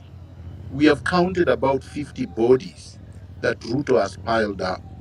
So talking of blood is a red herring because we already have blood on the street. Our people have already been killed. But more fundamentally, and I want you to think broadly, I want you to think outside the box. We are squarely within the Constitution. Article 1 is part of the Constitution. How can anybody say that power being exercised by the people under Article 1 is extra constitutional, is outside the Constitution? Yet that is the first article you read. Why should you go to the other articles and you leave the first one that gives you power? That's number two. Number three, impeachment is a non-starter. It's actually a big joke. Anybody who mentions impeachment and mentions it seriously may not know what they're talking about or what they're doing. We are not going to get into some exercise into futility. You're talking about people who cannot even impeach a governor? I mean, how many governors have been impeached? Two in the history of the Constitution? I mean, Sonko and his brother from the guy from Kiambu. That's it. And yet we have crooks all over. And then you're talking about impeaching a president. You're impeaching a president who controls the entire parliament and now controls the so-called opposition also. Did he just parade all of them yesterday? That's the entire parliament he paraded yesterday. You're talking about the people whom basically mutilated the conflict of interest laws. And they all voted as a block, 25 of them, with no senator voting no. Even the ones that are purporting now to be with the people did not even dare attend to cast their votes and say no. All of them voted unanimously. These are the people you say can impeach a president? My friend, let us not joke too much. We already have too many people suffering, many people abducted, too many people killed, families grieving, and then we bring them this. This would be to castrate the revolution. This would be to make it useless, to give people hope which is completely empty. It would be to divert our energies and anger into nothing. It's almost like the people who are telling us, let's sue Ruto. Sue him where? How? And how are you going to enforce the court orders? Because the court orders must be enforced by the police. So how would you get Ruto out of State House with the police that he controls? Please, let us think strategically. Let us not think like people who just went to law school to study black letter law and do not have the common sense to come out of it. Thank you so much, Daktari. Maj, as you come in, thank you so much. I see Tony Gachoka carry his hand, but I want to give Neto, and then Tony Gachoka, you can also submit yours. Neto, then Tony Gachoka. I know you are the guest, but Neto, go ahead. Thank you very much, Hilary. But also, Mheshimiwa, as you Is come it in, me? we want to remind everybody that let us have socialize. It means that let us follow each other as possible, so that when we have all these spaces, you're aware of what is happening. Hello, Maj. Mheshimiwa, go ahead. Thank you Yes, very much. yes, sorry, just a moment. Kibato, I can hear you. Probably you cannot hear people. Neto is speaking in a moment. If you cannot hear him speak, then please leave the space and come back. We'll add you to the mic. Over to you, Neto. Thank you very much, Marge. Thank you, Hillary. I'll try to use my 2 minutes. I'm here not to ask questions, but to support my friends, Dr. Miguna, and also Dr. Willie Mutunga, my very good friends. I will rearrange my many points, but maybe it's a good place to start from where Dr. Miguna has left. The other things I'll be saying will be more signposts for him and Dr. Mutunga then to maybe expound on. But the first one, Dr. Miguna, I think there is nothing wrong in reading the black letter law. I just think that what Wakilindegwa doesn't understand is that constitutions needs to be read in a continuum. Because if you look at the provisions of Article 146 of the Constitution of Kenya, it also provides for the president of Kenya resigning. And what we're doing is very constitutional. You know, the right to picket. I mean, of course, you mentioned very well Article 1 with regard to the sovereignty of the people, Article 37, the right to picket, Article 146. The reasons why people picket is to present petitions and prayers to the people in office. And one of the things we're asking the president is to resign on the provisions of Article 146. So there's nothing extra constitutional about that. I agree with Dr. Miguna to the extent that an impeachment process is dead on arrival. So let's not even think about it. But there's nothing wrong with what Kenyans are doing right now, the protests, the pickets, to the extent that we succeed in getting President Ruto out of office within the provisions of Article 146 of the Constitution. That's very constitutional. The second thing I'd like to say, which is going to be my first point, was that I think there is the call for dialogue by Raila Odinga, I think, was wrong-founded. Wrong-founded because as I listened to Dr. Tony Gashoka historicize the movement, as well as Dr. Miguna and Dr. Willie, you know, all the things we're asking President William Ruto to do, some of them are within the provisions of Article 73 of the Constitution. It talks about accountability of leadership, it talks about competence, it talks about integrity. It's all there. So what you're asking William Ruto and his deputy to do is to stick to the provisions of constitutionalism and the rule of law. And then, you know, broadly speaking, constitutionalism is the fact that just do things as per what the Constitution is asking you to do. That's number one. But number two, let the rules apply across board for everyone else, so that it is not that for some people it's not clear. The third thing that I wanted to say, Neto, maybe just to emphasize on what Dr. was saying, I think it is so clear that with the kind of legislators that we have, it will be a waste of time you taking anything to Parliament. These are the same people that passed on the finance bill that was rejected by everyone in the country apart from a few elites. They are the same people who were, even when the demonstration was about to get to parliament, they were in there forcing to ensure that because of So time they welcome passed guys. that This bill. is They did. They Nairobi ran into the CBD. Today is tunnels so that they can hide themselves. The next day, when the second of July, president Tuesday. Total rejected the Saturday. bill, on his or they were behind him clapping. Right. So really, that is not a house of honor. There is nothing that you can take there and it can be passed. The same way that Daktari is asking, do we really have an opposition? These people were yesterday lined, both parties, ODM and Kenya Kwanza. They are the majority in parliament. They make like 99% of the representation. So where will you take this impeachment motion to? It is just an issue of common sense, if you ask me as well. Thank you very much. And I agreed completely with Dr. Miguna, and I said that an impeachment motion is a non-starter. However, I said our constitution is ready in its continuum.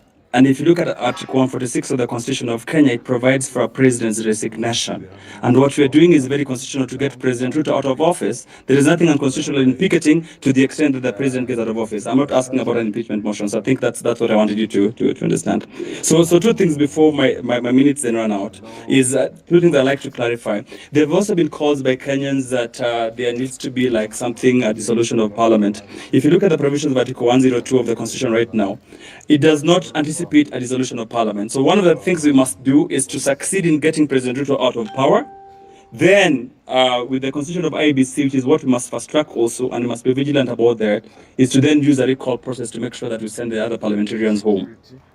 The other reason why I was opposed to Raila's call for dialogue is that when President Ruto agreed to meet Gen Zs on the X space, there was no conversation about dialogue. There was no conversation about selecting 150 people. The conversation was very simple. NATO tried to land so that I think your 2 minutes are done, and we have over 200 speakers on the Yeah, QA. So just please land so that we can give the yeah. mic to someone else. Yeah, could Yeah, you please just no, give just hold Neto a on. little bit more Yeah. time, please, to That's what I finish? wanted to say. Neto, I'm going to give you some of my 2 minutes.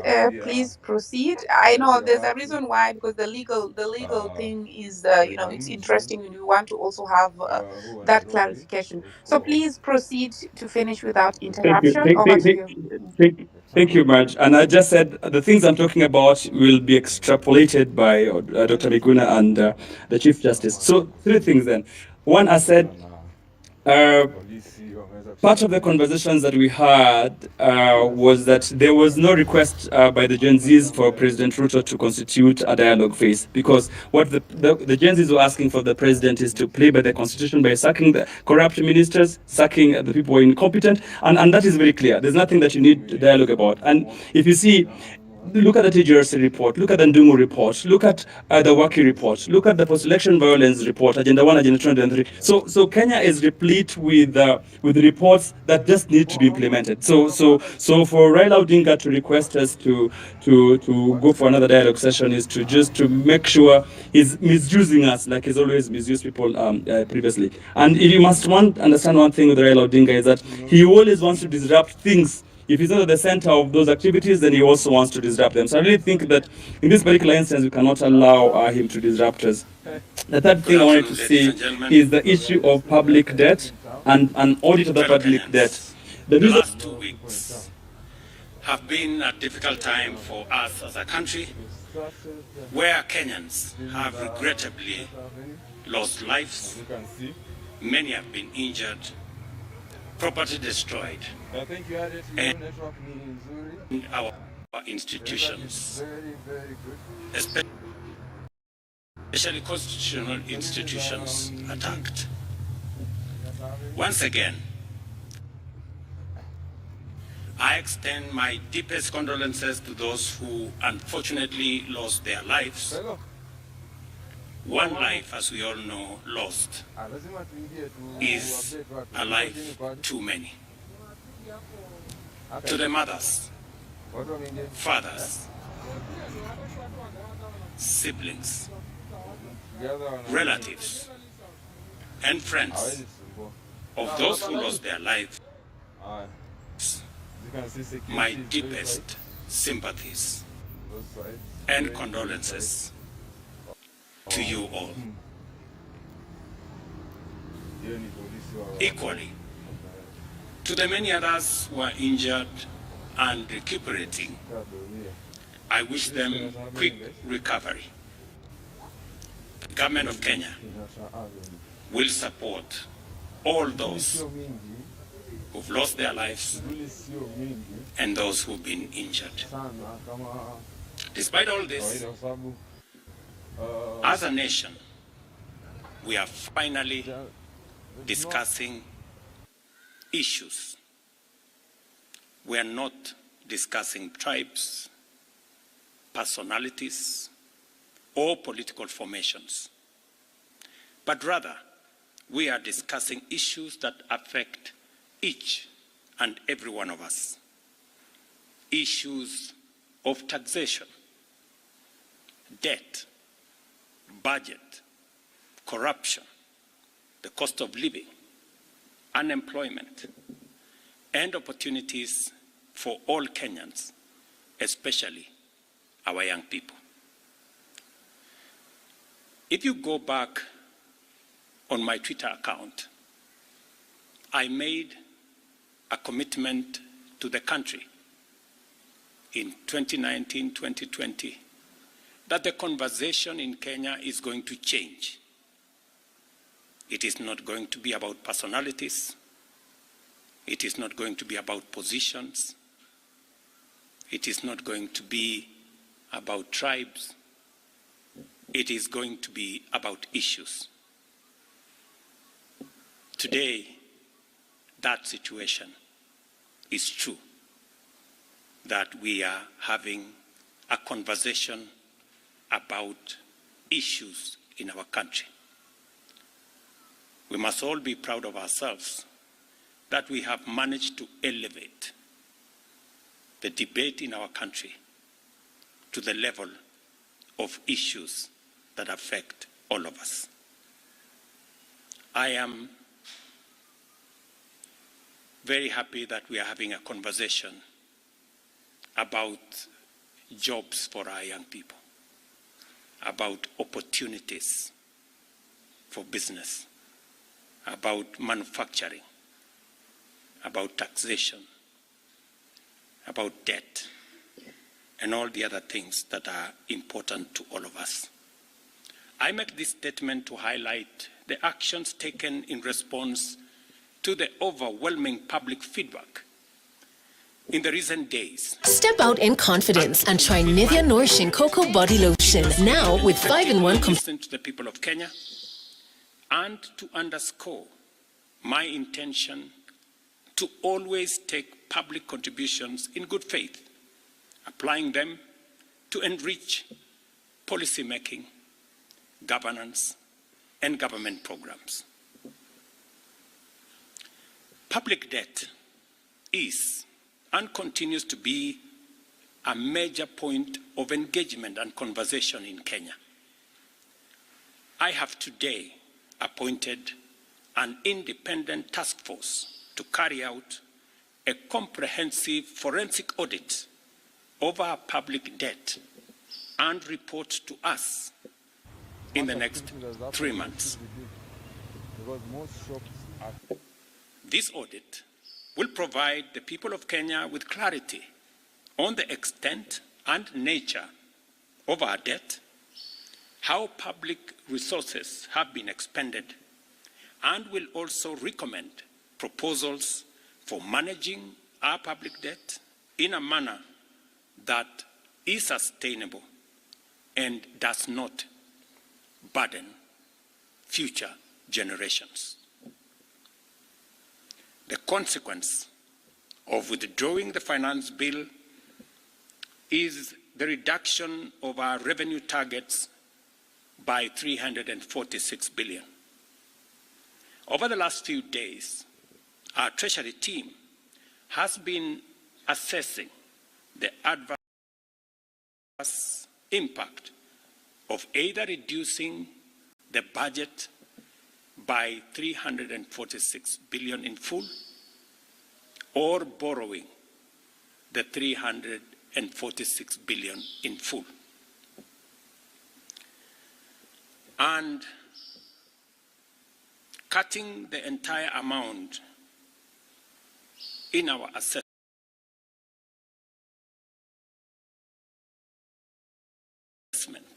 would significantly and drastically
reason why you might have seen Raila and his friends come out in the open is because you remember Raila being part of Uhuru's handshake was part of the Chinese debt, was part of all these things. So they know for a fact that an audit or an opening of the public debt puts them all in the same corner. So what would I request of us to do in the next couple of weeks? Number one, I think we need to focus the revolution.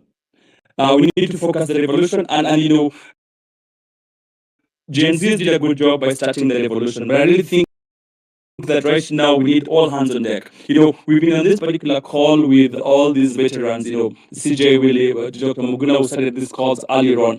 I think we need all hands on deck.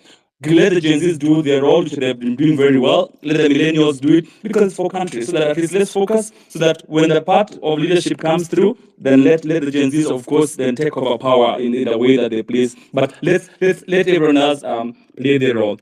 The last thing I'd like to say is the next weeks of IBC appointment. That's going to be the frontier where we must fight Ruto and Raila in a way that gives us what we deserve. You've seen the way it's always possible to manipulate IBC commissioners. The role right now as it stands is very skewed in favor of Raila and in favor of President Ruto because 5 out of the 9 people to be appointed as the selection panel are all going to be from political parties. That definitely gives them an advantage in terms of who then becomes on board. So I think even though we might be disadvantaged in terms of where we're starting from, I think that space is going to be for eternal vigilance because then like people are like, so that we do not scare too many people. If we protect that particular space, then we're going to be all good. The last one, the call for Ruto must go must always be accompanied by the call Gachagua must go. Because part of what is going on in the streets is that people are wondering that if you let President Ruto alone, how then does Gachagua become president? Which is even more horrendous than the current president. So I really think that that clarion call should be for both of them. You know, of course, Ruto must go, Gachagua must go. But of course, when both of them go, and there are constitutional ways of doing that. If you look at the process of Article 143, you know, once the president has gone, the president, you can also throw away the deputy president, and then, of course, there's an election in 60 days. So that, of course, is still within the constitution. So that people like Ndego have no business getting worried. We will make sure the president resigns within the provisions of Article 146. We will make sure the deputy president resigns within the provisions of Article 143 and 144, and we shall have an election in 60 days where Gen Zs and other Kenyans can then put it the kind of presidents they want. Thank you very much, Maggie. Thanks so much, Neto. And yes, Antonia, you next. Thanks for your submissions there. And Tony, take a go. And then Mnyama, Mkenya, your question. Thank you. I just want to address the issue of fear and the issue you raised about marching to State House. Because, look, these issues that we are taking are not easy. It was Winston Churchill who said that of all the virtues of a man, there is nothing more important than courage. We would not have got the finance bill retracted had people not risked their lives and marched. We would not have the IBC panel now appointed had there been no this protest and this sacrifice of so many Kenyans, because even the NADCO report was not able to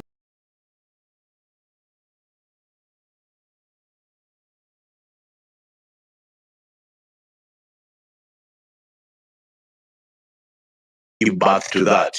And I want to remind Kenyans what happened in 2002 when Mwai Kibaki won the presidency. President Moi came to Uhuru Park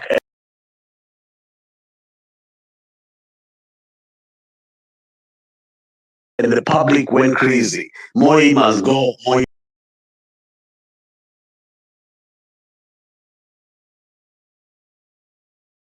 must go. And he had all the security and everything there, but nobody was holding back Uhuru Park. I want to associate myself with what Miguna had said earlier. I think this country has not reached the point of critical mass. When we reach a point of critical mass, we are so many of us that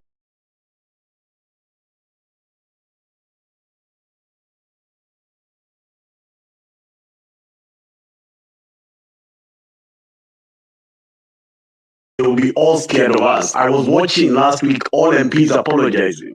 I'm so sorry I didn't listen to Jay-Z. I'm so sorry I didn't listen because they can't go home. I want to be, because these people listen to this space, and I know many from State House and intelligence are listening. The reason they bring out the army is to scare you. The reason they shot all these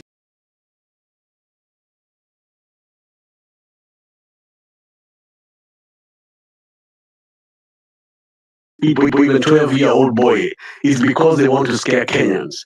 Fear is that is their merchandise. If we buy fear,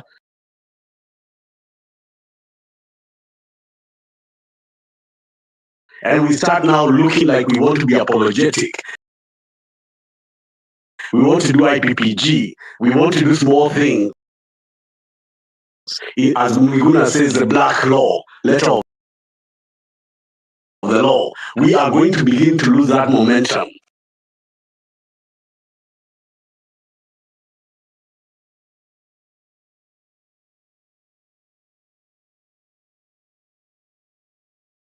What is important, no dialogue, no talks, and no retreat means, are we ready to march and to march even up to State House? Who would have believed would have got it into Parliament? Who would have believed that Ruto can refuse to sign the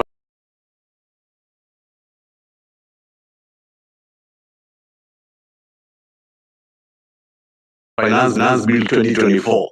Who can believe even now the military is hiding? Although they are deployed, they don't want to be seen in the public. We are winning this war because we are courageous and we have no fear. Let them not even think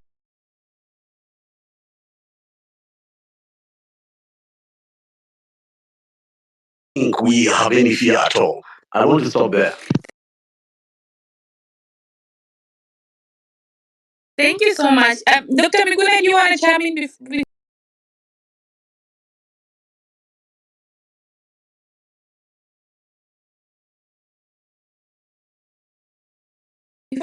we go to KDR News, or should we No, proceed? no, go ahead. Okay, Go ahead. thank Go you. ahead. KDR News, then Esperance, then Kenya.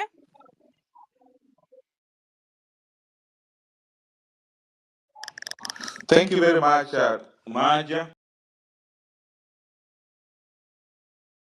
Dr. Miguna, my good friend, and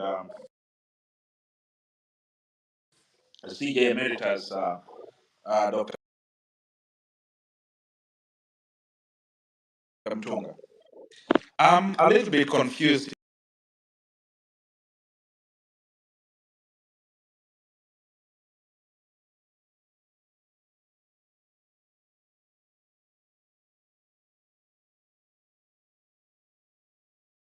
here because the law which was rejected, but technically I'm not a lawyer, that's why I need people like Dr. Miguna to come in and really tell us what is the, I mean, right now, where are we with the rejected bill? We've not actually had anything, and as far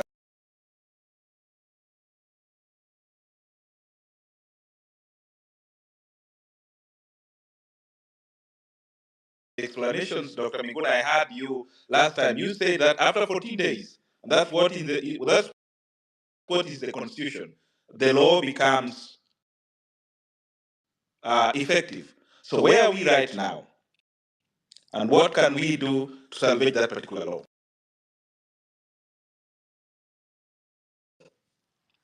And not really salvage, but just completely eradicate it. The other thing I also need to get from the legal minds is the aspect of, I mean, not really the aspect, but where are we with the real data of the people who are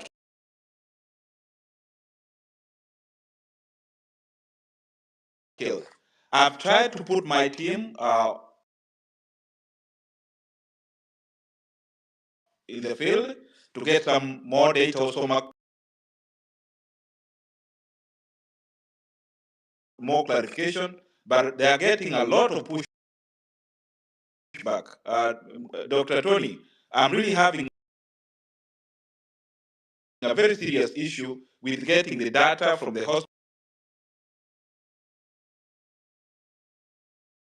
the data from the police. So up to now, even the 41 government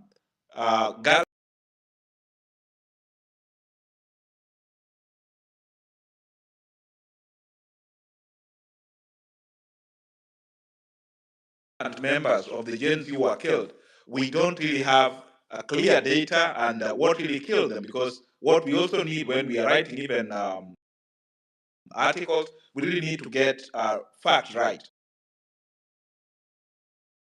So I'm still really having a very difficult time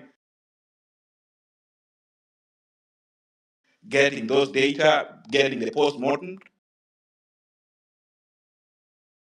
and up to now. So we are really having a very terrible situation down there. What can we really do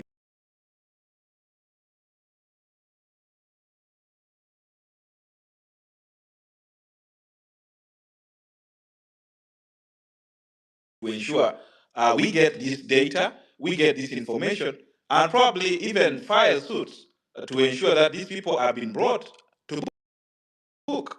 And then the other thing, when President Ruto is telling our Gen Z or our millennial or people like X, like, I mean, people all like us, what are we really going to do to ensure these people, especially the policemen, are brought to book? Why does he talk of dialogue? Why does Raila Amolo Odinga talk of dialogue while our people from our community in Kisumu down there, over 75 people were killed, and they were being pulled from their houses, from their huts, being clobbered to death, but nothing has actually been done. So I would also love the opposition to tell us exactly what have they done with the people who are killed.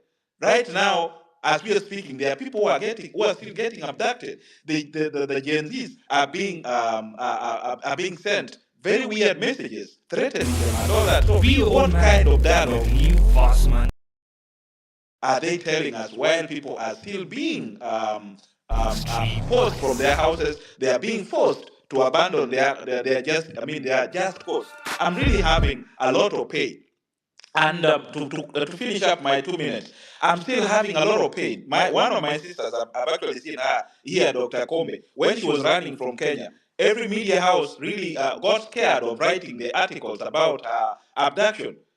Well, our media house, through a friend of ours from the airport, gave us the information. We didn't fear. We wrote those articles. So if you've got any information which deems to better the lives of Kenyans, send it our way so that we can publish it. If you have got good information, we can even interview you If it's not on Twitter, if it's on YouTube or wherever situation you want us to publish your information, please bring it forward so that we can publish that information. So I really need some clarification from CJ Emeritus, Dr. Mutunga, or Dr. Miguna, or Dr. Tony. Thank you so much. Thanks so much, KDR TV News. We go to Esperance and then Kenya. Thank you very much. I'll be brief. So I'm just wondering, I have a couple of questions. The first one is, at what point do we declare these disappearances, abductions, these murders, crimes against humanity? Because these numbers are rising by the day, and I mean, the government seems to have some form of false sense of immunity, which is very sad. At what point do we declare them crimes against humanity, and how then do we act? Do we wait for other people to act on our behalf, or how do we act individually to raise to let the world know that indeed there are crimes happening against humanity in Kenya? I think Dr. Mutunga has dropped, but then I had a question for him. Maybe I was just wondering, as the first Chief Justice post 2010 Constitution, where did we lose it as a country in that one? Is the judiciary independent when it comes to draft? We've seen when this Kenya Kwanza government came in, we just saw cases being dropped one after the other in a very sequential manner. Number two, the issue of, I had him mention the issue of cattle rustling why are we glorifying robbery with violence in the name of cattle rustling?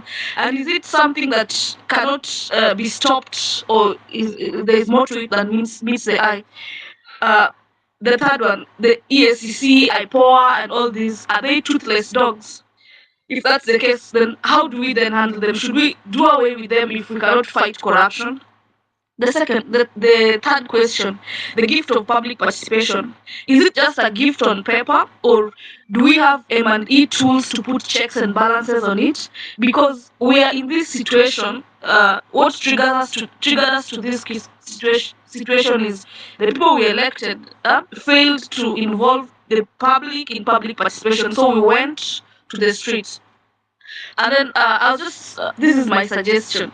Can we break the system one department at a time, so that when uprooting one, say when we picked Nakumincha, can we ensure she's gone?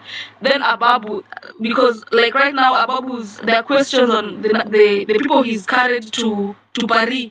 We'd want to know, can we have it clear how many people have gone to Paris and at what expense to the taxpayers' money, so that when we're pushing these agendas, tunafinya, we inject until somebody goes. And then the person who asked, I think KDR TV News, who asked about data.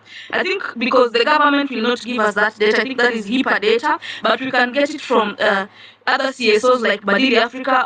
I think Boniface Mwangi, I saw them working with those families, and they've been posting on their social sites because they sought consent from the families. And then the last one, I think the Gen Zs do not need dialogue at this point. The things they're asking for should be done. Somebody said that when the government doesn't want to solve your problems, they create commissions, task forces, and introduce bougie words like dialogue. At this point, tribal kingpins, perceived or real, must take a back seat, because this thing is, the issues these people are asking, unemployment. What is dialogue going to create employment? And I still insist, can't dialogue run simultaneously with picketing as a right of the people? Thank you very much.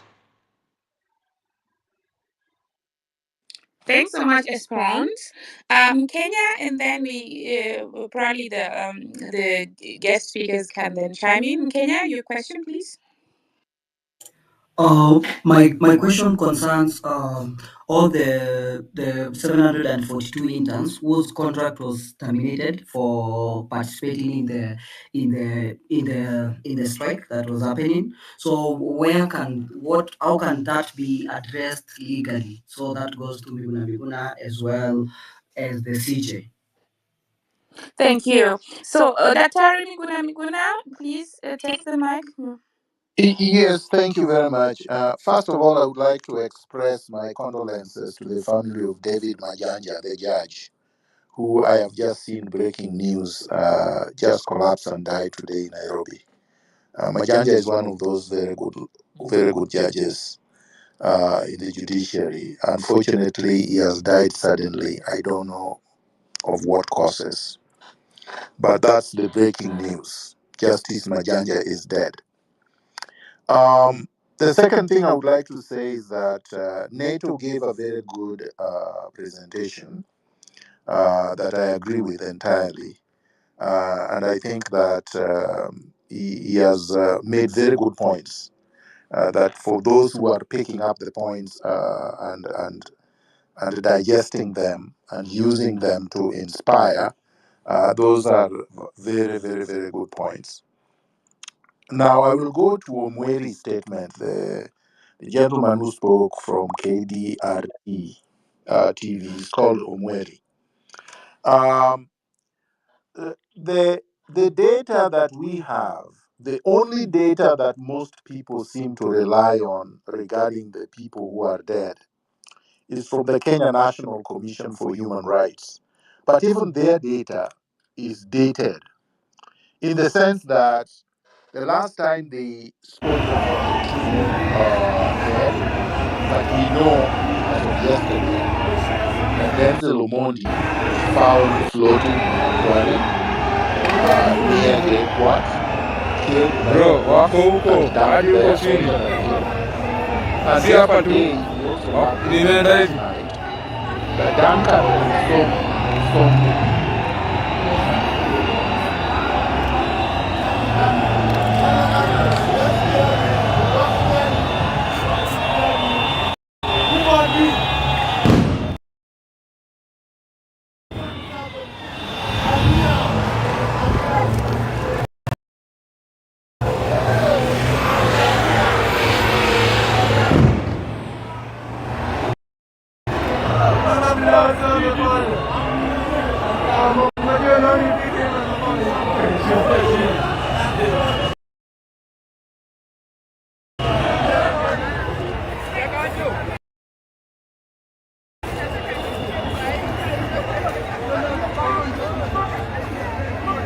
Yes, the Supreme Court, yeah, the lawyers, as you can see. Yeah, these are the lawyers. These are the lawyers.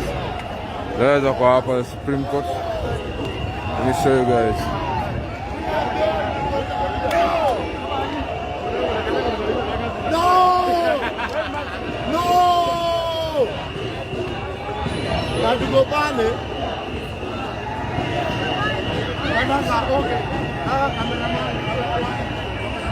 So as you can see, the police are here, all of them.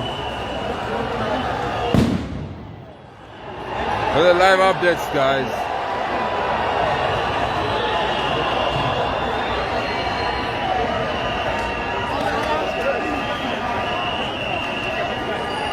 Live update, guys. So the demonstration are still on up at CBD.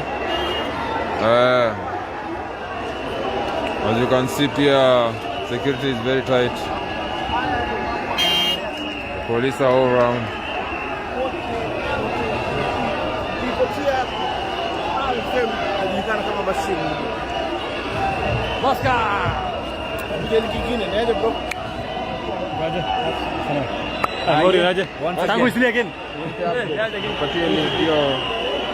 Simu nipatie update hapa kidogo. Tuko Supreme.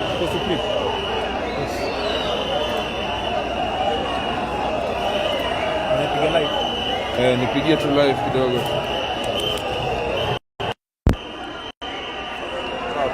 Hivi Roy. Twende. We are at the Supreme Court right now, and behind me, tear gas canisters have been lobbed. The protest.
So we are live in Nairobi, whereby, you know what, GNCs are protesting over the Finance Bill Act. You can see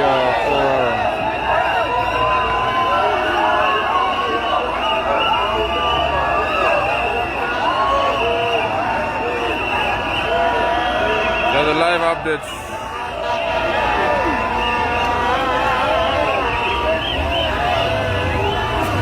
These are the live updates, as you can see here.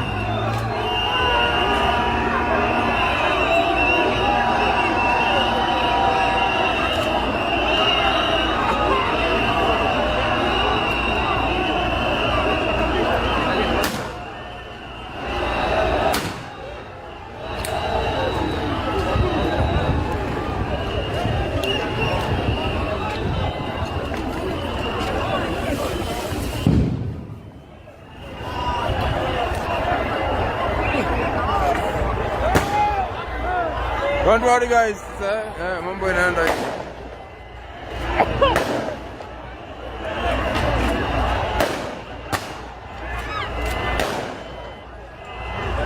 I see the police are running, yeah?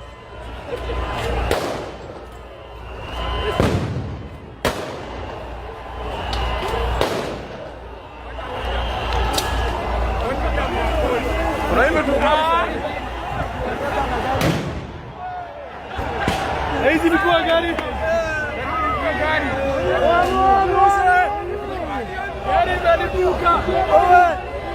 So this live update, guys.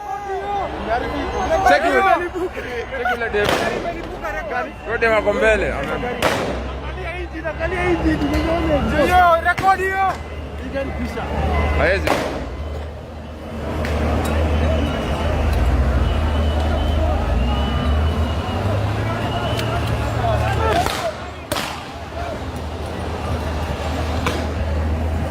So the current situation here, Nairobi CBD.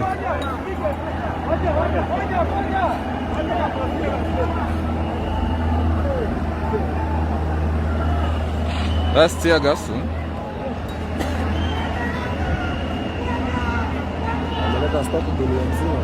Mbaya, nakwambia. Ndio gari yenyewe kuja na stop dunia nzima.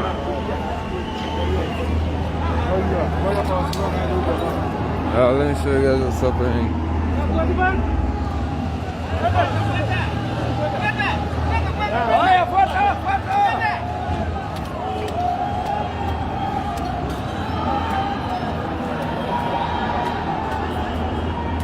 Updating you guys live.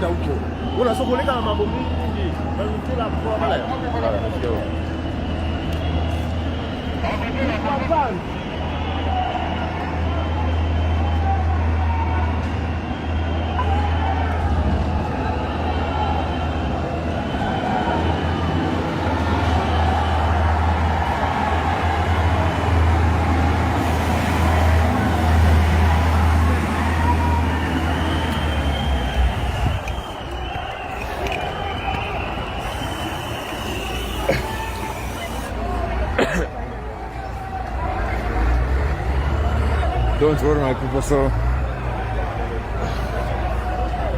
bado ni mchezo paka na panya hapa. Mwambie nani basi kanisaidie microphone nitumie hapa. Sijui.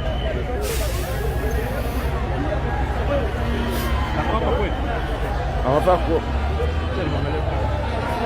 Haya.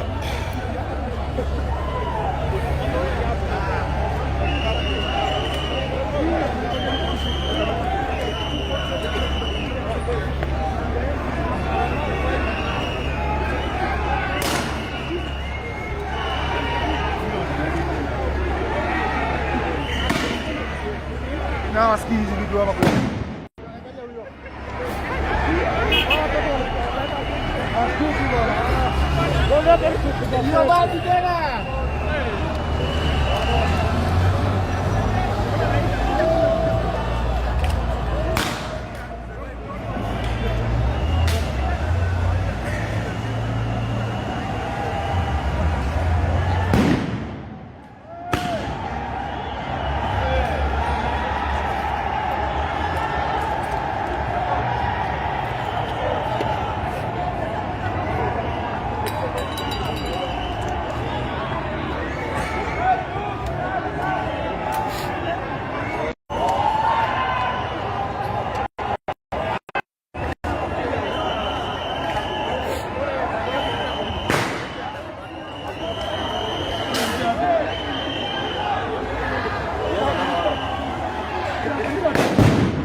Roy.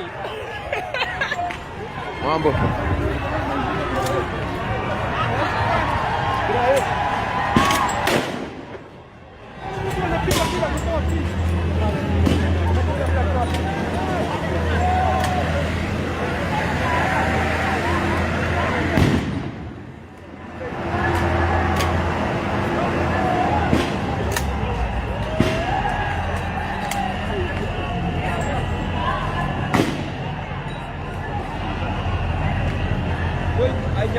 Aja Prime.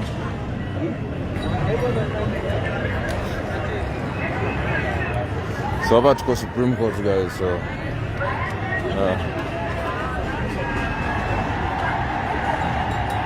it's going down.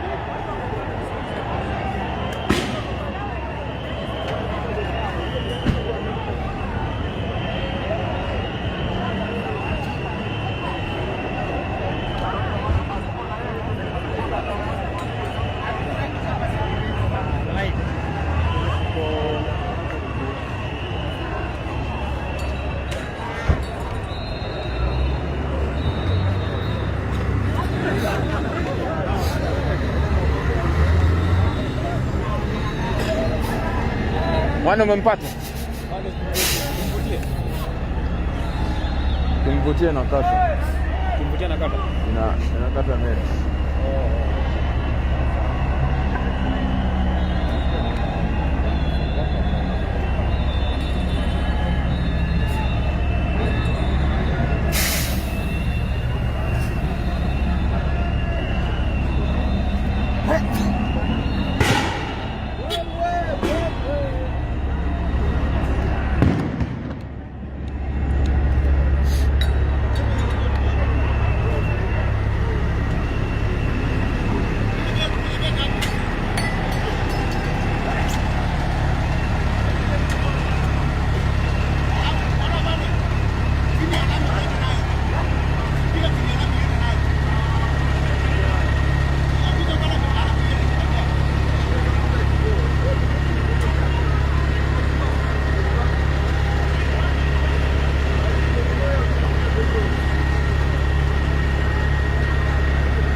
see they are preparing to shoot.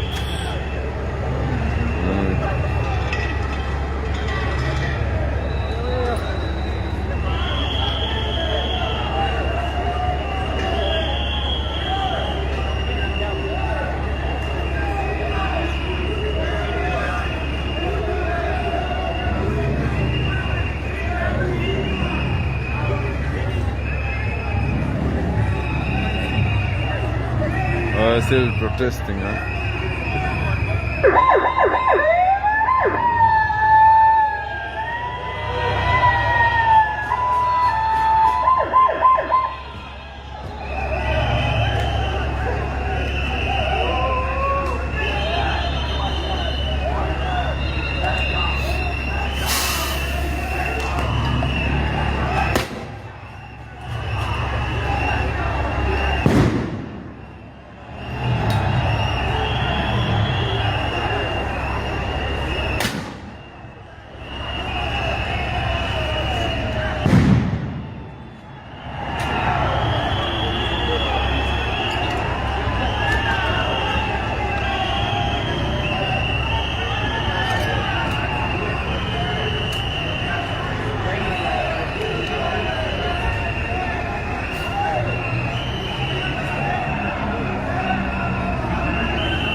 barabara hii isipite.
Mom, asante kuwekea sahi.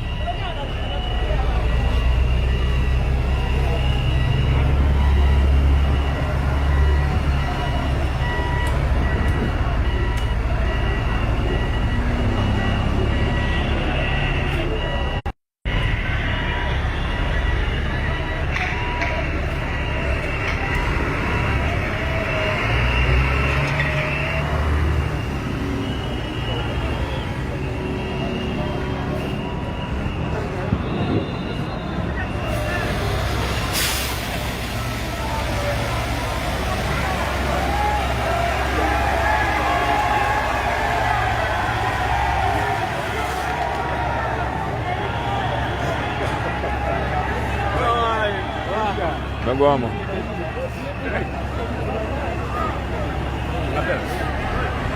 Ndio.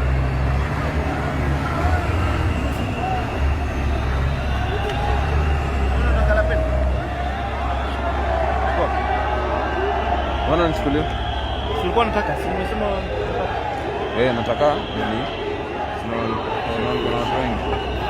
Hapo. Yes. Toa vuta tu.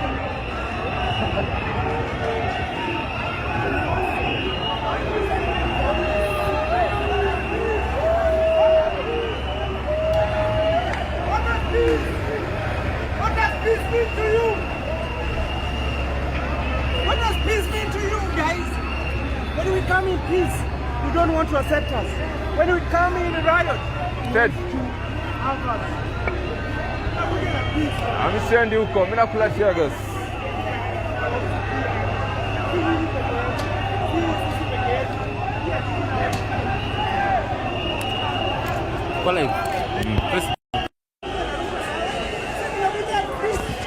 So guys, bado kuna commotion hapa the Supreme Court, as you guys can see. The police are still engaging the protesters.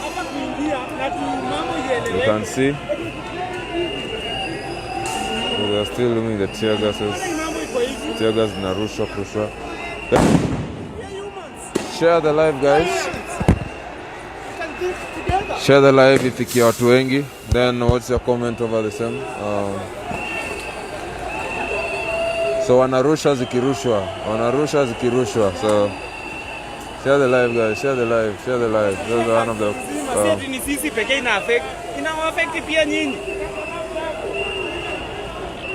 let me count these other sides where the security is. Let me try to get the right position to show you guys. You can see in between the police.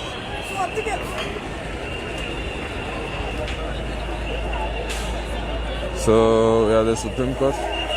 So naona inarushwa alafu pia wanarudisha.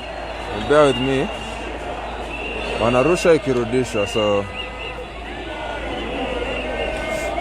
the GNZs are working. Hapa tuko Supreme Court. We are the Supreme Court, as you guys can see.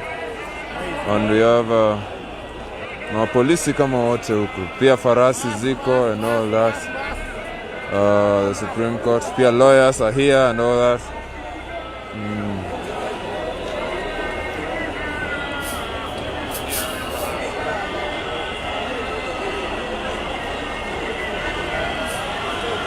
Lawyers are here.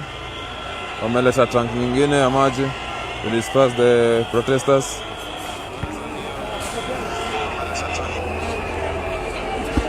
But talk to us on the section. Tuambie, what's your take over this? What's your take? What do you think about this?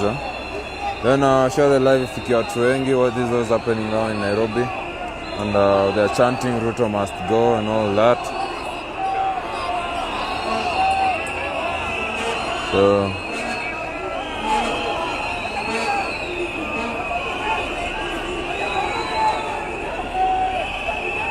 share guys, it's happening.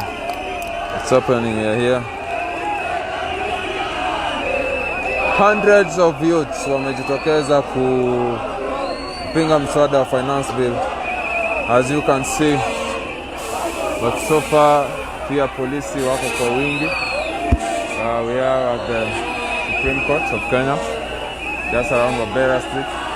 And this is what is happening. They are kneeling down, saying that they are peaceful, even if they are being loomed down. Bado wanatupiwa tu tear gas.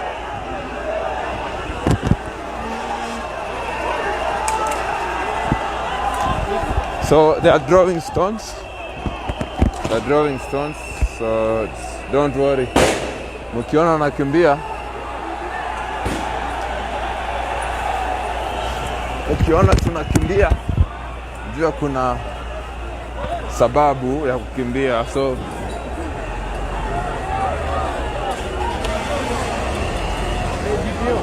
nasikia GPO kuna form.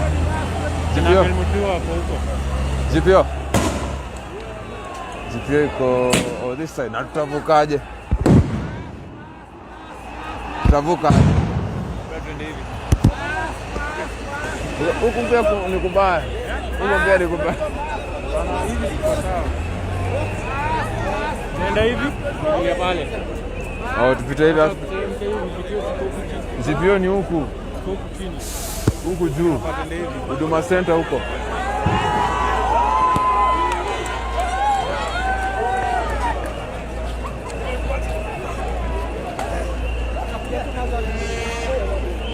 Mzee, guys, tunakula tear gas tu pole pole. Tear gas tunakula hapa. Share the live. Do you support it? do you support the finance bill or you're against the finance bill?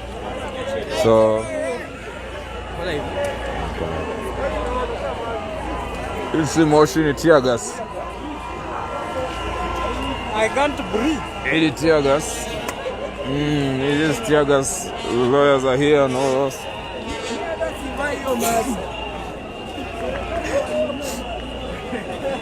Yeah, so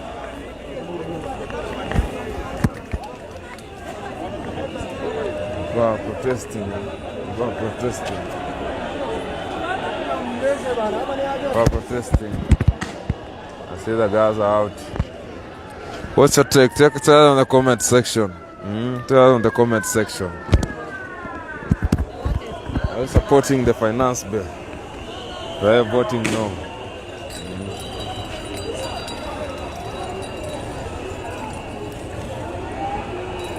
So, yeah, we are still here. Mcheza paka wapaya na panya wa polisi na watu wa waliojitokeza ili kufanya nini, ili ku demonstrate against the finance bill. And we are the Nairobi CBD. This is just part of the streets, but they are all over the streets. They are all over the streets of Nairobi. As you can see, others wanajaribu kuzoom. As you can see, others pia wako kule kwenye majumba juu. Naelewa.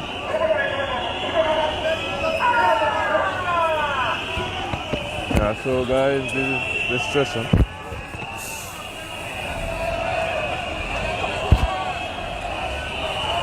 Wanaenda tu wakirudi. Wanaenda tu wakirudi.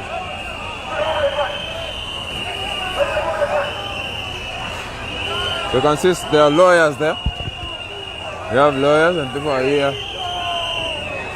They are protesting kabisa.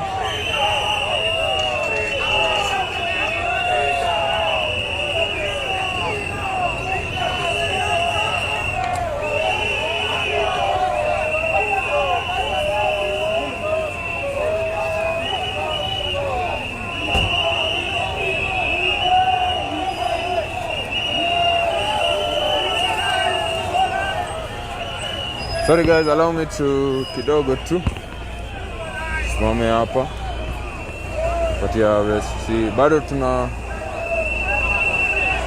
it's hundreds of youths. Sasa nione kama nitawapatia huko nyuma mweze kuona.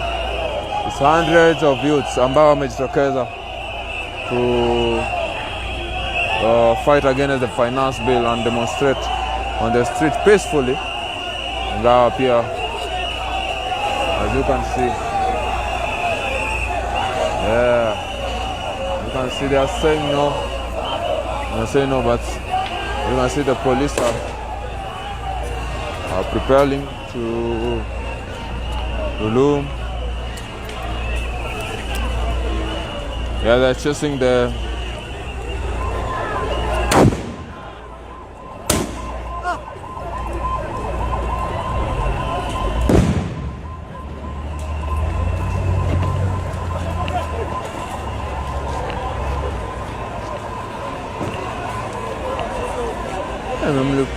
hiyo ni tiaga simemlipukia, naichukua kama wanairudisha na mkono yake ni tofauti, ndio alikuwa ameshikia chini.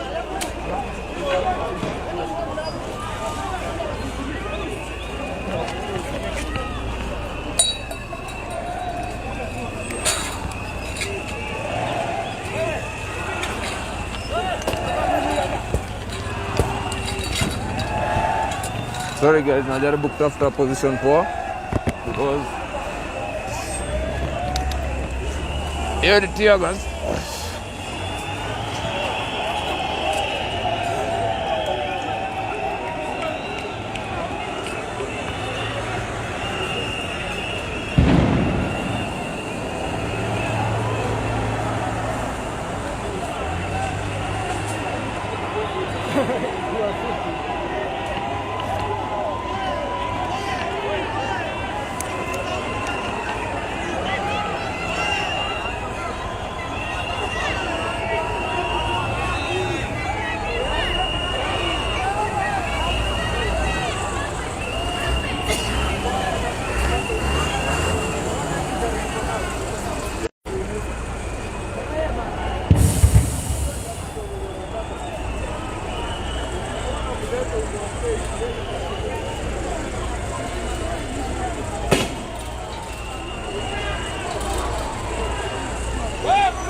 Sorry guys, tulikuwa tumenyongewa network kidogo lakini we are back.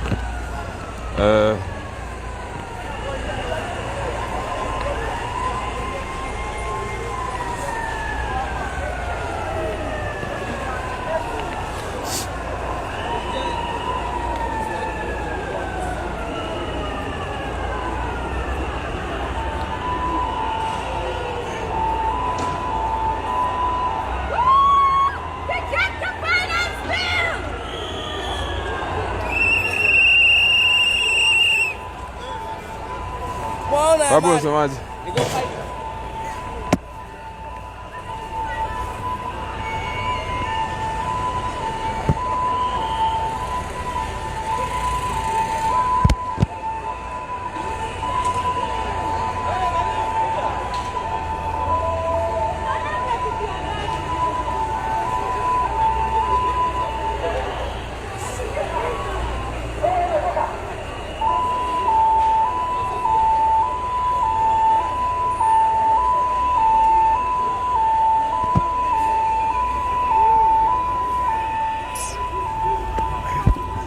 Over the past 2 years, our government has rallied the country behind the bottom-up economic transformation agenda, the basis upon which we were elected in the democratic elections of the year 2022.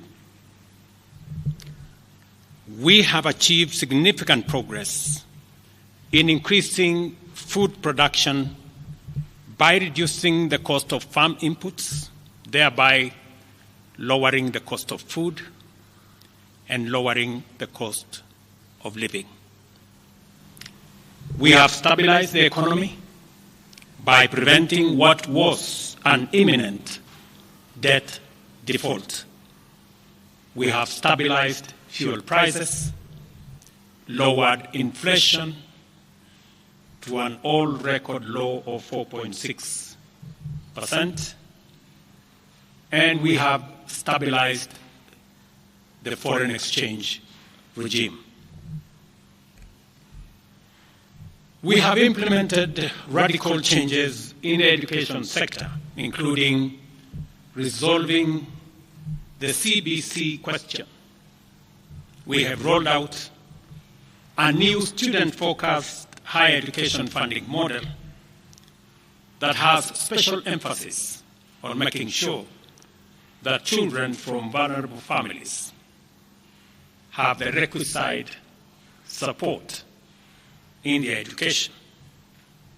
We have also improved the student-teacher ratio in both our primary and secondary schools by hiring an additional 56,000 teachers and also hiring an additional 2,000 tutors for our TVET institutions. We have equally resolved bottlenecks in cash transfer program to vulnerable Kenyans, including orphans, people living with disability, and the elderly. We have not only brought on board more beneficiaries, but in keeping with the promise that we made, it is now not the case, as it was in the past, that these vulnerable Kenyans have to wait for months. Now their stipends are paid as salaries of public servants are being paid. We did roll out the Hustler Fund that today benefits 2 million Kenyans. And we have 7 million Kenyans who had been denied access to financial services by credit reference bureaus. They are now off the blacklisting roll. Our affordable housing program has now more than 100,000 housing units under construction.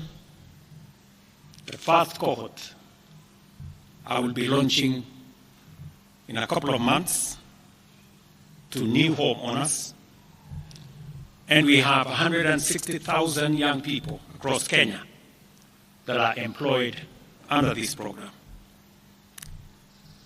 To expand manufacturing, value addition, and agro-processing as a key contributor to job creation, 18 county aggregation and industrial parks, and 6 new special economic zones are under construction across Kenya. And at the same time, we have 200 fresh produce markets that are at various stages of construction to support our farmers with access to markets for their produce, in keeping with the commitment we made to our mama mbogas. To accelerate manufacturing, last year we imposed levies on importation of clinker that can be manufactured in Kenya. We made a saving of Kenya shillings 20 billion in foreign exchange as imports of clinker dropped to almost zero. We also imposed levies on imported steel billets. And today, we have 11 steel factories that 6 years ago were closed.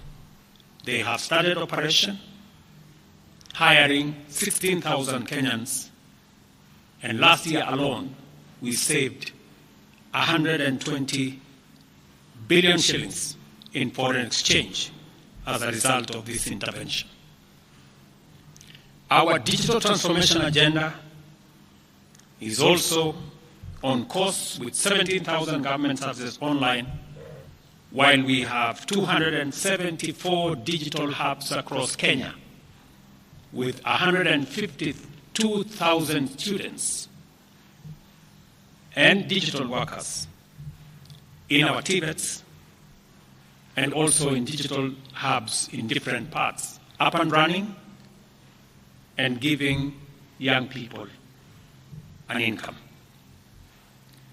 Our universal health coverage plan has already onboarded 107 community health promoters, and the process of registration for our social health insurance fund is ongoing, on its way to launch on the new date of 1st of October 2024 that will make it possible for every Kenyan to have a health insurance, and for those suffering from critical illnesses to have access to the critical illness fund, making it possible for every Kenyan to have access to treatment without the burden of having to fund it. On the measures I announced last week, barring state and public officers from engaging in Harambes, I want to inform the country that the public fundraising appeals bill is now ready for publication tomorrow. However, even with the progress we have made, I am acutely aware that the people of Kenya have very high expectations of me. And they believe that this administration can undertake the most extensive transformation in our nation's history. Recent events that necessitated the withdrawal of the finance bill, which will require a review and reorganization of our budget and fiscal management, have brought us to an inflection point.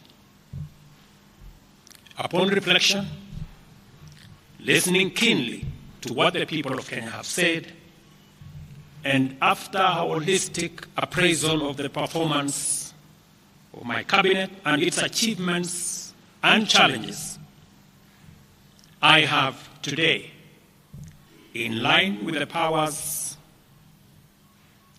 given to me by Article 1521 and 1525B of the Constitution and Sections 12 of the Office of the Attorney General's Act decided to dismiss with immediate effect all the cabinet secretaries and Attorney General of the Republic of Kenya, of the Cabinet of Kenya, except the Prime Cabinet Secretary and Cabinet Secretary for Secretary and Cabinet Secretary for Foreign Affairs and Diaspora Affairs.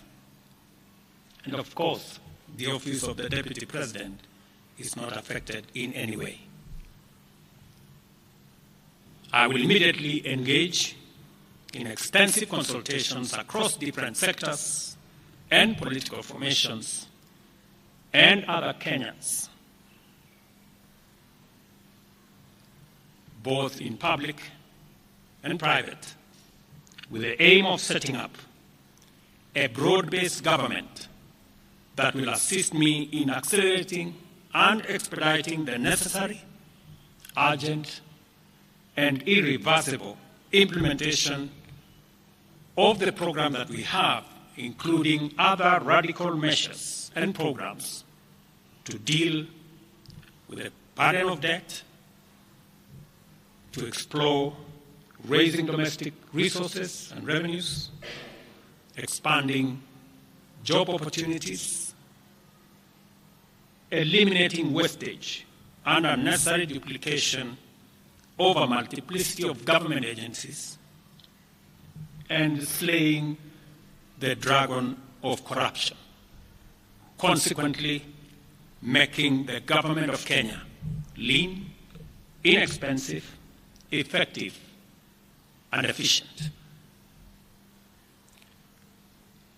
During this process, the operations of government will continue uninterrupted under the guidance of principal secretaries and other relevant officials.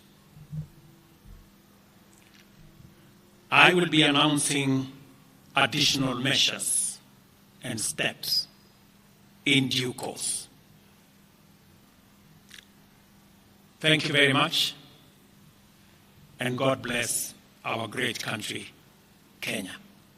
Asanteni sana.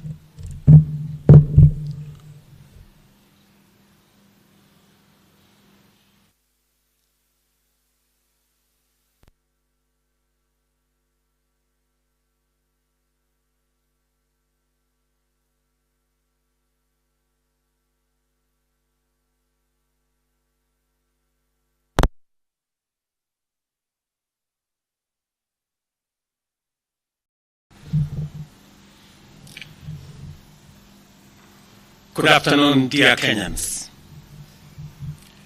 Over the past 2 years, our government has rallied the country behind the bottom-up economic transformation agenda, the basis upon which we were elected in the democratic elections of the year 2022.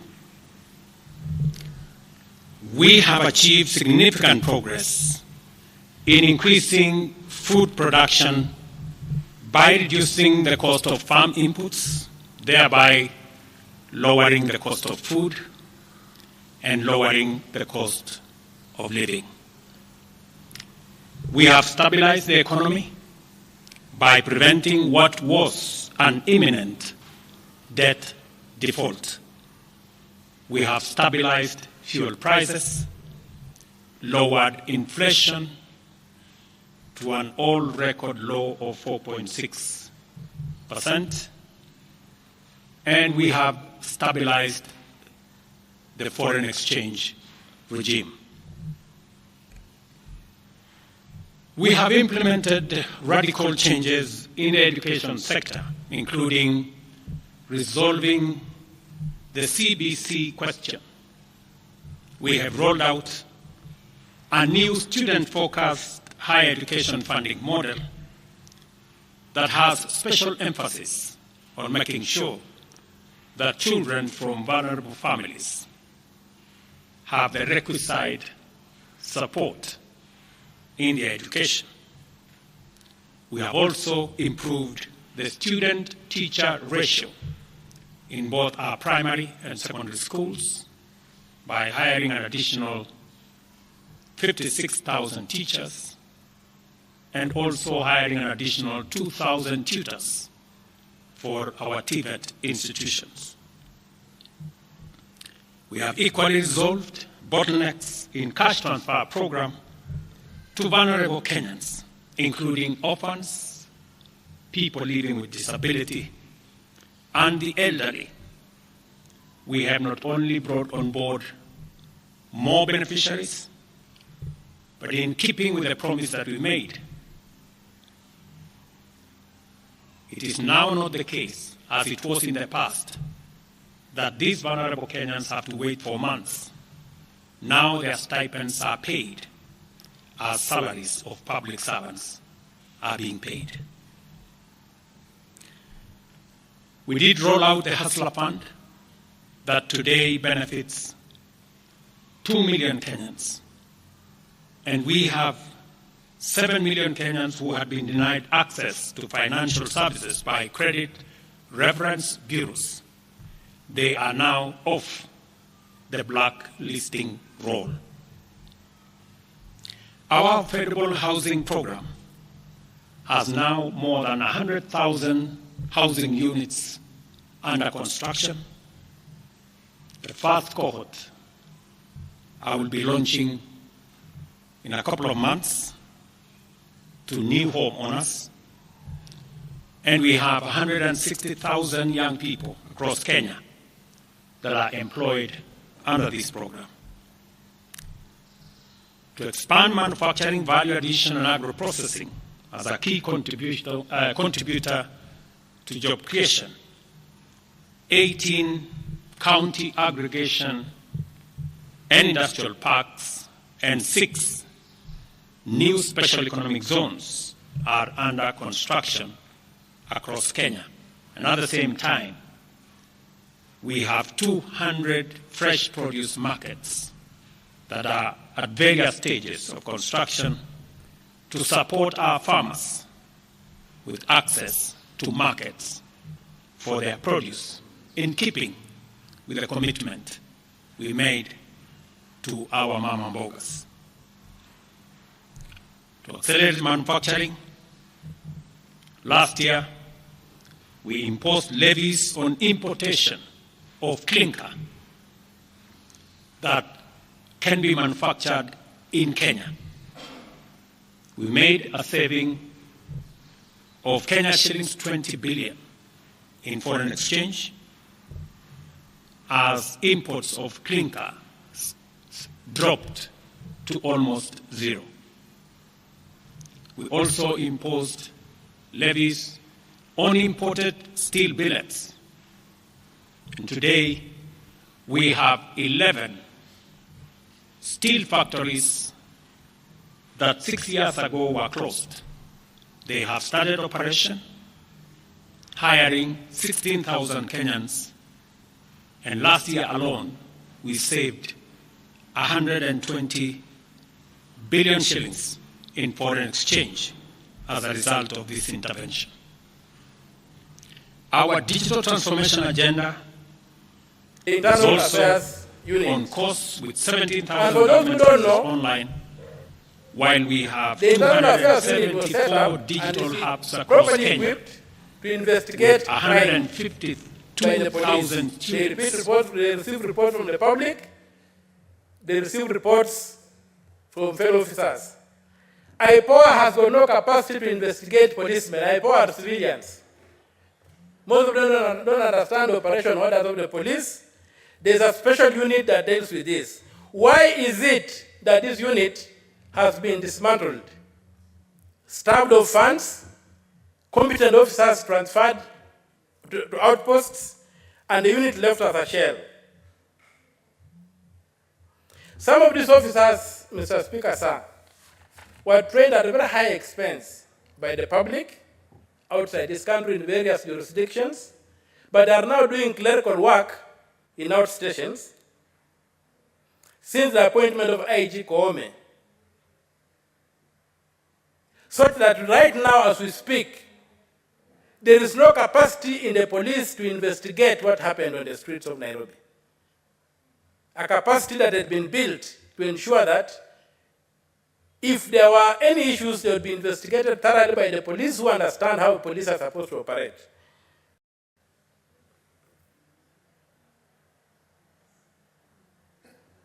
Now, the blood of these children who were killed is crying out for justice.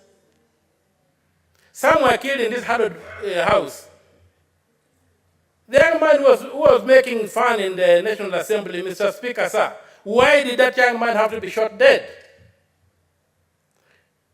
We cannot sit here and discuss these niceties that we are discussing here, complaining and not making a case, yet people have buried children whose only crime was that they went out to say that this country can be managed in a better way. If there's anything that this House can resolve to do and still retain its dignity, is to demand for justice for these kids. We have no other business. Because this country cannot be run the way it's being run.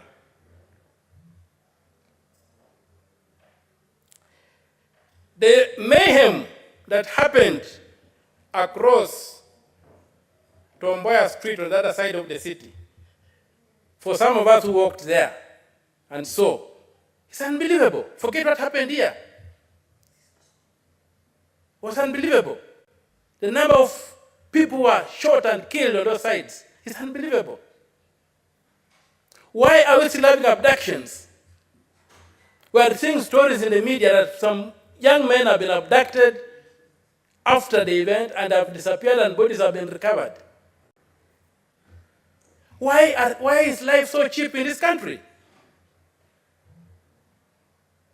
So all that we are speaking here, unless we demand justice for the kids who are killed, unless we demand justice for the blood which is crying out to be atoned, there's nothing we are doing here. We are just repeating, we are just going back to the same usual thing of lulling the country to sleep, pretending that something is being done when absolutely nothing is being done.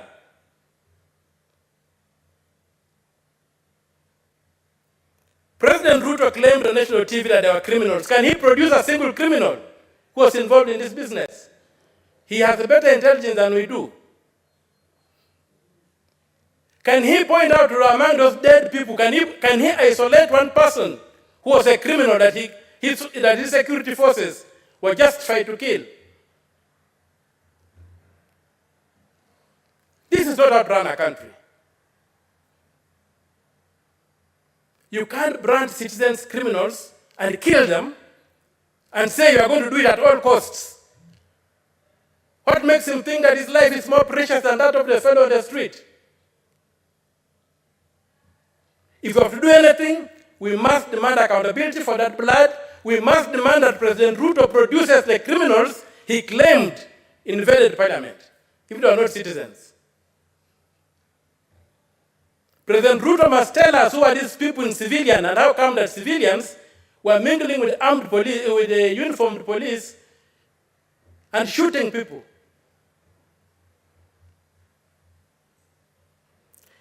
The time when people said words and they did not, and they got away with it, I think they are behind us.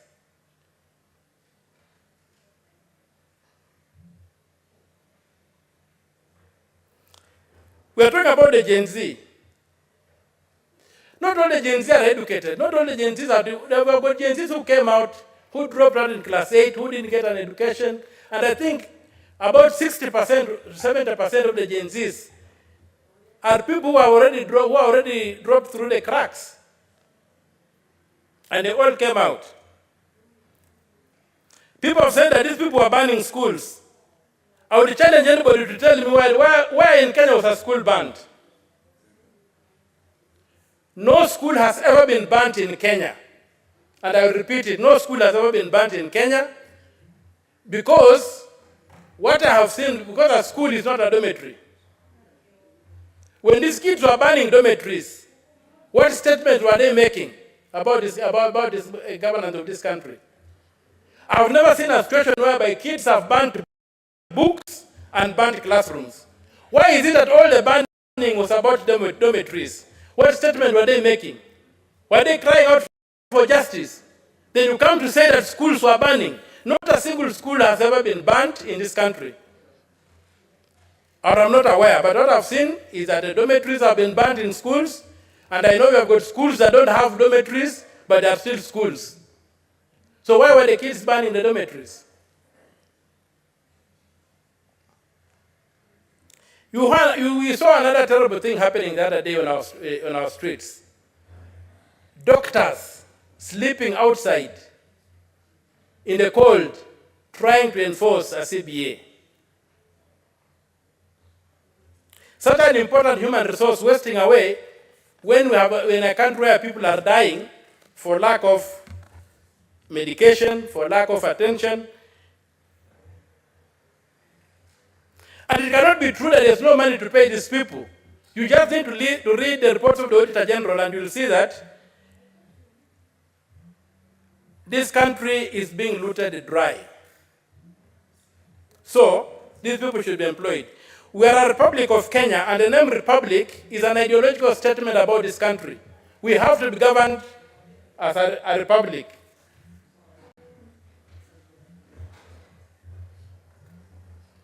We must be governed as a republic. We are not a kiosk. We have a constitution that says how power should be acquired in this country. And that power,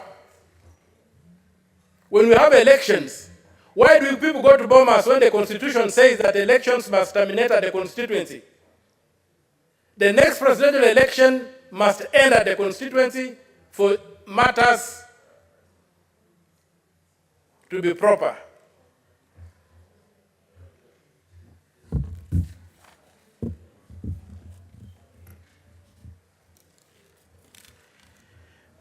There's been a call of other things. I hear I don't know, the cabinet has been dissolved or stuff like that. That is like putting balm on a wound. What we demand, and what I personally think is ready to happen, is that the entire Kenya Kwanza administration, led by Mr. Ruto, must vacate power.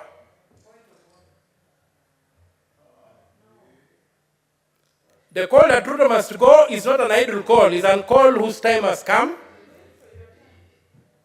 It's a call whose time has come. Mr. Ruto told us that criminals were on the streets. He has not produced a single criminal. You cannot be told lies every day. Senator Omtata. Yes, Mr. Speaker. Just have your seat. I made myself very clear on how we are going to conduct ourselves during debate on this motion. Inasmuch as we suspended points of order, I said let us be responsible in the way we debate and let us be factual. You cannot call the president Mr. Ruto. This is not a Kamkunji. This is the Senate of the Republic of Kenya. Proceed. Okay, I call him Dr. Ruto. And President Ruto. I'm finishing. Dr. Ruto, His Excellency the President. Proceed. But he never ceased being a minister, so all those titles are apply to him, if my English is correct. So I'm demanding that President Ruto vacates office as the only honorable thing to do. He's unable to balance our budget. It has collapsed. Everything around him is collapsing. So you cannot say that his juniors should bear the burden. The ball stops with him, and the call that President Ruto must go is a call that must be applied. And as they say, a fish begins rotting with the head. So, and among my people they say, a river does not flow higher than its source. And when you look at the sun, you must blink. Justice is crying out. Our children have died. Something that has never happened in this country. The president has called them criminals. And the president cannot continue sitting in power when the children have died. And he said you do anything at whatever cost. When the Constitution says you can't do anything at whatever cost. So my call is to associate my voice with those who are saying that the president vacates office. There's no room for all these things we are doing here, and we start off on a new slate. Mr. Speaker, sir, anything less than that will not avenge the blood that has been spilled on our streets. A street that is hallowed, a street that is recognized in the Constitution as an arena for engaging politically. As the arena whereby, when this institution fails, the people of Kenya invoke Article 1 and go to engage.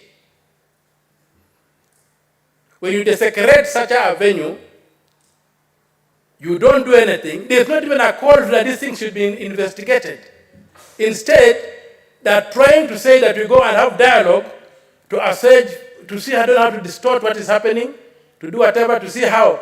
I just look at these people like prison guards who are fighting for who becomes the chief warden. Then they learn that there's a prison break. So they all forget about what they are fighting for. They say the first thing we must do is to ensure that this prison is not destroyed. Because their business is the prison. Their business is to keep the people in the prison. So they are now coalescing, forgetting about the fight they are having, who becomes the chief warden. Now they are saying the prison must be kept intact. We are not going to allow that. This country has moved. The government that has to govern this country must govern by law. And, Mr. Speaker, sir, I reiterate my words that if really the president values this country, he should do the honorable thing, fall on his sword. President Ruto, fall on your sword and retain, if you have to retain in order. And retain in. Well, 1 minute to wind up your thoughts, Senator Omtata. Just 1 minute. Mr. Speaker, thank you. What I was saying is that,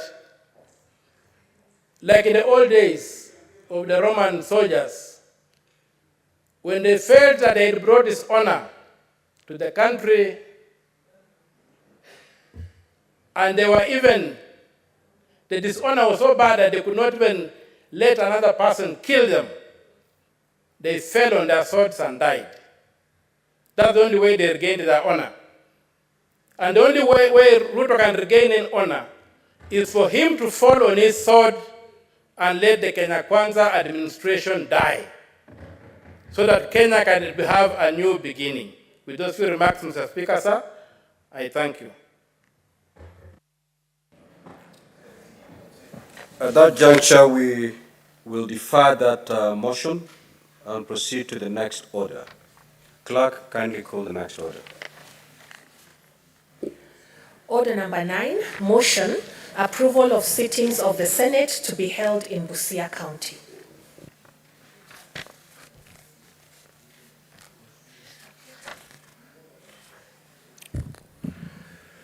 Senator Omtata, take your seat.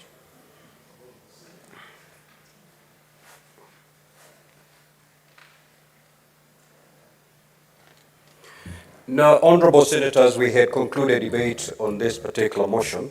I will therefore proceed to put the question. They're aware that the Senate of Kenya is established under Article 93 of the Constitution, and its main role, as set out at Article 96, is to represent, serve, and protect the interests of the counties and their governments. Further, aware of the critical role that the Senate plays in the interlinkage between the national and county levels of government, and the need to enhance the interaction between the Senate and the county governments as a means of bringing the Senate closer to the counties and the general public, acknowledging the success made during the sittings of the Senate outside Nairobi, held in Uasin Gishu, Kitui, and Turkana counties in September 2018, 2019, and 2023, respectively, further acknowledging the recommendation of the Senate Business Committee that a sitting of the Senate be held away from the traditional premises in Parliament buildings, Nairobi, during the term of the 13th Parliament, and the subsequent resolution of the Senate made on the 8th of March 2023 to hold plenary and committee sittings in counties for a one-week period within the month of September in every session of the 4th Senate, except during an election year, with the objective to, 1, promote the role and work of the Senate and enhance public awareness regarding the business of the Senate and Parliament in general. 2, highlight existing and new opportunities for engagement in the legislative process. 3, develop and strengthen partnerships at the county level of government. And 4, provide an opportunity to members and staff of county assemblies to learn and share best practices with senators and parliamentary officers. Now, therefore, pursuant to Article 126(1) of the Constitution, the Senate resolves to hold its plenary and committee sittings in Busia County from the 23rd to the 27th of September 2024. Will as many as of that opinion say aye? Aye. Will as many as of the contrary opinion say nay? The ayes have it. Next order. Order number 10, motion, report of the Select Committee on Delegated Legislation on its consideration of the Social Health Insurance General Regulations 2024 and the Social Health Insurance Tribunal Procedure Rules 2024 division. We'll defer this order. So we'll proceed to the next order. Order number 11, the Houses of Parliament Bicameral Relations Bill, National Assembly Bills number 44 of 2023, division. That particular order is also deferred. Next order. Order number 12, the Public Finance Management Amendment Bill, Senate Bills number 40 of 2023, division. That order is also deferred. Next order. Order number 13, the Constitution of Kenya Amendment number 2 Bill, Senate Bills number 52 of 2023, second reading. Now, I see two names of honorable senators. I want to be persuaded that they want to contribute to this motion.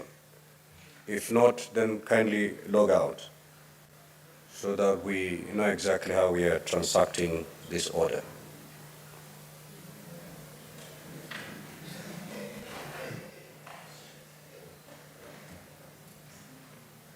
That order is deferred. Proceed to the next order.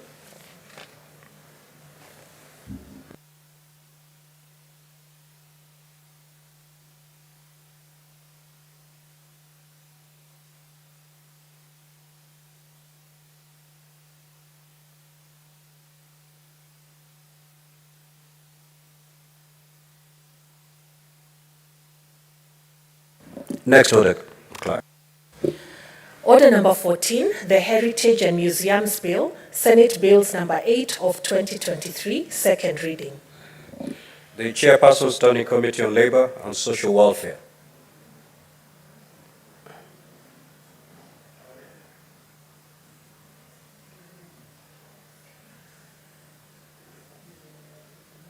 That order is deferred. Next order, Clerk. Order number 15, the Agriculture and Food Authority Amendment Bill, Senate Bills number 13 of 2023, second reading. Honorable Senator James Murango, the Chairperson Standing Committee on Agriculture.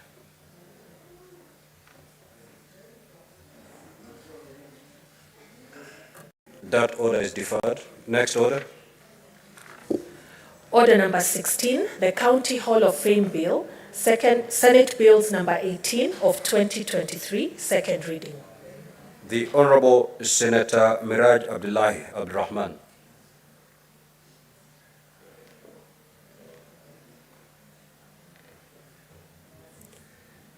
That order is deferred. Next order. Order number 17, the Rice Bill, Senate Bills number 19 of 2023, second reading. Senator James Morango, the Chairperson, Standing Committee on Agriculture.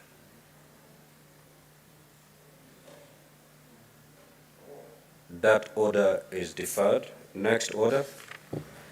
Order number 18, the Law of Succession Amendment Bill, Senate Bills number 20 of 2023, second reading. The Honorable Senator Veronica Maina.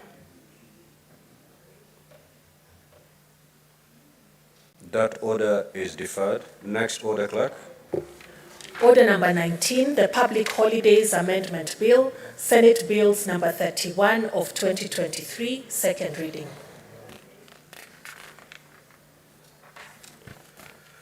Senator Karungo Thangwa to move.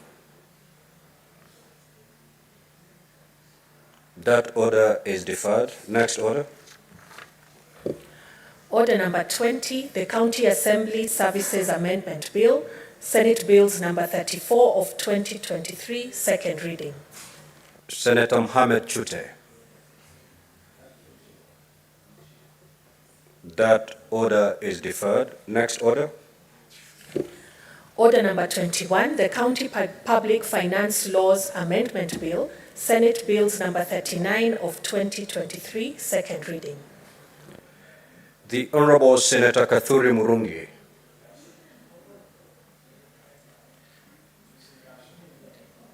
That order is deferred. Next order.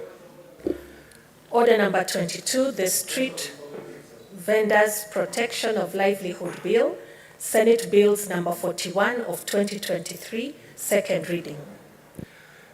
Yes, Senator Mungatana, what is your intervention? Sorry, Mr. Speaker, I beg your pardon because I was misreading that it was the one for Senator Okenyuri, and I thought you had mentioned Kaduri. So I was just wanted to bring to your attention. I apologize, Mr. Speaker. Senator Esther Okenyuri.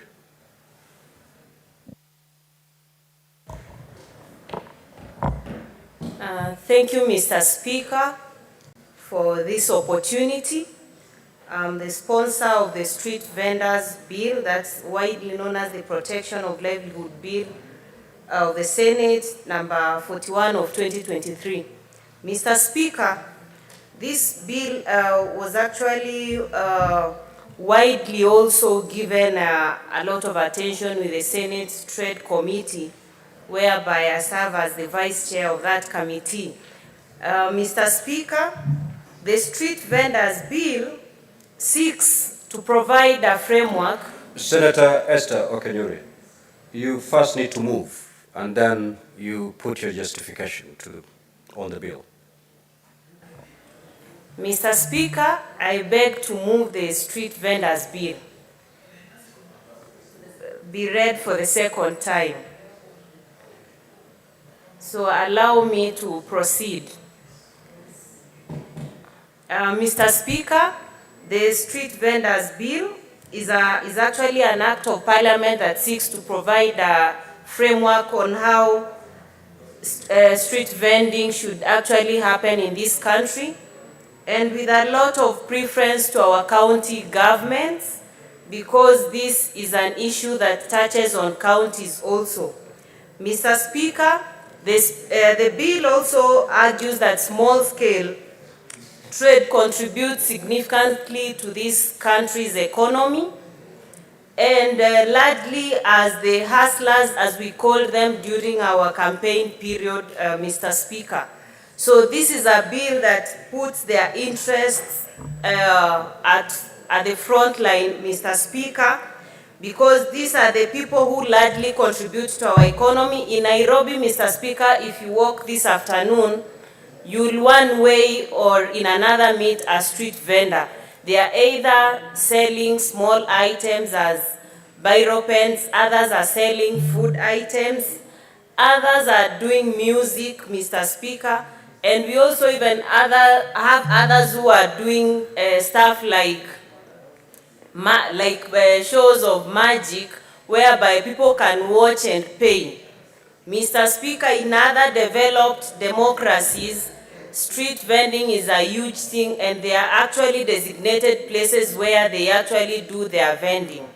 Mr. Speaker, the last time, if you remember, when we went with you on a powers and privileges committee visit to Turkey, I had an opportunity to visit some of the vending zones that had been set aside for street vendors, and I was impressed to see the levels of hygiene in those areas, and I compared that to my country back here, and I felt we surely need to have a very organized way and dignified way that our street vendors can make money for themselves and for our county government and national government, Mr. Speaker.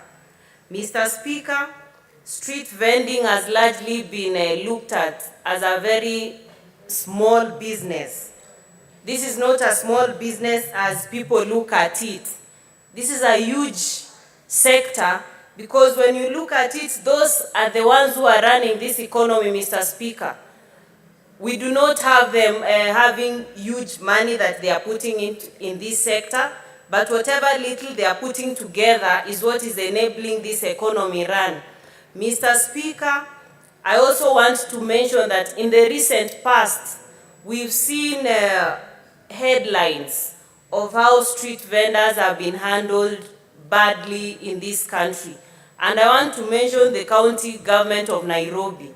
We saw some time back a disabled lady, I think in Embakasi, who was selling eggs, and the eggs were actually thrown away, and the lady also carried away with her wheelchair, Mr. Speaker. We shouldn't be witnessing such kind of harassment to people who are contributing to this economy. Instead, we need to look at how better to place them so that they do their business in a dignified manner, so that it's also even easy for the county government and national government to collect tax from these kind of businesses. Mr. Speaker, another reason why we need to have street vending have designated areas, so that we have order, we restore order in the cities. Look at the city of Kisumu, look at the city of Nairobi, look at the city of Mombasa. We want, when we have visitors coming in, or those who are coming from the rural areas, can have a clean city, Mr. Speaker. This can only happen when we have a joint effort to the stakeholders in this sector and the government, so that the street vendors don't look at this bill as one that is curtailing their business, but look at it as one that is making them do business easily. Mr. Speaker, when I was actually coming up with this, we had an opportunity to have most of their organizations come to the table and present what they felt needed to be accommodated by this legislative proposal, and we took up most of the suggestions that were brought up by the street vendors. And I'm also looking forward that we are going to have political goodwill, especially from the county government. Mr. Speaker, look at a county like Busia.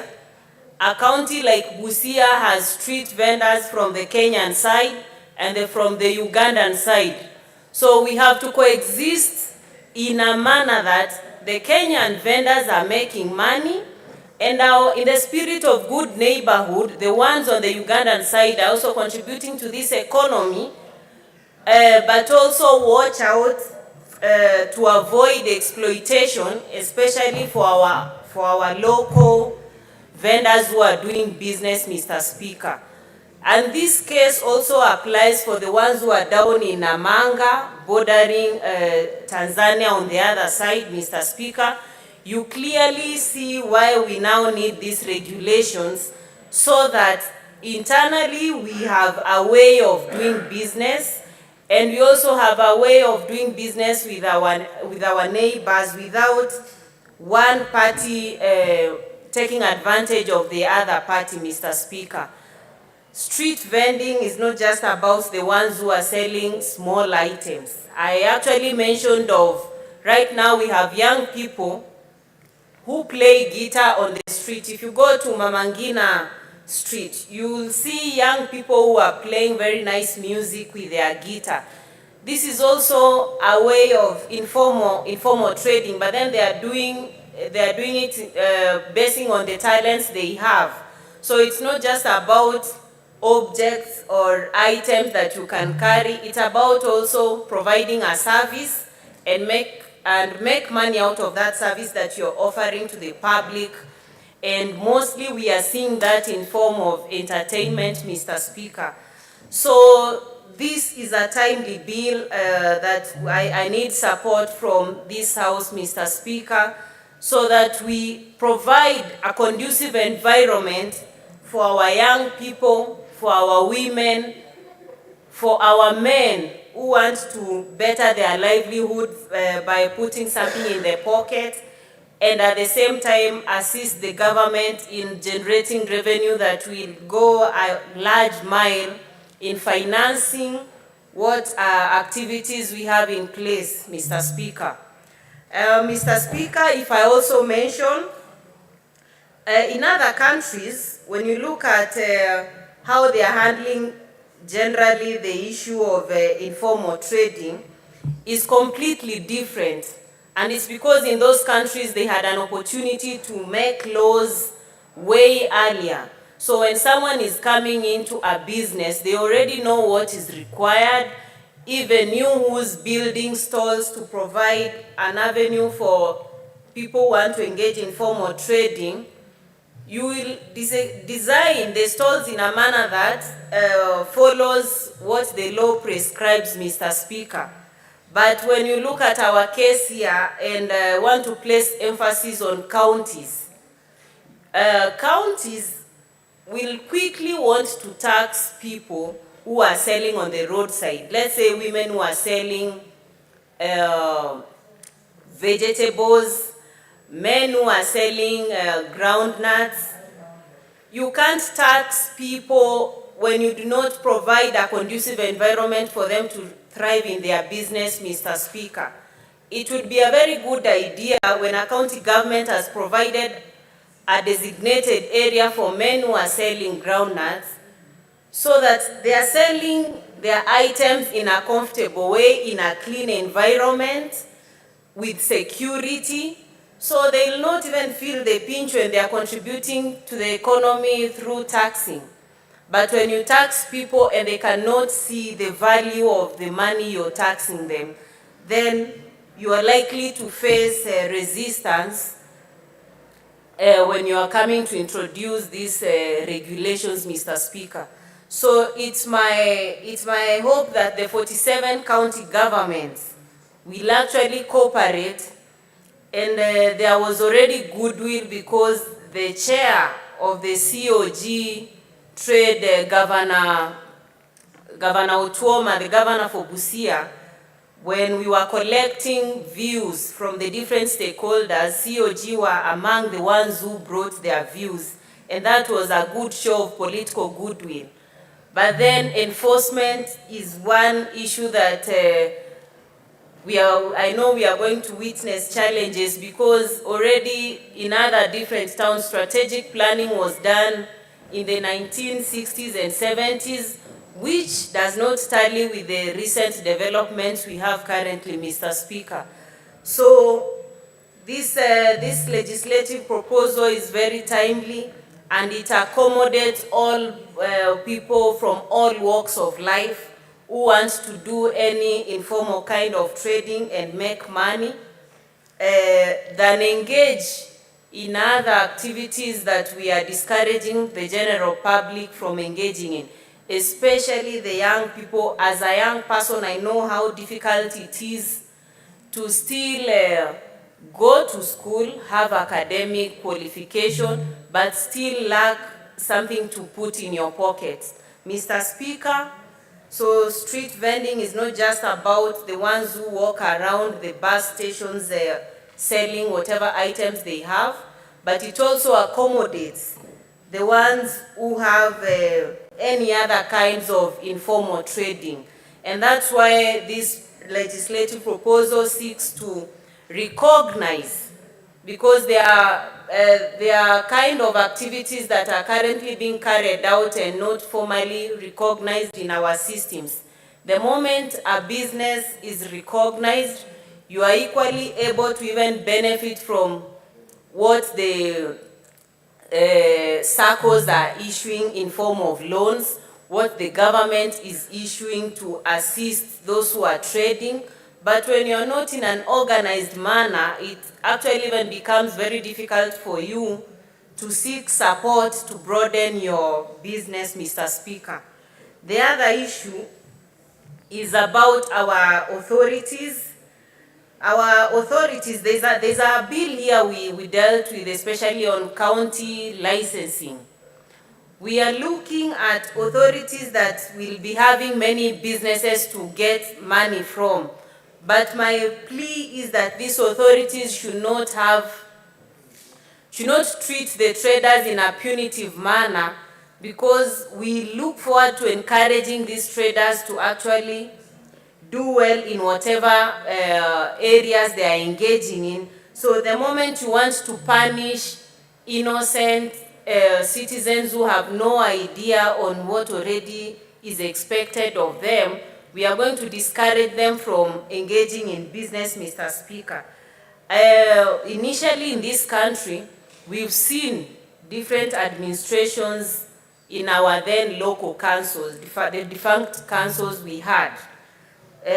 Defunct councils had a challenge even moving the traders from one point and relocating them to another point. And we are still experiencing the same challenge, Mr. Speaker.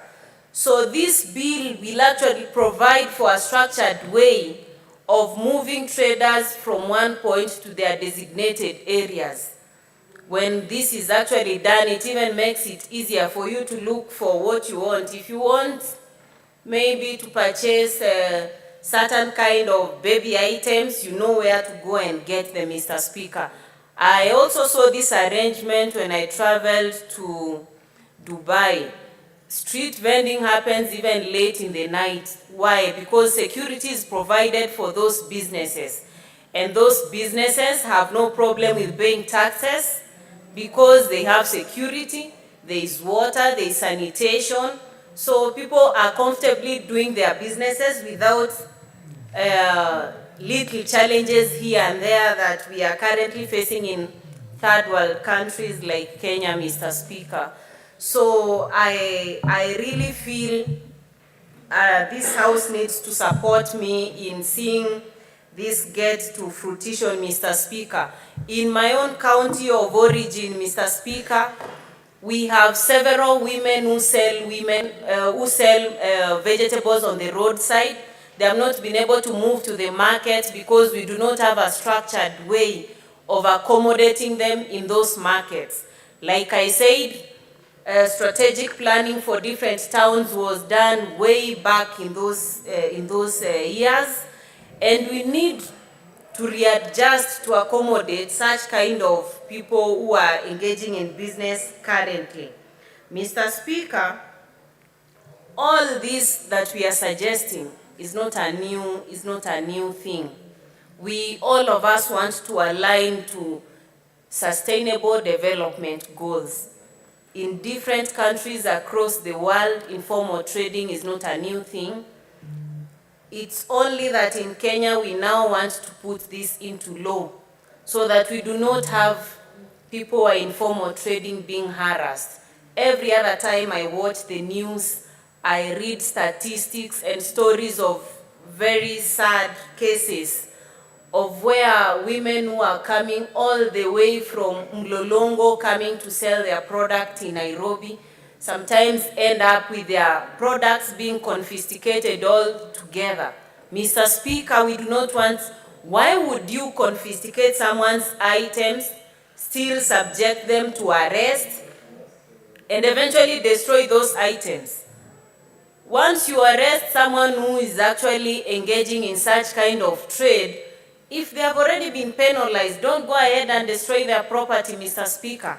Our mantra as the Kenya Kwanza government was to dignify the work that people are doing. The moment you want to treat people in that manner, you are already doing the opposite of what we anticipate, Mr. Speaker. And I want to urge the young people across this country to acquaint themselves with this legislative proposal. I might not be in a position to visit all those areas and see the different small trading that you engage in. But by me representing you with this proposal in this House, I believe it will go a long way in assisting so many other people who will come after us, Mr. Speaker. So this is a timely bill, and I want to conclude by saying that there are so many other aspects I might not have touched on. We have done even, I went ahead to do a comparative analysis of what is happening in other countries, why that kind of having small trading areas set aside works better, why it's not working better in those countries, what have they done to better that kind of